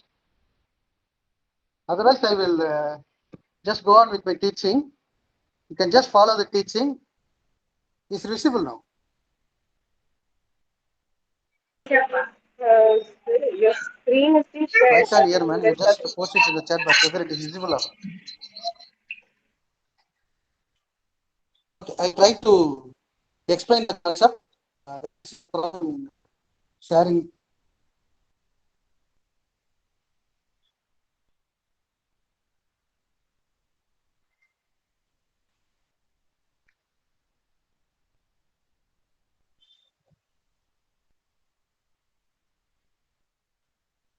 But whatever I said, you just note it down. You just note it down the important points while I am teaching, right?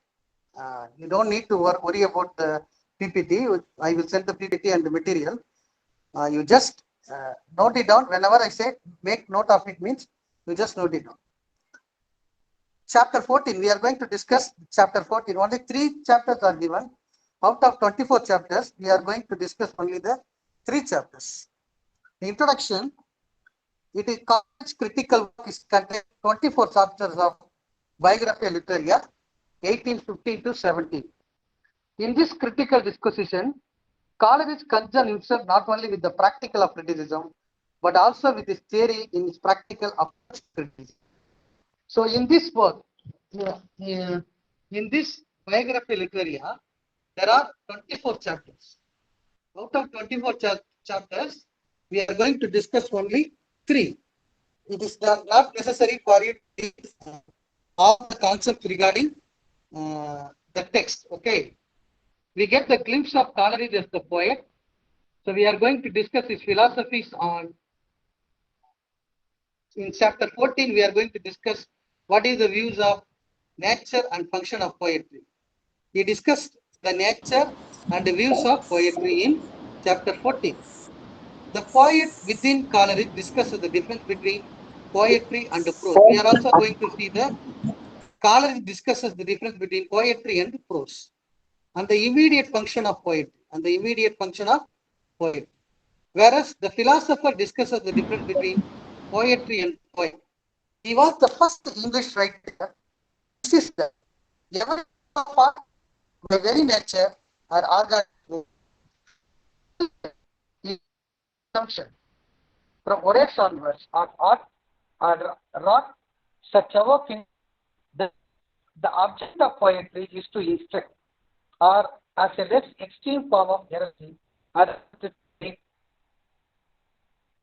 in this chapter 14, okay, we are going to discuss about a few concepts, that is,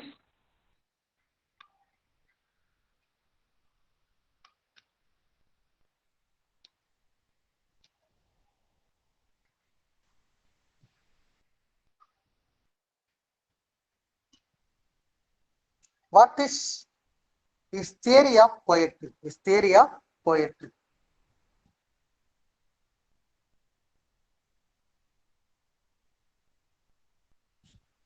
Am I audible to you?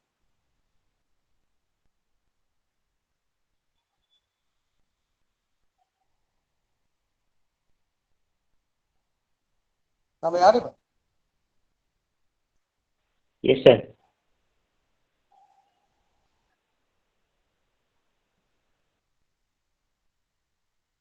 Right.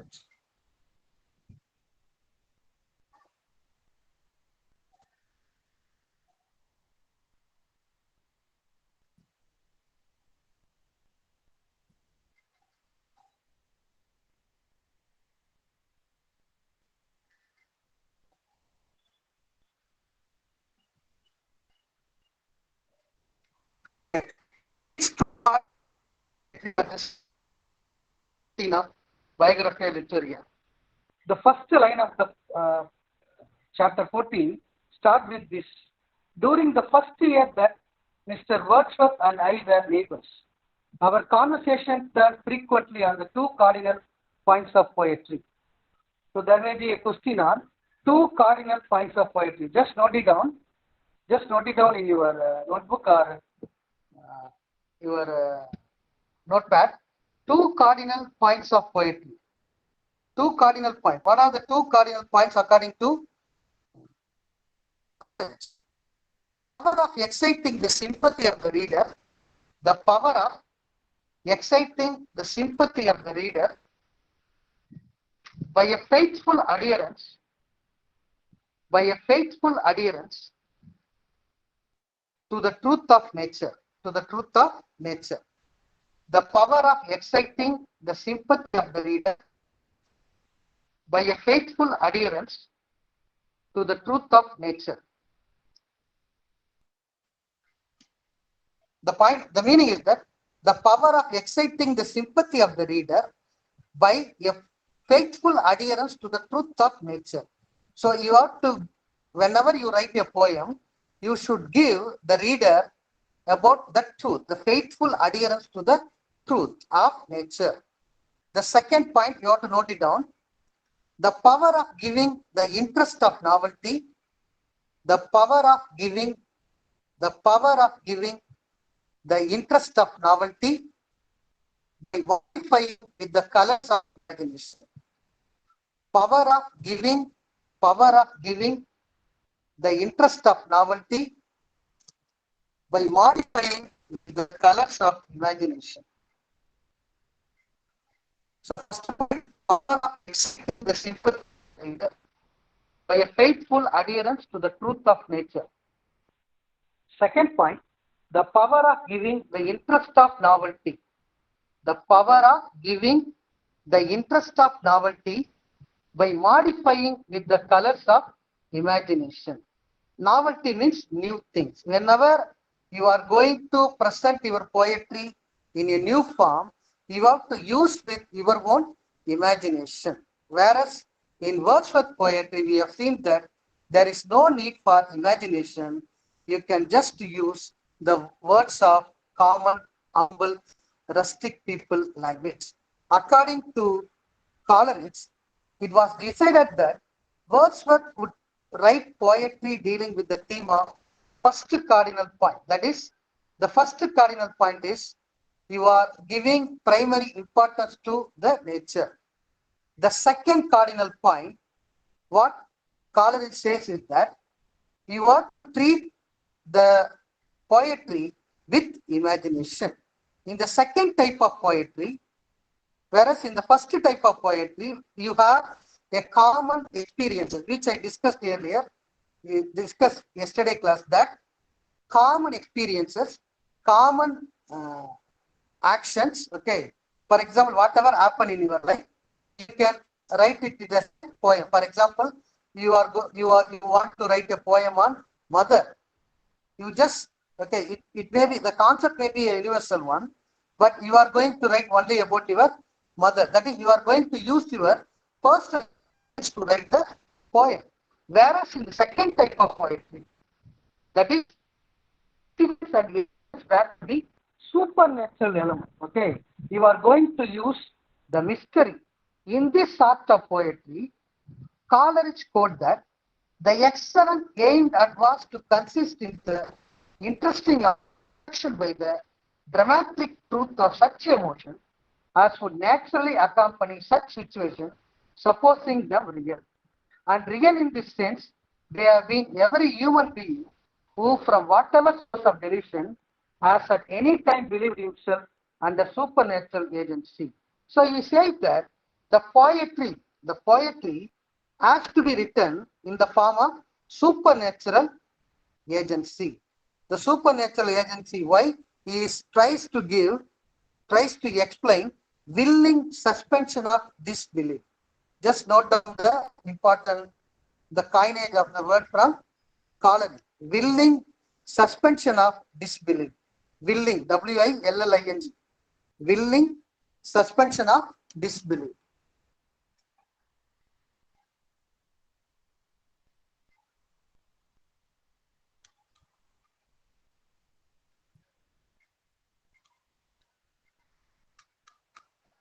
Willing suspension of disbelief. Willing suspension of disbelief. DISBELIEF.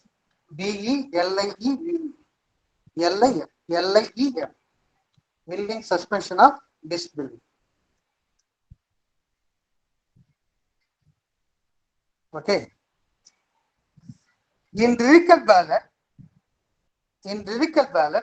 written by Wordsworth, dealing with two cardinal points, wherein Coleridge says that we have to deal with persons and character supernatural. Now write it down in your notebook. So we have discussed two cardinal points about poetry. One is about nature. Second one is about imagination. I give the two quotation given by Wordsworth and Coleridge. And also Coleridge is famous for using supernatural element. Supernatural element. We call it. That's why he coined the word willing suspension of disbelief. Willing suspension of disbelief. Now you just note it down. Coleridge deals with person and characters supernatural. Person and characters supernatural. He is not taking the character from ordinary human being, ordinary life as given by Wordsworth. He has taken the characters from supernatural element. So, in what are Coleridge views towards Wordsworth poetic Greek?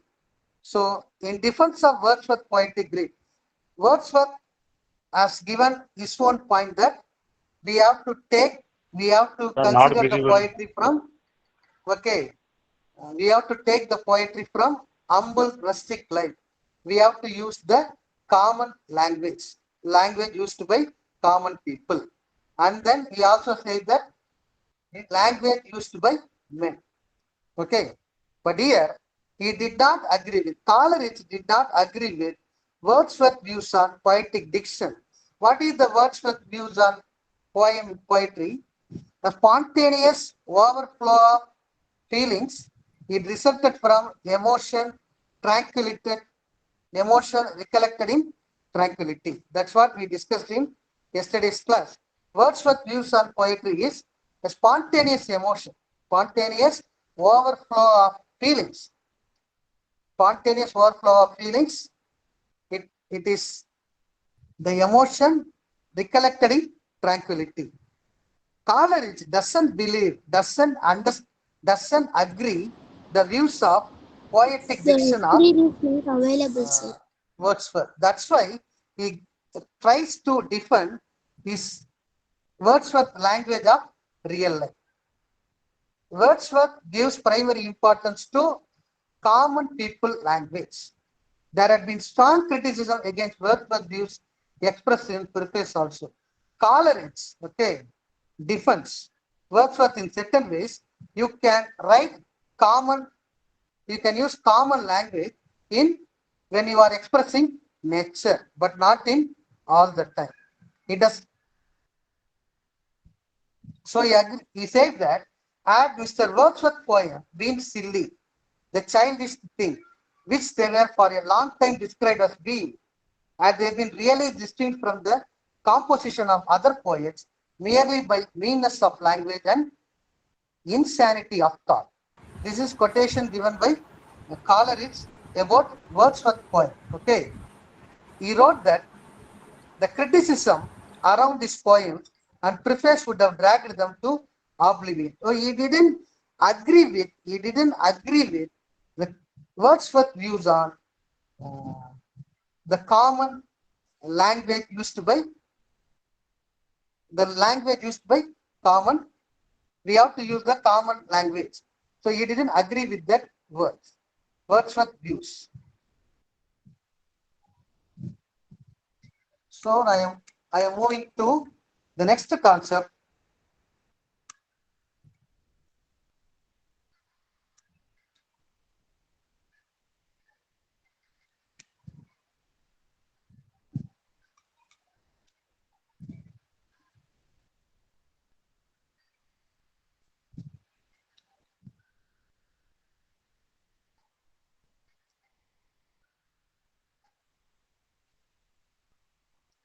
So we are moving to the concept of imagination and fancy. Imagination and fancy, which is given by Coleridge in his book, chapter book number 4.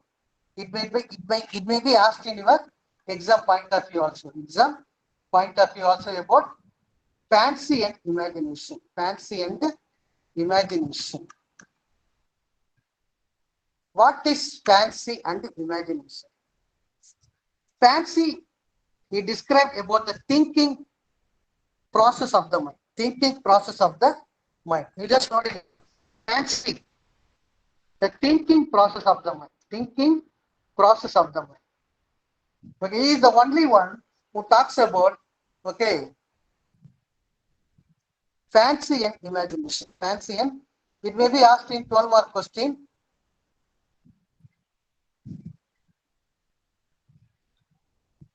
His theory of imagination. His theory of imagination and fancy.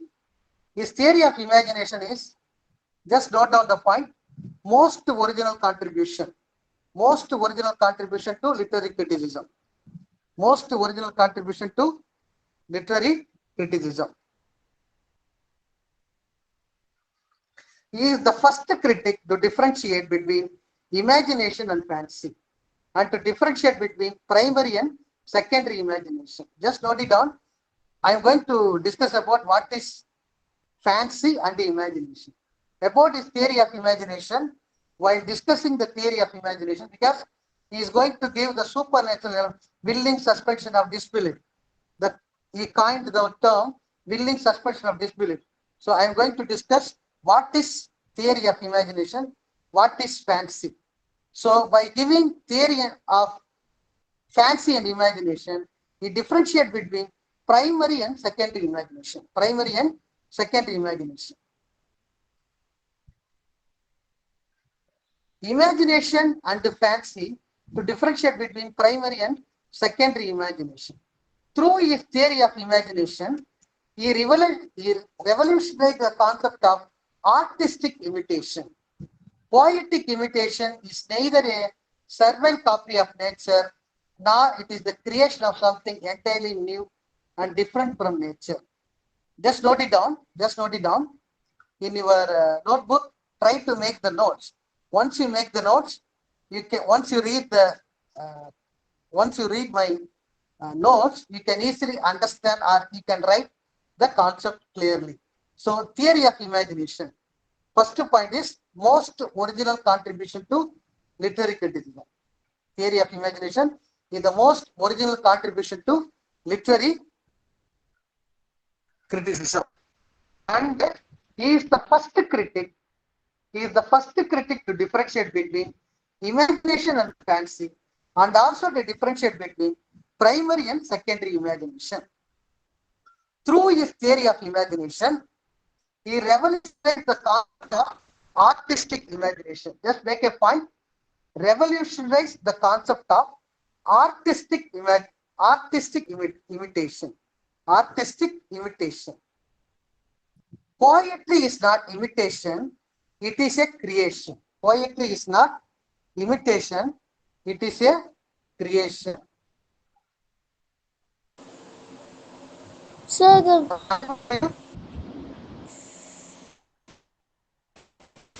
Am I audible?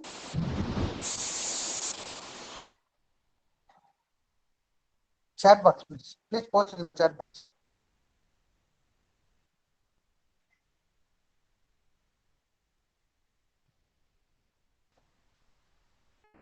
Am I audible?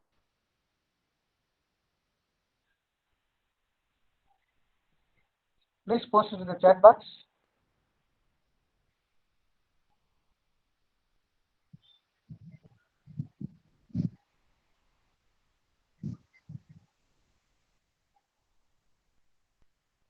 Could anyone tell me that whether I am audible or not? Yes, sir. Audible. Now is it okay? Yes, Now, sir. okay, sir.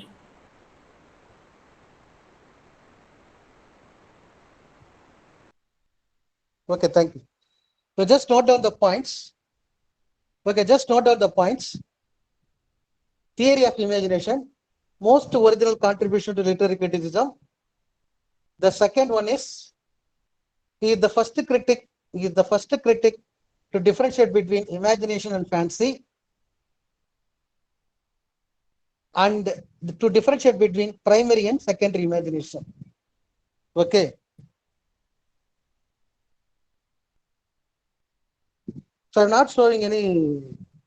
I have not shown any PPT to you. I just giving the lecture to you. My PPT is not working. Okay, I will send it to you. You can see it afterwards. Okay, just listen the class and make a notes of the points. Okay, right. You just note it down the points. Poetry is not imitation; it is a creation. Make a point of that. Then only when you are going to write, you can remember all this. Poetry is not imitation; it is a creation. It is a creation. The creation means here is that it based on the sensation and impression received from the external world. Impression from the external world. You are getting, okay, for example, you are seeing the world. You are seeing the world. You are seeing the outside world. For example, you are thinking about, for example, you are just thinking about Ramayana, Mahabharata, or some characters. You just imagine the character or you use it as a mystery. Okay, it's not an imitation. You should not imitate the Homer's or Horace's or Cicero's works. You should not imitate. You should create your own work by received from the external world. After understanding, after using your sense and the impressions received from the external world, you are creating the poetry. Just note it down. It is a creation. Imagination is a creation based on the sensation and the impression received from the external world. So you can shape, order, modify, or you can use it in different forms by the imagination of the poet, and this way poetic creation takes place. So once again I repeat that poetry is not an imitation, it is a creation. It is a creation. You should not imitate any writer. You should not copy the nature. You should not uh, you should not create something from nature, right? You should create something based on the sensation and impression received from the external world. For example, external world means outside the world. In outside the world, you are seeing many things. You are watching the people. For example, when I say something about Shakespeare, why we are calling, we have studied preface to Shakespeare. Okay, in our class, I talked about preface to Shakespeare. I say that how Shakespeare has elaborately used the characters of 16th century or 15th century people after witnessing, after personally experiencing, okay, the life. He tries to project the character. The same way, you have to, as a writer, you have to, when you are going to write a poem, your creation should be based on the sensation and impression received from the external world. So, in the chapter 4, okay, it is given in your syllabus, it is not in the chapter 14. Fancy and imagination is given in the chapter 4. But in the exam, they may ask you the question. I have seen the question also. That's why I am explaining. Fancy and imagination are not two names with one meaning on the lower and higher degree of the same power, but are two different, distinct and widely different faculties. Just understand that these are not two names with one meaning. Fancy is different, imagination is different. As far as Coleridge is concerned, Coleridge introduced two more imagination, primary imagination and secondary imagination in chapter 13. We have 24 chapters. Okay. In our 24 chapters, we are going to discuss 14th chapter and 16th chapter and 17th chapter. So before understanding the 14th chapter, 16th chapter and 17th chapter, we have to understand what is the theory of fancy and imagination. Fancy and imagination. Primary imagination. Okay. I already told you that he has given two terms regarding fancy and imagination. In chapter 13, he elaborately introduced two kinds of imagination. Two kinds of imagination, that is primary imagination and secondary imagination. Okay. I try to make a 2 to 3 points notes. Okay. Try to make notes, then only you can write. Okay. Primary imagination, just note it down. After explaining it, I give the notes, you just note it down. It is a faculty by which we perceive the world around us. It is merely the power of receiving impression of the external through our senses. It perceives objects both in their parts and as a whole. It is an involuntary act of the mind. The human mind receives impression and sensation from the outside world unconsciously and involuntarily. It imposes some sort of order on those impressions, reduces them to size and shape so that the mind can form a clear image of the outside world. It is in this way that clear and coherent perception becomes possible. Coleridge described primary imagination as the mysterious power which can extract hidden ideas and meanings from objective data. Okay, I explain this. You are as a writer, as a human being, we perceive the world around us. We are seeing the world. Okay, we are seeing the world. For example, after completing your BA, you have consulted with many people and you are seeing the world. Okay, what is the use of learning MA English? Then you see the world around us, around you. It is merely the power of receiving impression of the external through our senses. After hearing from few people, you understand that, okay, after completing MA, I can write JRF exam. Okay, in the third semester and the fourth semester, after completing MA, I can write JRF exam, Junior Research Fellowship. After writing the JRF exam, once I clear the exam, I may enter into the PhD. I may complete my doctorate of philosophy by getting 35,000 from central government. You have seen the world. You are receiving impression of the external through our senses. For example, you are seeing the world and you are seeing the birds. You are seeing the natural or any. You are seeing the external world through our senses. Just note down. Receiving, the power of receiving impression of the external through our senses. Okay, our senses receives the power from external world.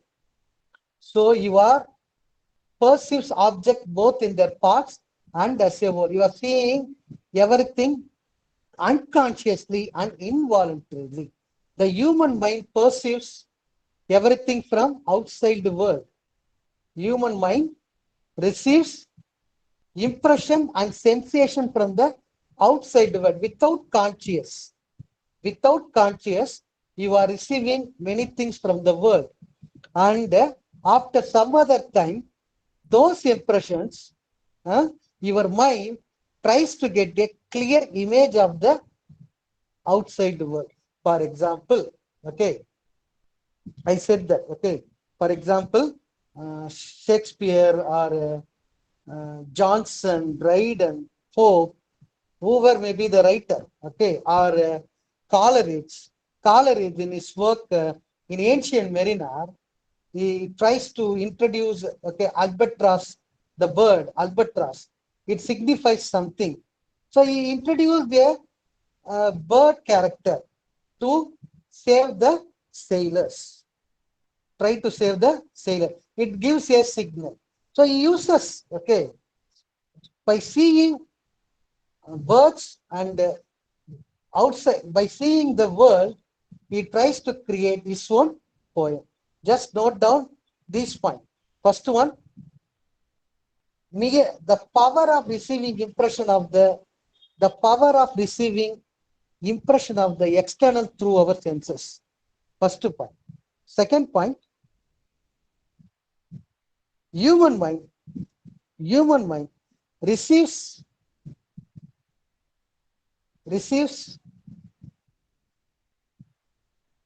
impression and sensation unconsciously and involuntarily. Unconsciously and involuntarily. So once you get the clear-cut picture of your image outside, for example, you have seen the bird, okay. After seeing the clear-cut image, you are using your primary imagination to write a poetry. For example, you have seen Mother Teresa or any other social worker, or you are seeing many people who are doing social service. After seeing the people, okay, you see the people and you understand how they are working selflessly for the people. You get the primary imagination. Just note it down. Primary imagination is a mysterious power. Mysterious power.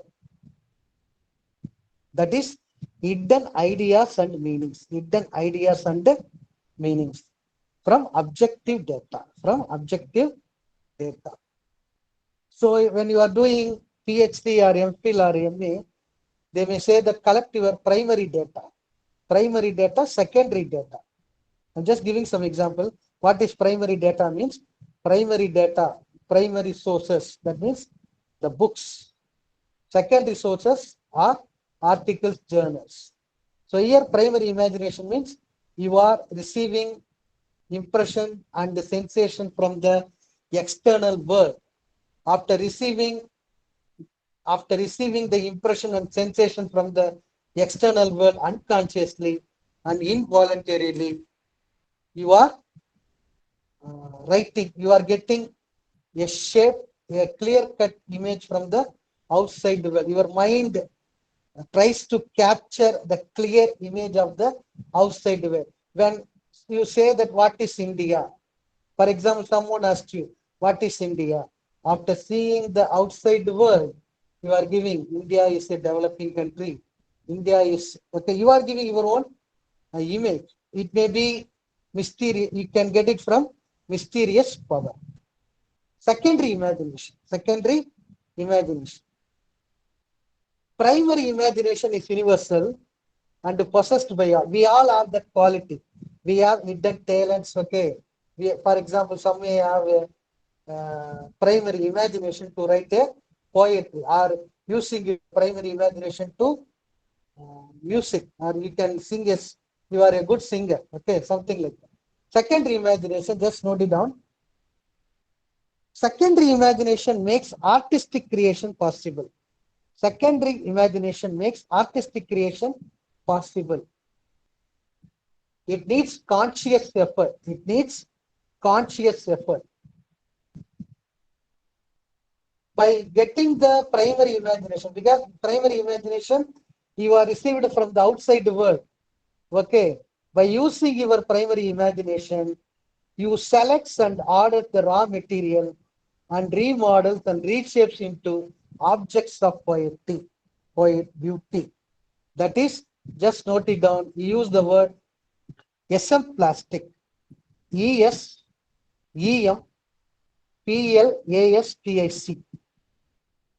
ESEMPLASTIC.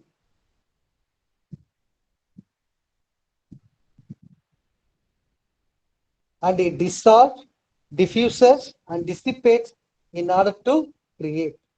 The secondary imagination is at the root of all poetic activity. It is the power that reveals itself in the balance or reconciliation of opposite and discordant qualities, and Coleridge calls it a magical synthetic power. So first one is mysterious power. Primary imagination is mysterious power, whereas secondary imagination is magical synthetic power. Magical synthetic power. By using your primary imagination, you are writing the, by using your secondary imagination, you are writing your book.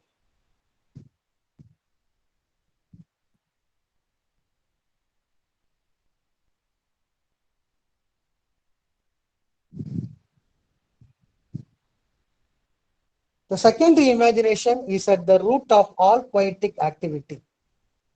That is, it is this imagination is the root of all poetic activity. You are writing a poetry, okay? You are writing a poetry by using secondary imagination. It is the power that reveals itself in the balance and reconciliation of opposite and discordant qualities, and Coleridge calls it a magical synthetic power.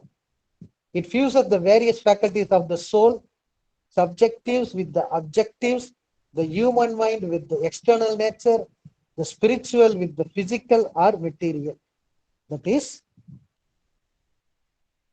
it is the combination of your understanding of your personal emotions and your objective, that is, impersonal emotions, the human mind with the external nature, the physical and material world. You are using all these things, you are creating your own work. The primary and secondary imagination do not differ from each other in kind. The difference is only of degree. The secondary imagination is more active, more conscious, and more voluntary than the primary one. Primary is mystical power. Secondary one is magical synthetic power. So this is called fancy. Okay, this is called primary imagination and secondary imagination.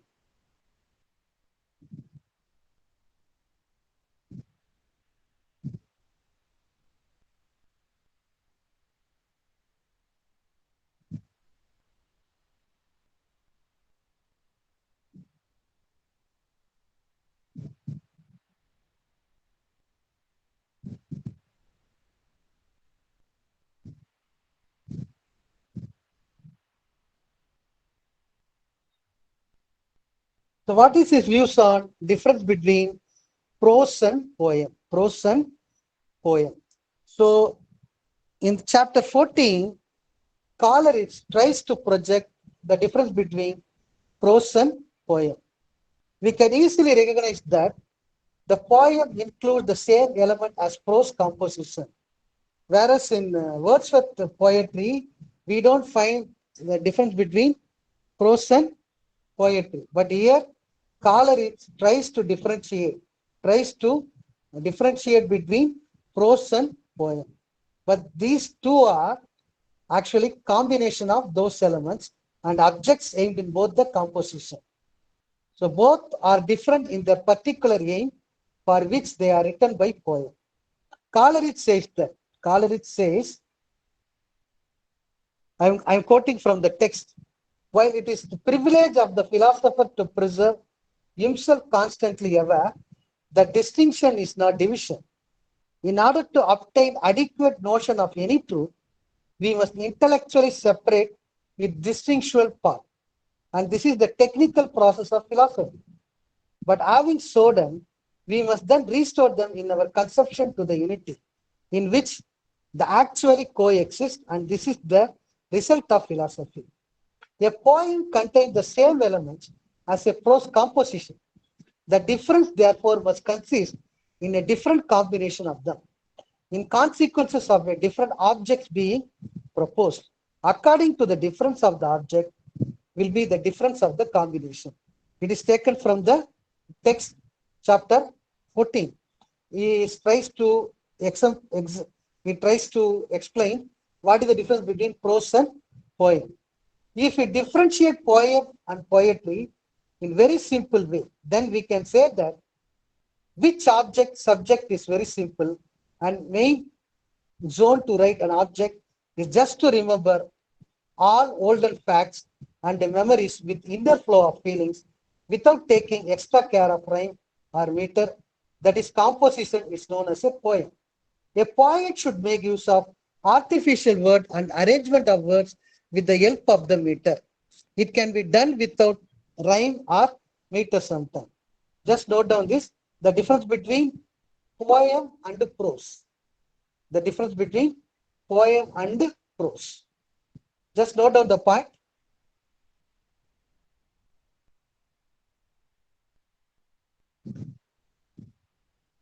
The difference between poetry and poem, the difference between poetry and poem, just note down, must consist in a different combination. Must consist in a different combination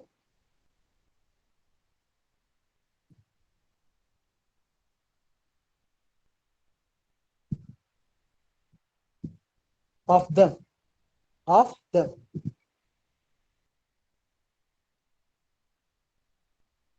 Comma, in consequences of a different object being proposed. In consequences of a different objects being proposed. Full stop. A poet should make use of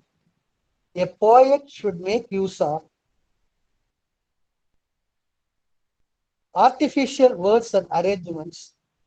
Artificial words and arrangements. Artificial words and arrangements of words with the help of meter. With the help of meter.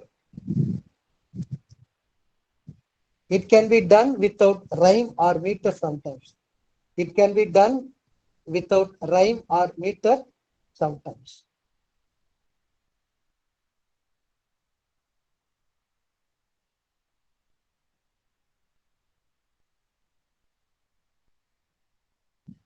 That is, a poet should make use of artificial. That is, you can use any words. You can create his own words and artificial means you understand that. Okay, we are not using. You can use ornament words. Okay, and you can arrange this words with the help of meter. With the help of meter, you can write the poem without rhyme or meter.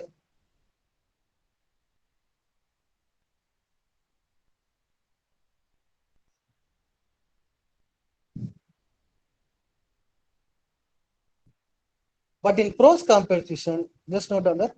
But in prose composition,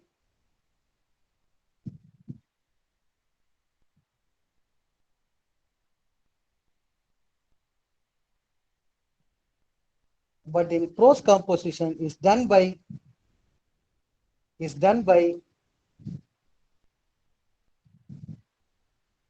meter or rhyme, and it is compulsory. But it is compulsory.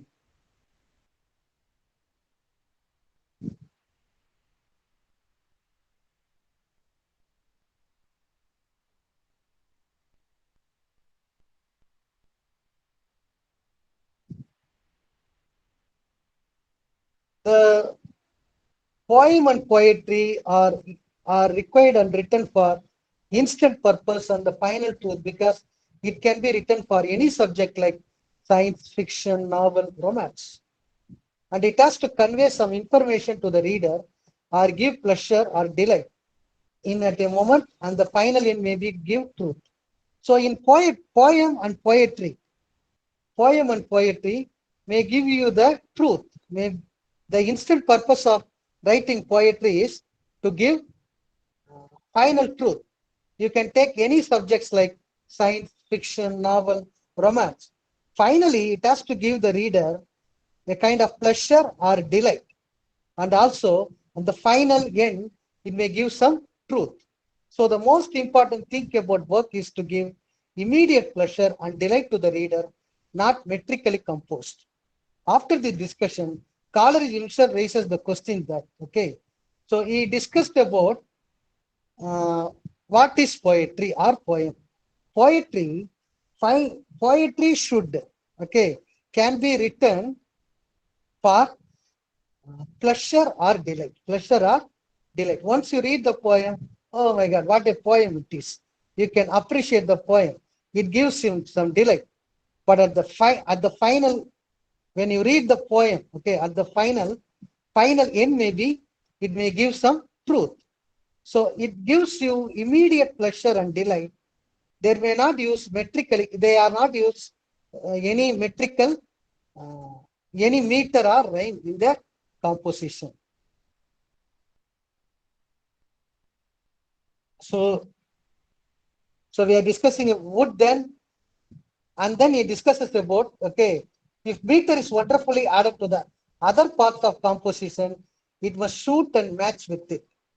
Okay, in his whether to use meter or with or without rhyme to the poems.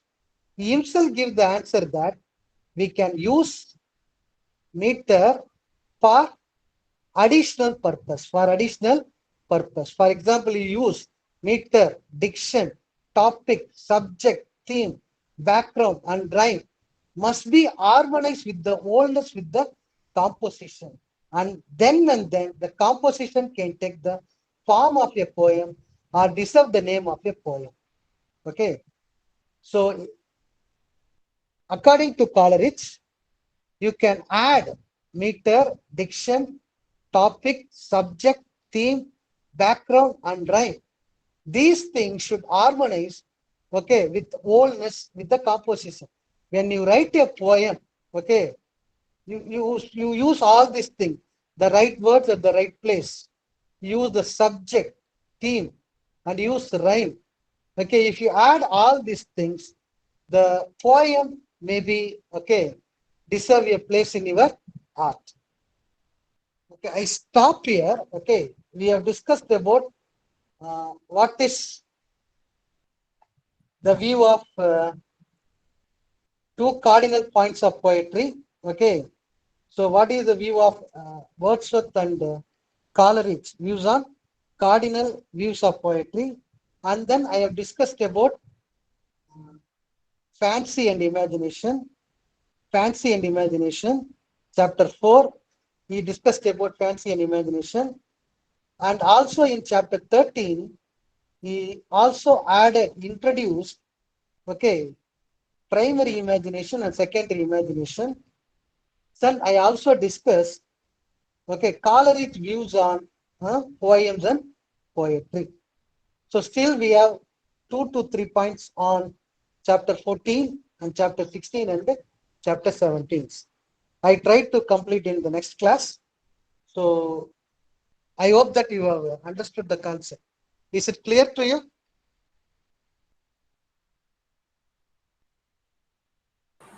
Yes, sir. Yes, sir. Can you post it in the chat box whether you have understood what is fancy imagination?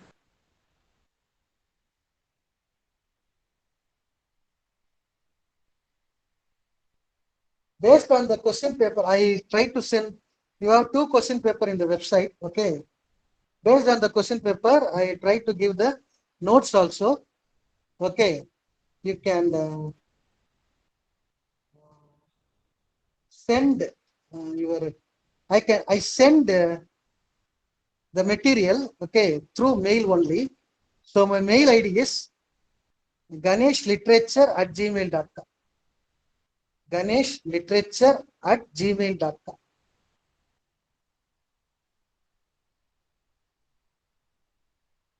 So I try to send the material to you. Once you ganeshLiterature@gmail.com. All right. So the concepts you have to, it may be simple, okay, but you have to understand the concept because they have given 3 chapters. Okay, out of 24, they have given 3 chapters. I hope that you have understood, right?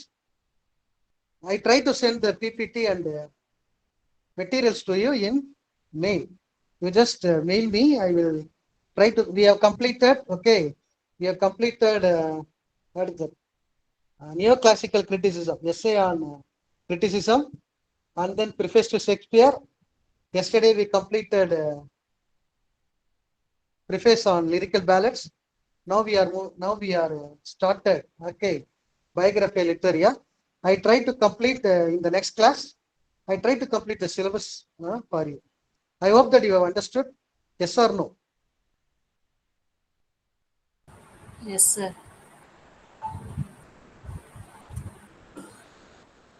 Yes, You sir. can chat.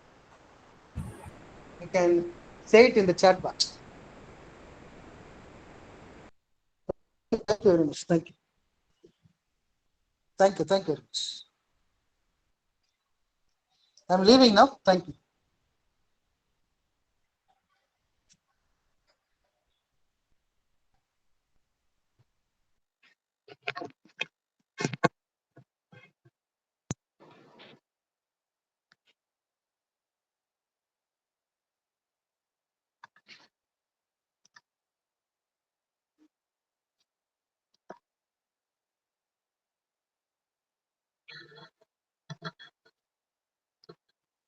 Good evening, students. As we have left two poems in the previous unit, in my previous class, I will try to complete those two poems from unit number 2. Okay, I am trying to share my screen. Just a minute.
So, as we have missed these two poems of Arvind Mehrotra, The Sale and the Bharat Mata, A Prayer, I'll just touch upon those two poems in case if you prepare for your exams, it will be useful.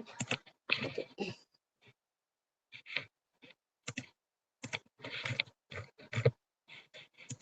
The Sale, actually, I couldn't find the poem, but it is about. This actually appeared in the New York Quarterly in 1970. This poem was published in 1970. It is it is a storehouse of facts and fantasies. So the poem is full of facts and fantasies. You can see reality elements and then as well as imagery elements in the poems. So the poet is actually trying to sell the continents, like selling things. Continents means we have 7 continents in the world, like Asia, Africa, all that. So here, in the poem, the poet is sarcastically trying to sell the continents. It is actually kind of fantasy. Nobody can sell a continent. So here, the poem is describing. Usually, when you are selling a product, you give descriptions. For example, if you are going to sell a phone, a mobile phone of yours, you can talk about the facilities that it has and maybe the apps that you could install. So the way, the method you can use, you can explain when you are selling it. Similarly, the poet is trying to describe with adjectives connected to it. For example, Asia, he's talking about scarecrow Asia. and that grow in Africa. So these are the terms, adjectives he is trying to explain. Maybe if you are selling fruits or vegetables, you tell them fresh vegetables, fresh fruit. Sometimes you used to tell them they are very organic. So these are the ways you explain things to the customer, so that the customers can be tempted to buy it, or maybe impressed to buy the product. Similarly here in this poem, the poet is trying to sell the continents by giving some adjective and then explaining. And there are some shocking images that are used in these poems. For example, this skull contains rivers. Usually when you are selling a product, you should not give such negative images, but here it is given like that. So a mummy and a pyramid, when you are talking about Egypt or Europe, then certain things are exclaimed. So this is just a kind of playfully written poem. This is for the sake of fun. He has written this poem. Maybe for the children, we usually tell certain stories to make fun of.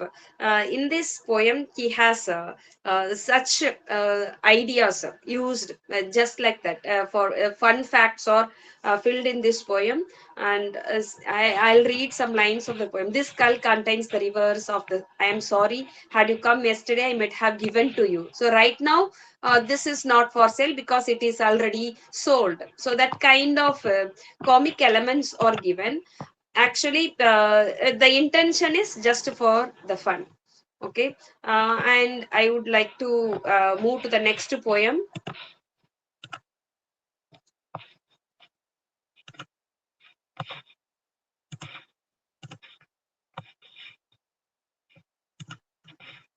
And the last poem in unit number 2.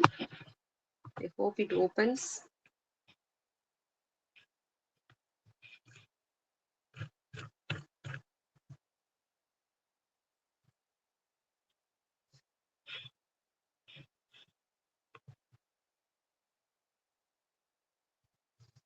Okay, actually, this is a very lengthy poem which is described in 7 parts. If you open, you can understand. It runs to 7 parts. It's a little lengthier poem, but you can understand the gist of the poem. So, this poem is talking about motherland, India, Bharat Mata, which means like it is getting having the old name of India. Earlier, India was used to be addressed as Bharat or Bharata Mata in Tamil, which means the mother of Bharat, something like that. So it was the other name of India actually. So this poem is actually glorifying Mother India. Mother India. Bharat Mata means Mother India. That is what it is. So it is a kind of homage, a prayer dedicated to Bharata Mata. Maybe let me read some homage to thee. So I am praying for you all.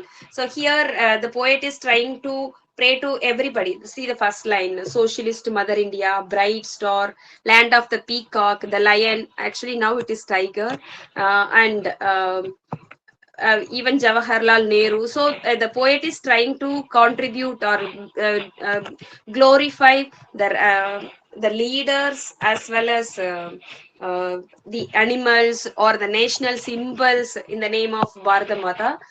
That's what I understand. I couldn't open it, so I'll skip that. But you can understand in this poem, in the poem,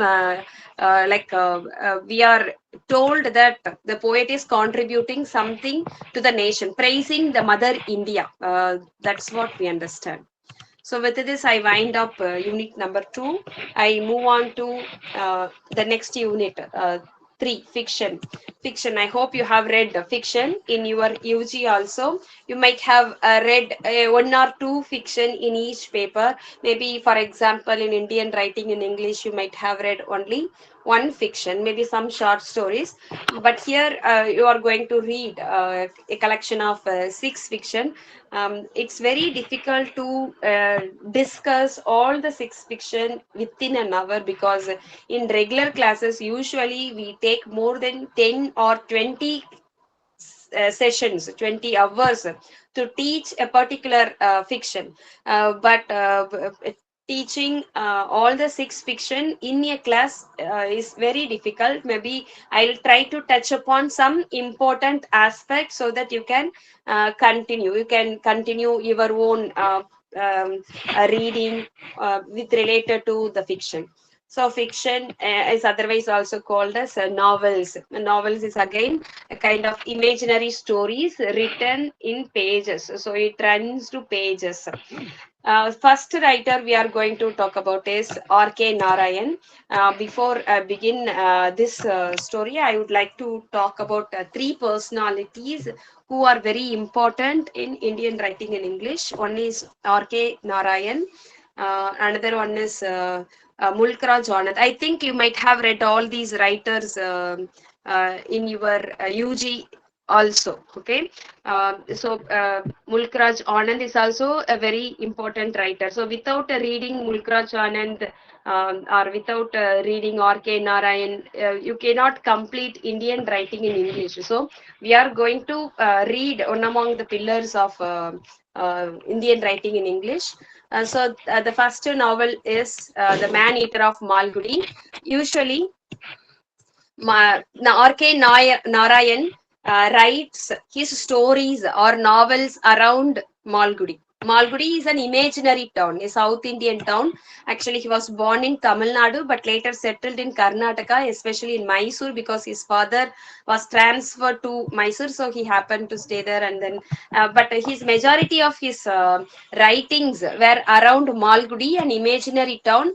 More or less, it is like any South Indian town. Let it be Chennai or let it be any South Indian town. You can count it. So this is an imaginary town actually. So he has imagined a town, a South Indian town, and then he used that town in many of his stories. Many of his stories, even you have Malgudi Days as one of his novels. Even in his other novels, you can see they are set in Malgudi. Okay, so this Man Eater of Malgudi is about the story of a man who has become a villain to our hero. So our hero is Natraj here. The hero is Natraj, and this Natraj is running a press. He is printing, publishing, and doing that business. So the business of Natraj is printing and publishing because he is the press owner of Malgudi, and he had many friends, and he was not in argument with anybody else even for the sake of arguing. He becomes very friendly with everyone. He is a very good natured person. He moves with everyone very friendly, but something happens in his business which is really disturbing for him. So his two friends, I would like to introduce. One is a poet. He usually speaks on Lord Krishna. So he has a friend, a poet who writes poems on Lord Krishna, and he mostly talks about Lord Krishna, which means no harm in that. So that person is very kind, very good, and he spends time in a pleasant way maybe. And another person is a journalist. Another friend of Nadraj is a journalist who is a Sen actually. His name is Sen, and as a journalist he finds faults with the politics, especially the period was in Nehru's government. So usually the journalists, they find fault with the government. That is their responsibility, that is their role. So if the government is doing something wrong, they have to pinpoint that. It is not like deliberately they have to find fault. If they find out anything wrong, they are supposed to write down so that it will be noted down and they can rectify it. That is the intention. So it is the duty of a journalist to pinpoint if there is a flaw in the government. And so this journalist is finding flaw in Nehru's government. Okay. And another thing is, when the life is going on in a smooth way, the villain of the story enters. The man eater. The man eater of Malgudi is actually Vasu. So the man eater here refers to Vasu, and whom he is eating. He is going to eat Nadraj. That is the story. So far Nadraj has no villain, but for the first time, when Vasu enters into his press, into his printing press, he meets him for the first time, and then his life becomes miserable. Nadraj's life becomes miserable. So the profession of Vasu is taxidermy. He is a taxidermist. Vasu is a taxidermist. A taxidermist is a person who usually gets the skin of the dead animals. They usually get the skin of the dead animals and then stuff things into the animals and makes it as a toy or a doll.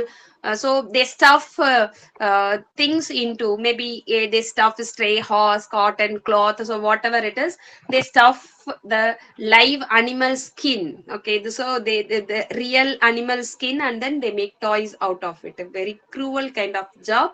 Then you are killing the animal. Okay, now it is not allowed, but earlier it was there.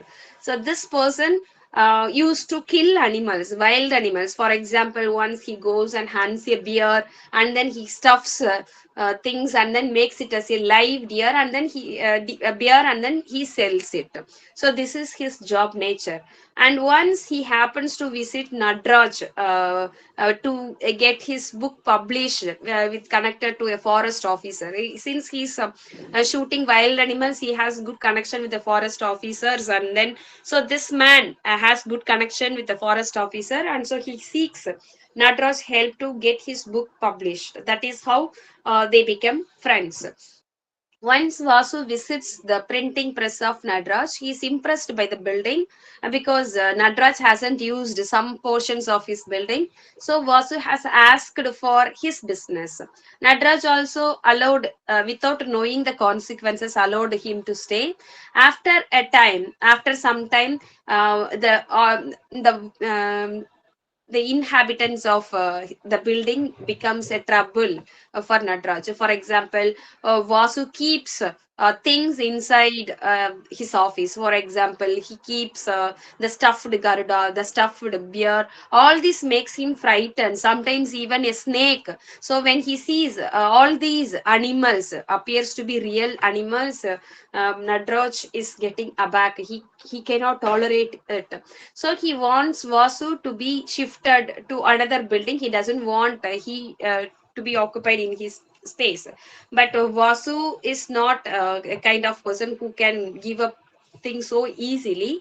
So Nadraj and Vasu, they are in tussle now, and Vasu doesn't move away. He refuses to move away. And again, another problem is Vasu is bringing a lady called Rongi, who is actually a prostitute.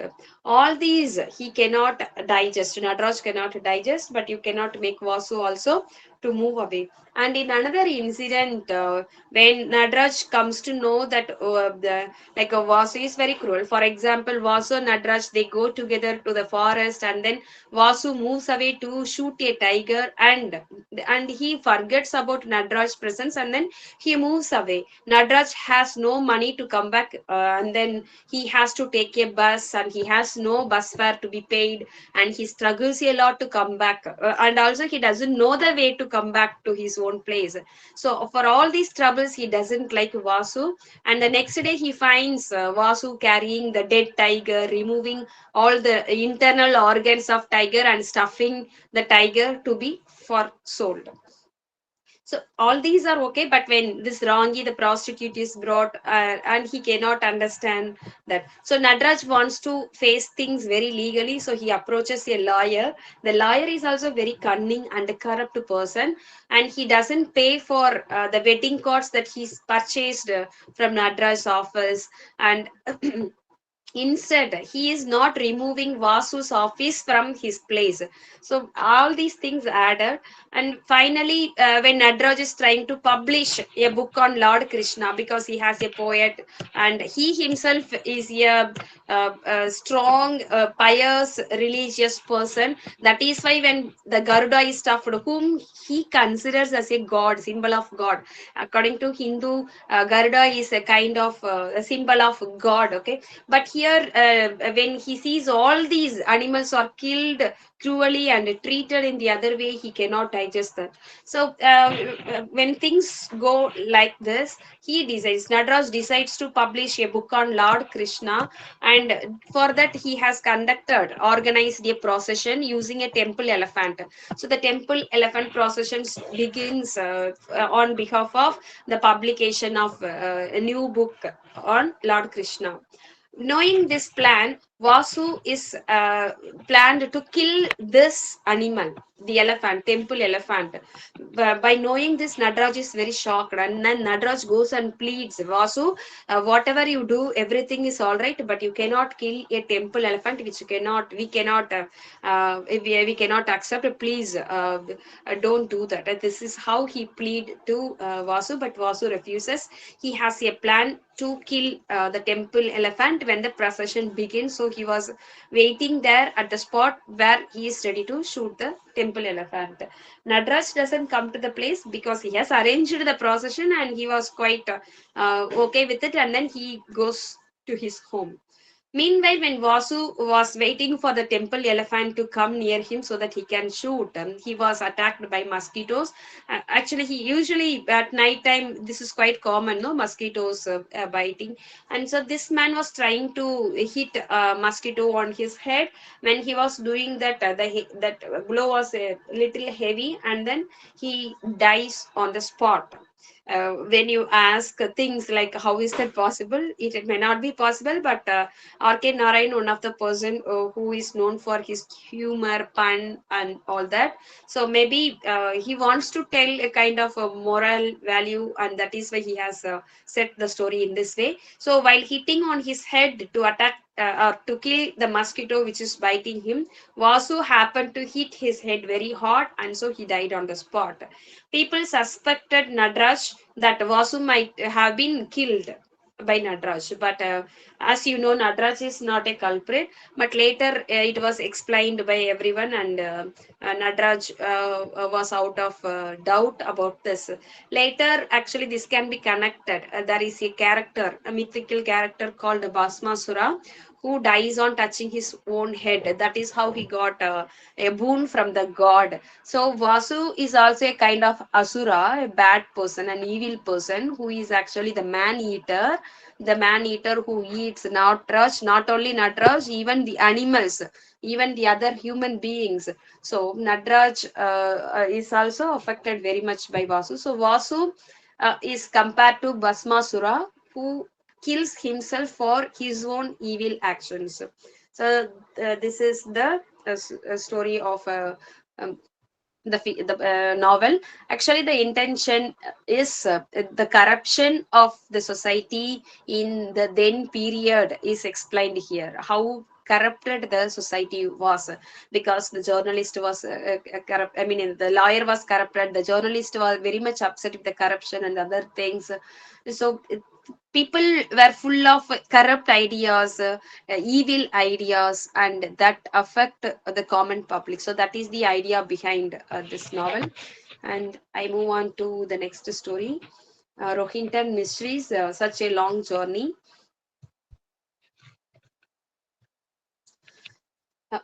Rohinton mystery is a Parsi, a community, we can say, kind of religion. We can see them in India as well as in the other parts of the world. A unique, typical kind of community. Maybe we can say they are very less in numbers, like the Jews in India. They are very less in numbers. Okay, because the community is dwindling, it's going down. And usually in the minority communities there are many problems, like if someone does something bad, the entire community will be blamed. Even in your own place you might have seen, maybe if there are very few in a community, even if one commits a mistake, the entire community will be blamed. That is the psychology. Actually, that is very wrong and bad. That should not be done. But that was quite common. So this was written based on an incident where Rohinton Mystery is himself a Parsi. As being a Parsi, he was offended when he happened to see certain incidents which was trying to accuse Parsi. Just because someone is Parsi, the accusation was there. So he wanted to write based on certain incidents in the form of a novel. So the main character of this novel is Gusted Noble.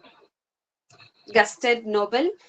He is a Parsi. As I told you, Rohinton Mystery is a Parsi and he wanted to write on his own community. That is why this is called as a community novel. Why he is writing a community novel? Because he wants to explain that even a Parsi faces problems. Even a Parsi is a kind-hearted person. So a Parsi is a human being like you, like everyone. And so just to do that, he is writing. So this story is set in Bombay. The family of Gusted Noble. His wife is Dilnawaz, and he has two sons, Sorab and Darius, and he has a daughter named Roshan. And then you trace back the past. Gusted Noble's mother's father, the mother's father, maternal grandfather was a prosperous, a rich person who was a dealer in selling furniture. Actually, he loved books. So he imagines, Gusted Noble thinks back about his past where his house was full of books. People in the house love to read books, and then the business was very good. And so they had sophistication. But something bad happened in the next generation. The uncle of Gusted Noble, he was not so disciplined, so they lost the money. And when you talk about Gusted Noble's father and the father's family, they are also very good. In the sense, the father has taught him the values, the compassion, goodness, kindness. How do you need to be good and kindness? So why these things are discussed here? As you know, it is just talking about how a Parsi family teaches things to the kids. So it's not a Parsi family teaches goodness or compassion. Every family teaches goodness and compassion to the kids. But if something bad happens, you cannot blame a Parsis like that. You might have heard that, no? Based on the community, you pass a comment that is very cheap, that you should not do. So here, he is deliberately explaining his familial setup, his families, how do they teach things, how do they follow certain traits, all that he discussed, just to know a Parsi is a common man as just you are. So the goodness and compassion are taught by his father. That is very much followed in his family also. And the story is nothing in great. They are trying to portray the life of Gusted Noble, the life of Gusted Noble, both describing his past, his present. Also, there are some minor characters used in the novel just to portray they are very cool, they are very, very casual as the others are. For example, the minor characters used in the novel are one of the bank. Gusted Noble is actually working in a bank, one of the assistant working in the bank. So his other characters are a bank associate called Dinshabji is used, and his childhood friend Malcolm Saldana is used, and the physician, doctor, paymaster, and then there is a pawnwala who sells pawn, and the unnamed artist who paint on the walls. Okay, and the bank manager, Mr. Madan, the office peon. So these are the minor characters used to relieve kind of a pressure that has been used in the novel. So the pressure is just because of the communal pressure. So how does the family faces the challenge? How does the family face the challenges as being a Parsi? So that is the thing. Actually, this is a complicated novel just to talk about the Parsi community. So the major characters, maybe we can call Gusted Noble. So the story is running around Gusted Noble. The others are minor characters in the novel. So he is trying to recollect his past. How did he live with the grandfather, and how did he live with the father, and how he has brought up his kids. So that is what he is trying to tell, being a Parsi.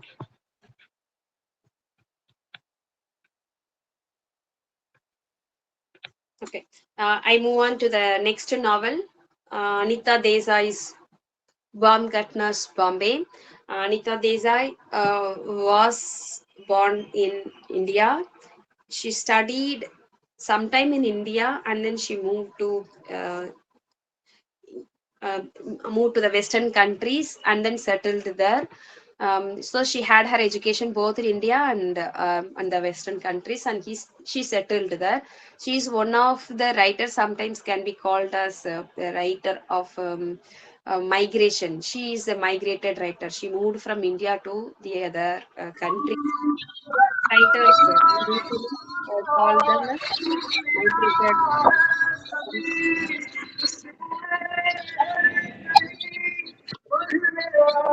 Um,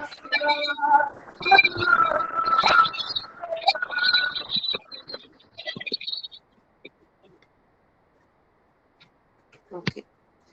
Yeah, thank you. Anita Desai's Bomb Guts Bombay. Actually, the writers, the migrated writers, I should talk about them. The diasporic writers also, or the terms immigrant writers, migrant writers, diaspora writers.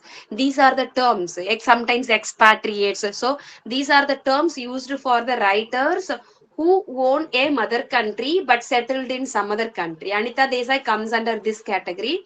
But what kind of problem they face is they face. For example, Anita Desai was born in India, and she followed a particular culture, Indian culture. Okay, maybe she belonged to South India, and she followed the cultures of South India, which she had been told and taught, maybe observed. When she moved to the other country, it's very difficult to pick up the new culture. Okay, so kind of isolation or kind of alienation is feel. Isolation you feel because you feel that you are lonely, you feel that you are neglected, you feel that you are not given importance. So all these the writers face.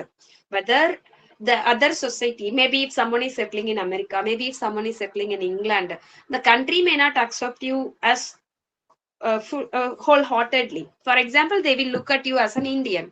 They will not look at you as an English. They will not look at you as an American. They will look at you as an Indian. So this is the. It's not just they look at you. They treat you, and the way they behave, everything makes you. Sometimes you feel somehow depressed when you feel you are neglected, when you feel that you are not given importance. So this is the kind of thing usually. So these writers sometimes they talk about this, and sometimes they go back to their own past. They are nostalgic. They write about their motherland. For example, sometimes Anita Desai writes about her Indian experiences in her novels. So this one actually is set in India. But though this is set in India, this is talking about a kind of alienation. Again, this is talking about a German national who comes to India, and how he suffers as an alien. That's how she's trying to portray here. So this is a different story. So this is talking about a German called Hugo Baumgartner. This man is a Jew. Actually, Jew is again a minority. Most of the times they were misunderstood, and they might be ill treated if the country is not broad enough to understand them. Okay, a minor community. Jew is a minor community. Minority, I can say minority because they are very few in numbers, and so they are mistaken sometimes because they don't have stronger voice. So using this, they should not be dominated. So people dominate them. People ill treat them sometimes, which is very wrong. We were talking about Parsi community in the previous novel. So here we are going to talk about Jew community. So this is about loneliness and alienation of immigrants' existential predicament. So loneliness, this person is going to be alone. He is alienated, he is neglected, he is ignored, he is not going to be taken care of, he is not going to be counted as a person in the country. That these are the problems talked from immigrant. Immigrant means a person is moving from one country to another country. So here this novel is talking about an immigrant existential predicament. Existential predicament is a stronger term used in post-colonial theories. I think you are reading post-colonial theories too in your critical theories. I don't know whether you are reading it or not, but better you can have some idea on post-colonial theories. I'll explain what is existential predicament. So the existence becomes a challenging task of how to exist as a foreign national. So I belong to India, but when I go and settle in Canada, the Canadians may not accept me as a whole. So the existential problem exists there. And the second generation problem is also there. Maybe the parents went and settled and they have kids, and they also have certain problems facing there, because they also get mixed up with two cultures but in different countries. They cannot come back to the mother country, they cannot settle there because they had never seen the mother country. So these are the problems they face. These are all the theories of post-colonial literature. You might read them. Okay, so it is a touching account of the travails of a simple and submissive Jew. See, look at the words they are using. Simple and submissive. This man, actually, Hugo Baumgartner. Baumgartner is the second name. Okay, Baumgartner's Bombay. The title Baumgartner's Bombay symbolically tells it doesn't welcome him.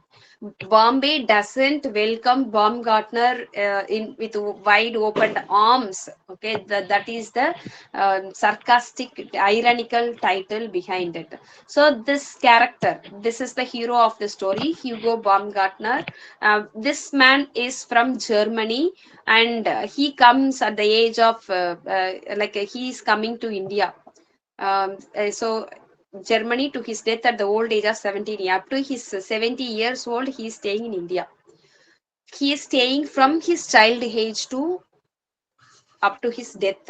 So maybe if you are entering into India when you are 10, India will not accept you as an Indian up to 70 years. You will be called as a foreigner all the time. So that is the pain the immigrants undergo. It's not about Hugo entering into India. Even if Anita Desai is going to UK, she will also face she also faced, it's not she will, she already faced the same problem. So the reason for coming to India is his father is a spendthrift and there is no money for him, and so they become a bankrupt and he has to pay for it. And so the first reason is a money. He has to earn money, and so he has chosen India may be the right place to come and manage. So he has chosen to come and settle in India.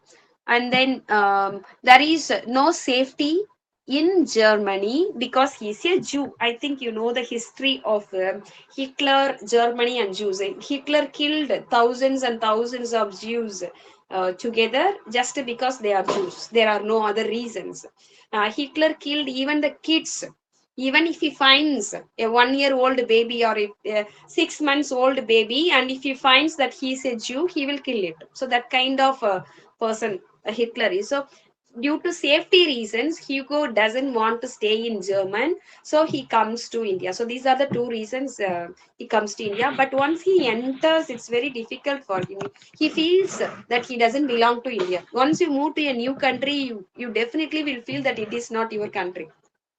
It's not only in India. Maybe if you are staying in Tamil Nadu since your birth, no, once you move from Tamil Nadu to another state, sometimes you may feel that it is not your state. You don't feel that belongingness. You feel lonely. You feel alienated. So this is another example of alienation within a country if you are moving from one state to another state for your living.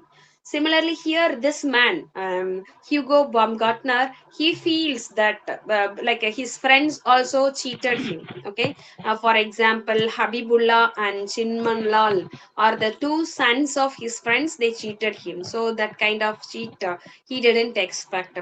And he fell in love with a German cabaret dancer, but she also cheated him by not marrying him. She said she refused him. Okay, and so he felt that the friends and even the girlfriend or whatever it is, he felt that they are not okay with him, and so he decided that human beings will not be okay for him to be friendly with. So he started having some pet animals and became friendly with the cats and all that. And once it happened, like he meets a drug addict.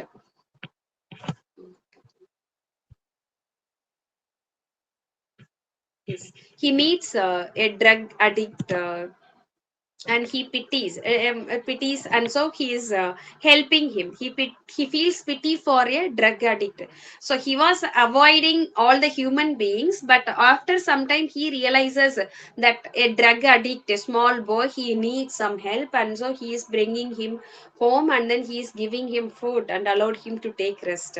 But the boy kills Hugo and runs away with his trophy. So whatever he has, Hugo has, the boy takes away all that after killing Hugo and runs away. So this is the absurd story of Baumgartner's Bombay, which symbolically tells the immigrants will not be accepted as the national. Suppose if you go to America, you will not be counted as an American. You will not be counted as a national of America. You, as in the same way, if someone comes to India, that person will not be counted as the national or the citizen of India. It's okay, not accepting is okay, but they will not be counted as a human being also sometimes because of the cultural differences and the traumas they face. Actually, this story is set in it is set in the beginning of the 20th century, so almost one century over 100 years got over. The setup, I am talking about the setup of this novel. But now once you read, no, you may feel that this kind of alienation we may not feel, but of course alienation and isolation are very much felt in the novels. Not only in the novels, even in the real lifetime situations, you may feel these alienation and isolation in any countries. If you go, maybe you may not be ill treated as they used to be, but the difference is very much sure. And I move on to the next novel. Arundhati Roy's The God of Small Things. Uh, this was the first novel written by Arundhati Roy. She's from Kerala, an Indian writer. Right now, she's settled in New Delhi. She is a political activist, always giving voice of for whatever problems she counts. Okay, she is very strong in observing politics. She's a journalist actually, so she observes things around her and gives a stronger voice against political setbacks in our country. Okay, she is very courageous and all that. But this novel doesn't talk about all that. This novel, the first novel, The God of Small Things, which has won the Pulitzer Prize. One she writes is set in Kerala. This novel is set in Kerala, and it is talking about a place, a house called Aimanam House. Aimanam House is a kind of cultural, traditional house that the Keralites, some of the Keralites they have. So this lady, Arundhati Roy, she lived in such a house, and so she is describing it. It is she's describing it just not about her life. She's talking about the other issues. She has used this house as one of the tools to be used here. It's not about the house, but it is about the cultural practices and about the beliefs the family have and the control they have over the women. All these they talk about. They talk about the community. In India, it is very common. The communal caste issues are vibrantly seen, especially in rural India. This is talking about India in 1960s. Definitely, you can understand how or what kind of people treat the poor people, or maybe caste wise lower people also can be treated very bad. Maybe the low caste people or maybe the poor people will be treated very bad. Okay. So here the family uh, they visit the family, they visit Sophie Mall. Sophie Mall is an important character in this novel. She is actually the daughter of Chaco, a self-proclaimed communist. Communism was in its peak in 1960s in Kerala. Even now, the Kerala, even in Kerala, you can see the communist parties are very vibrant. People follow communism. But here, we understand this novel is set in 1960s, and the communists are very strong, and that is also portrayed in the novel. And here, Sophie Moll's father is a communist, and the fun is he never visited Sophie Moll. He visited her only twice because he has another family. Okay. And we have another two characters, Esther and Rahel. Esther and Rahel are the twins. Esther and Rahel are the twins who are born to Ammu and Bapu. Ammu got married away from her family. As you know, Aymanam's family, they doesn't accept family of outer caste or outer communal marriages. But Ammu was very courageous to walk out of the family, and then she left. Okay, she left in a sense, she moved away. She moved away with her husband. And after many years, Esther and Rahel came back to the parental house, came back to Ammu's house. So this is the story. So the theme of the story I will talk about, because it will take time. We have two more novels, I think. So I will try to highlight the important characters. So there is a character called Velita. Velita is a very important character because he belongs to communally a lower caste person. Okay, so he takes care of the menial jobs in the family, because Aymanam's family is a rich family with cultural practices and heritage which never allows the lower communal families inside the house or something like that. But the fun behind here is this Ammu has a kind of connection with this Velita, which is not at all accepted. Okay, which is not at all accepted. When you read towards the end of the family, everybody is shocked to know about the relationship between Vilita and Ammu. Already Ammu was kept away from the house because she loved and got married to a person who is away from the Aymanam family, Aymanam house. In that case, after these many years, when she develops a relationship with Vilita, developing a relationship with Vilita is not the problem. The person is the problem, because the person belongs to a lower community, all that. Also, another kind of shocking relationship is shown in this novel towards the end. There is a relationship between Esther and Rahel. Actually, they are twin brother and sister, but the story narrates about their connections, their intimate connections between these two, Esther and Rahel. And there is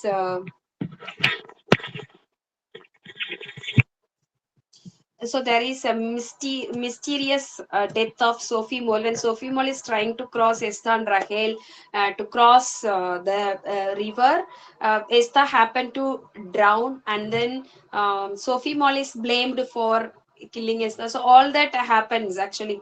So Sophie Moll is also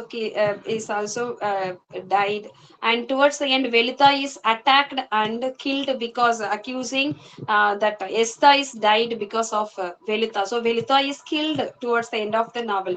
You may guess why Velita is killed. Velita is not killed just because of someone's death who is drowned in the river. If someone is drowned in the river, which shows that they don't know swimming, or maybe there's some other reason. But here Velita is killed just because of the backdrop, the connection between Ammu and Velita, which the Aymanam family doesn't understand. So in general, Arundhati Rai tries to focus on simple characters like Velita, who are very brave, who find bravery in fighting against um, their daily habits. So, for example, no Herculean task, no undertakes no Herculean task. So he takes many things. He is working like a hero. He is performing all the jobs given to him. So he belongs to a Paravan community. He belongs to a Paravan community. That is the reason behind his death. So the intention of Arundhati Roy writing this story is just to bring back these humble men like Velita into limelight, so that this kind of taboos and um, uh, things to be away from the society. Okay, so how do they sacrifice life, all that she is trying to bring in limelight, so that this should not be followed, or this should not be in be part of the society. So that is the intention of Arundhati Roy's.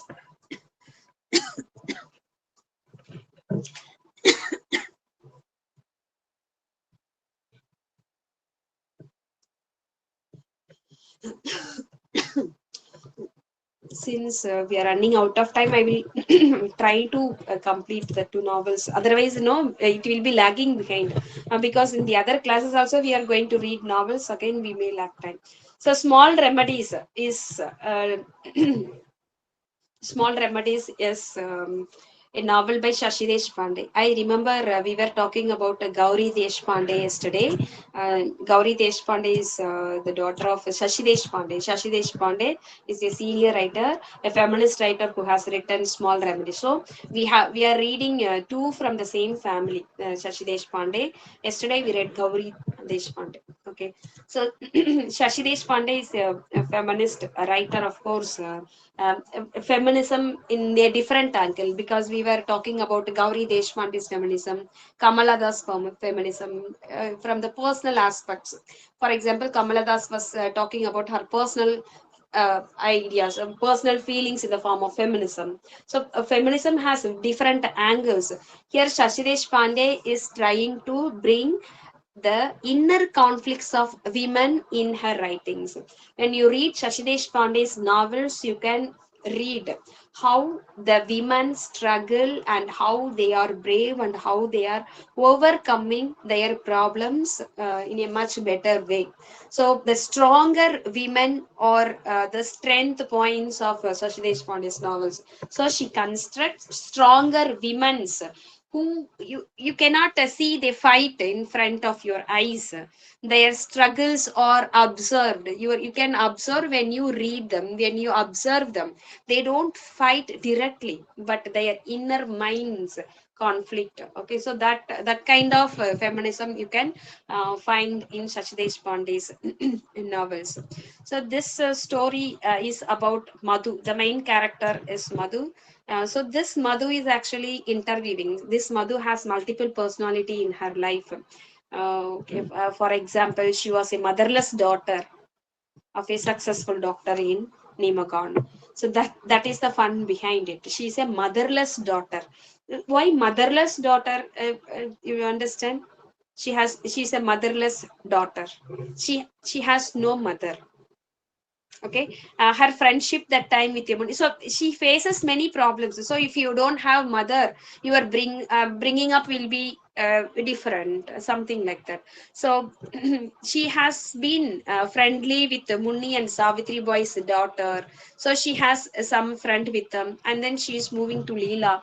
So she's narrating her life, and she's going to narrate the stories of two women based on her lifetime experiences. So, this story is a narration of Madhu's stories. So, Madhu is the main character here, and Madhu is trying to understand two characters who are connected to her. So, Madhu lives with Leela and Savitri Bai in her lifetime, living in the sense not in the same house, but Madhu may be meeting these characters often in her lifetime, and so she is trying to narrate the stories of Leela and then Savitri Bai Indorika, because she feels that they are very vibrant and courageous.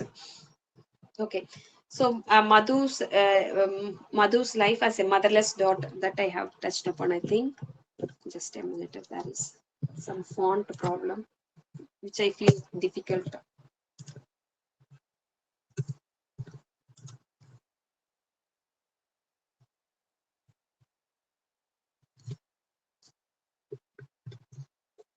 Okay, and so there is Munni, that is Savitri Boy's daughter. Munni is the friend. Munni is the friend of Madhu, and so she used to be with her. And Ghulam Ahmad is another character. So all these, and then what else builds her confidence? Her love for English literature.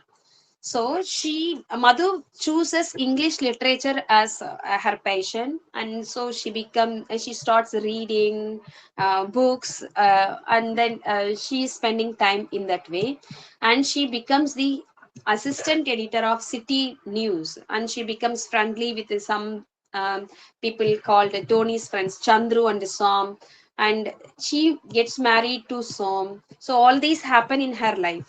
So as I told you, Shashi Pandey's stories, no, they narrate characters about the women. How do they run their life even after their struggles? They may face problems, they may encounter issues, and even then they finally settle down. So that is what. So what can you give me, my lord? I who have everything. And finally, the rift between couple and the death of Aditya. So after getting married to Sam, she has some problem with the husband. After her son Adit, they have only one son, and after the death of Adit, the couple gets separated. So when Madhu's story is also told in this novel. For example, here she is narrating Leela's story and Savitri Bai's story. Meanwhile, she is also narrating her own story. So this is a kind of stories told from many perspectives from point of women. So these are told in the memories of the past and the present. So it goes up and down. And so it's talking about the past as well as the present. So the main themes of the stories are love, courage, honesty, truth, trust, death, the pain associated with death, especially after Adit's death, about music, about the power exerted by time and by words. So this is the novel mingled with the past and present, and it is the chronology. The word chronology, which has no meaning. So the words are arranged in order, but has no meaning because it is talking about the pitiful or sorrowful miseries of women's life as a whole. So why should Madhu tell the stories of Leela and Savitri Boy? See, Madhu finds some kind of connections with these two women. For example, Madhu has many problems in her life. She has encountered many problems. For example, she has no mother. So from day one to the end, she loses her son. So they want to till now she has been suffering as a woman, and she could see very well, she could observe very well Leela and Savitri Boy also faces such things, and then how do they face the challenge as a whole. So small remedies is a story of these women who face challenges in a challenging way. Okay, so I move on to the last novel. I cannot spend much time because we are running out of time, but we should talk about Salman Rushdie again. Stronger, I can talk about a giant. Recently, he was shot. You may know about it. I think he has lost his eye. You can check the websites. You know, very strong writer. He is born in India.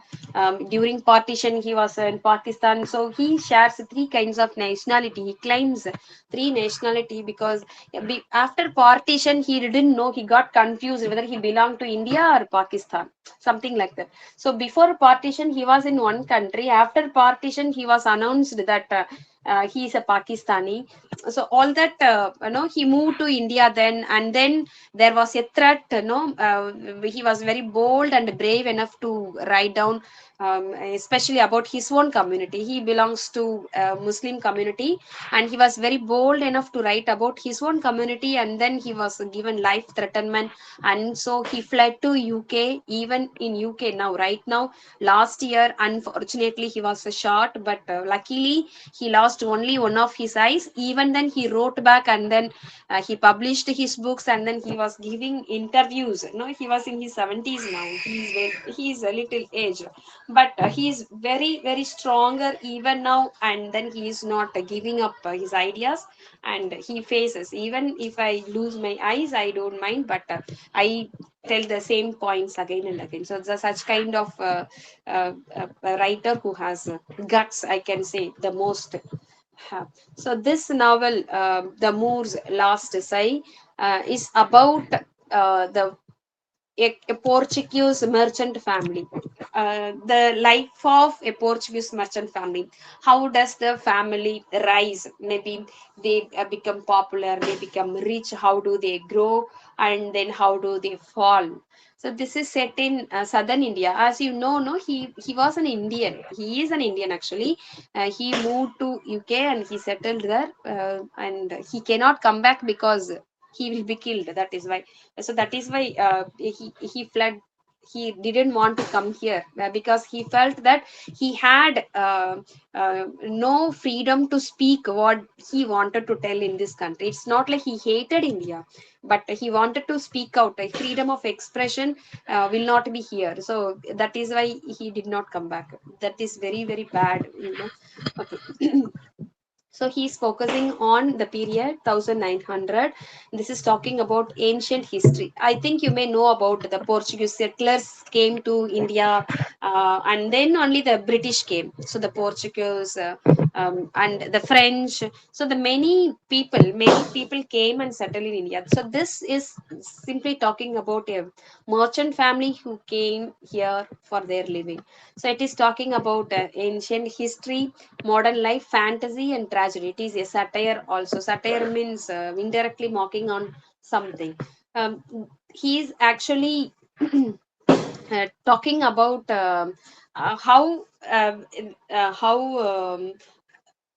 a Moor family, a Moor here refers to a Portuguese tradesman. A Moor family is treated maybe in a bad way. It is the defeated sound made by the real historical figure Muhammad VI, the last Moorish Sultan on the Iberian Peninsula. They were ill-treated. Okay, they were actually ruling India, but they were defeated at the end. So he's talking about the pathetic situation of the Moor family who were defeated finally. So they came, they settled here, they were growing, but finally they were defeated and they became no more. So the last Moorish Sultan, he's trying to. This is based on the real incident. Okay, so this one, the Moor's last sigh is about Muhammad XI's. Muhammad XI's reign in India when he came here. So after the powerful Catholic kings, he encountered Reformation. Spain betrayed, defeated in 1492. So this is dated back in 1492. So this story is taken. This story is counted by Salman Rushdie, and right now he is remaking this story, which is set in 1900. So the actual story is talking about the king who came as a settler, as a tradesman. Like the East India Company came here and settled and then they ruled India. Similarly, in 1492, the Moor, the Portuguese king or a tradesman who came here and became a king in 1492 is used as a character in 1900 as a merchant, a tradesman of Portuguese, and how did he fail with the family. So that is the story behind it. So I think so. This story has a narrator. The narrator is Moraes Zogoibi, who is narrating the story, who is telling the story to us, who is actually called as the Moor, because he tells the story to us and finally he dies. He dies at the end of the novel. So with this, I complete my today's class. Maybe next time when we meet, we will continue from chapter number, unit number 4. Thank you all for listening. See you in the next class. Thank you, ma'am. Thank you, madam. Thank you, ma'am.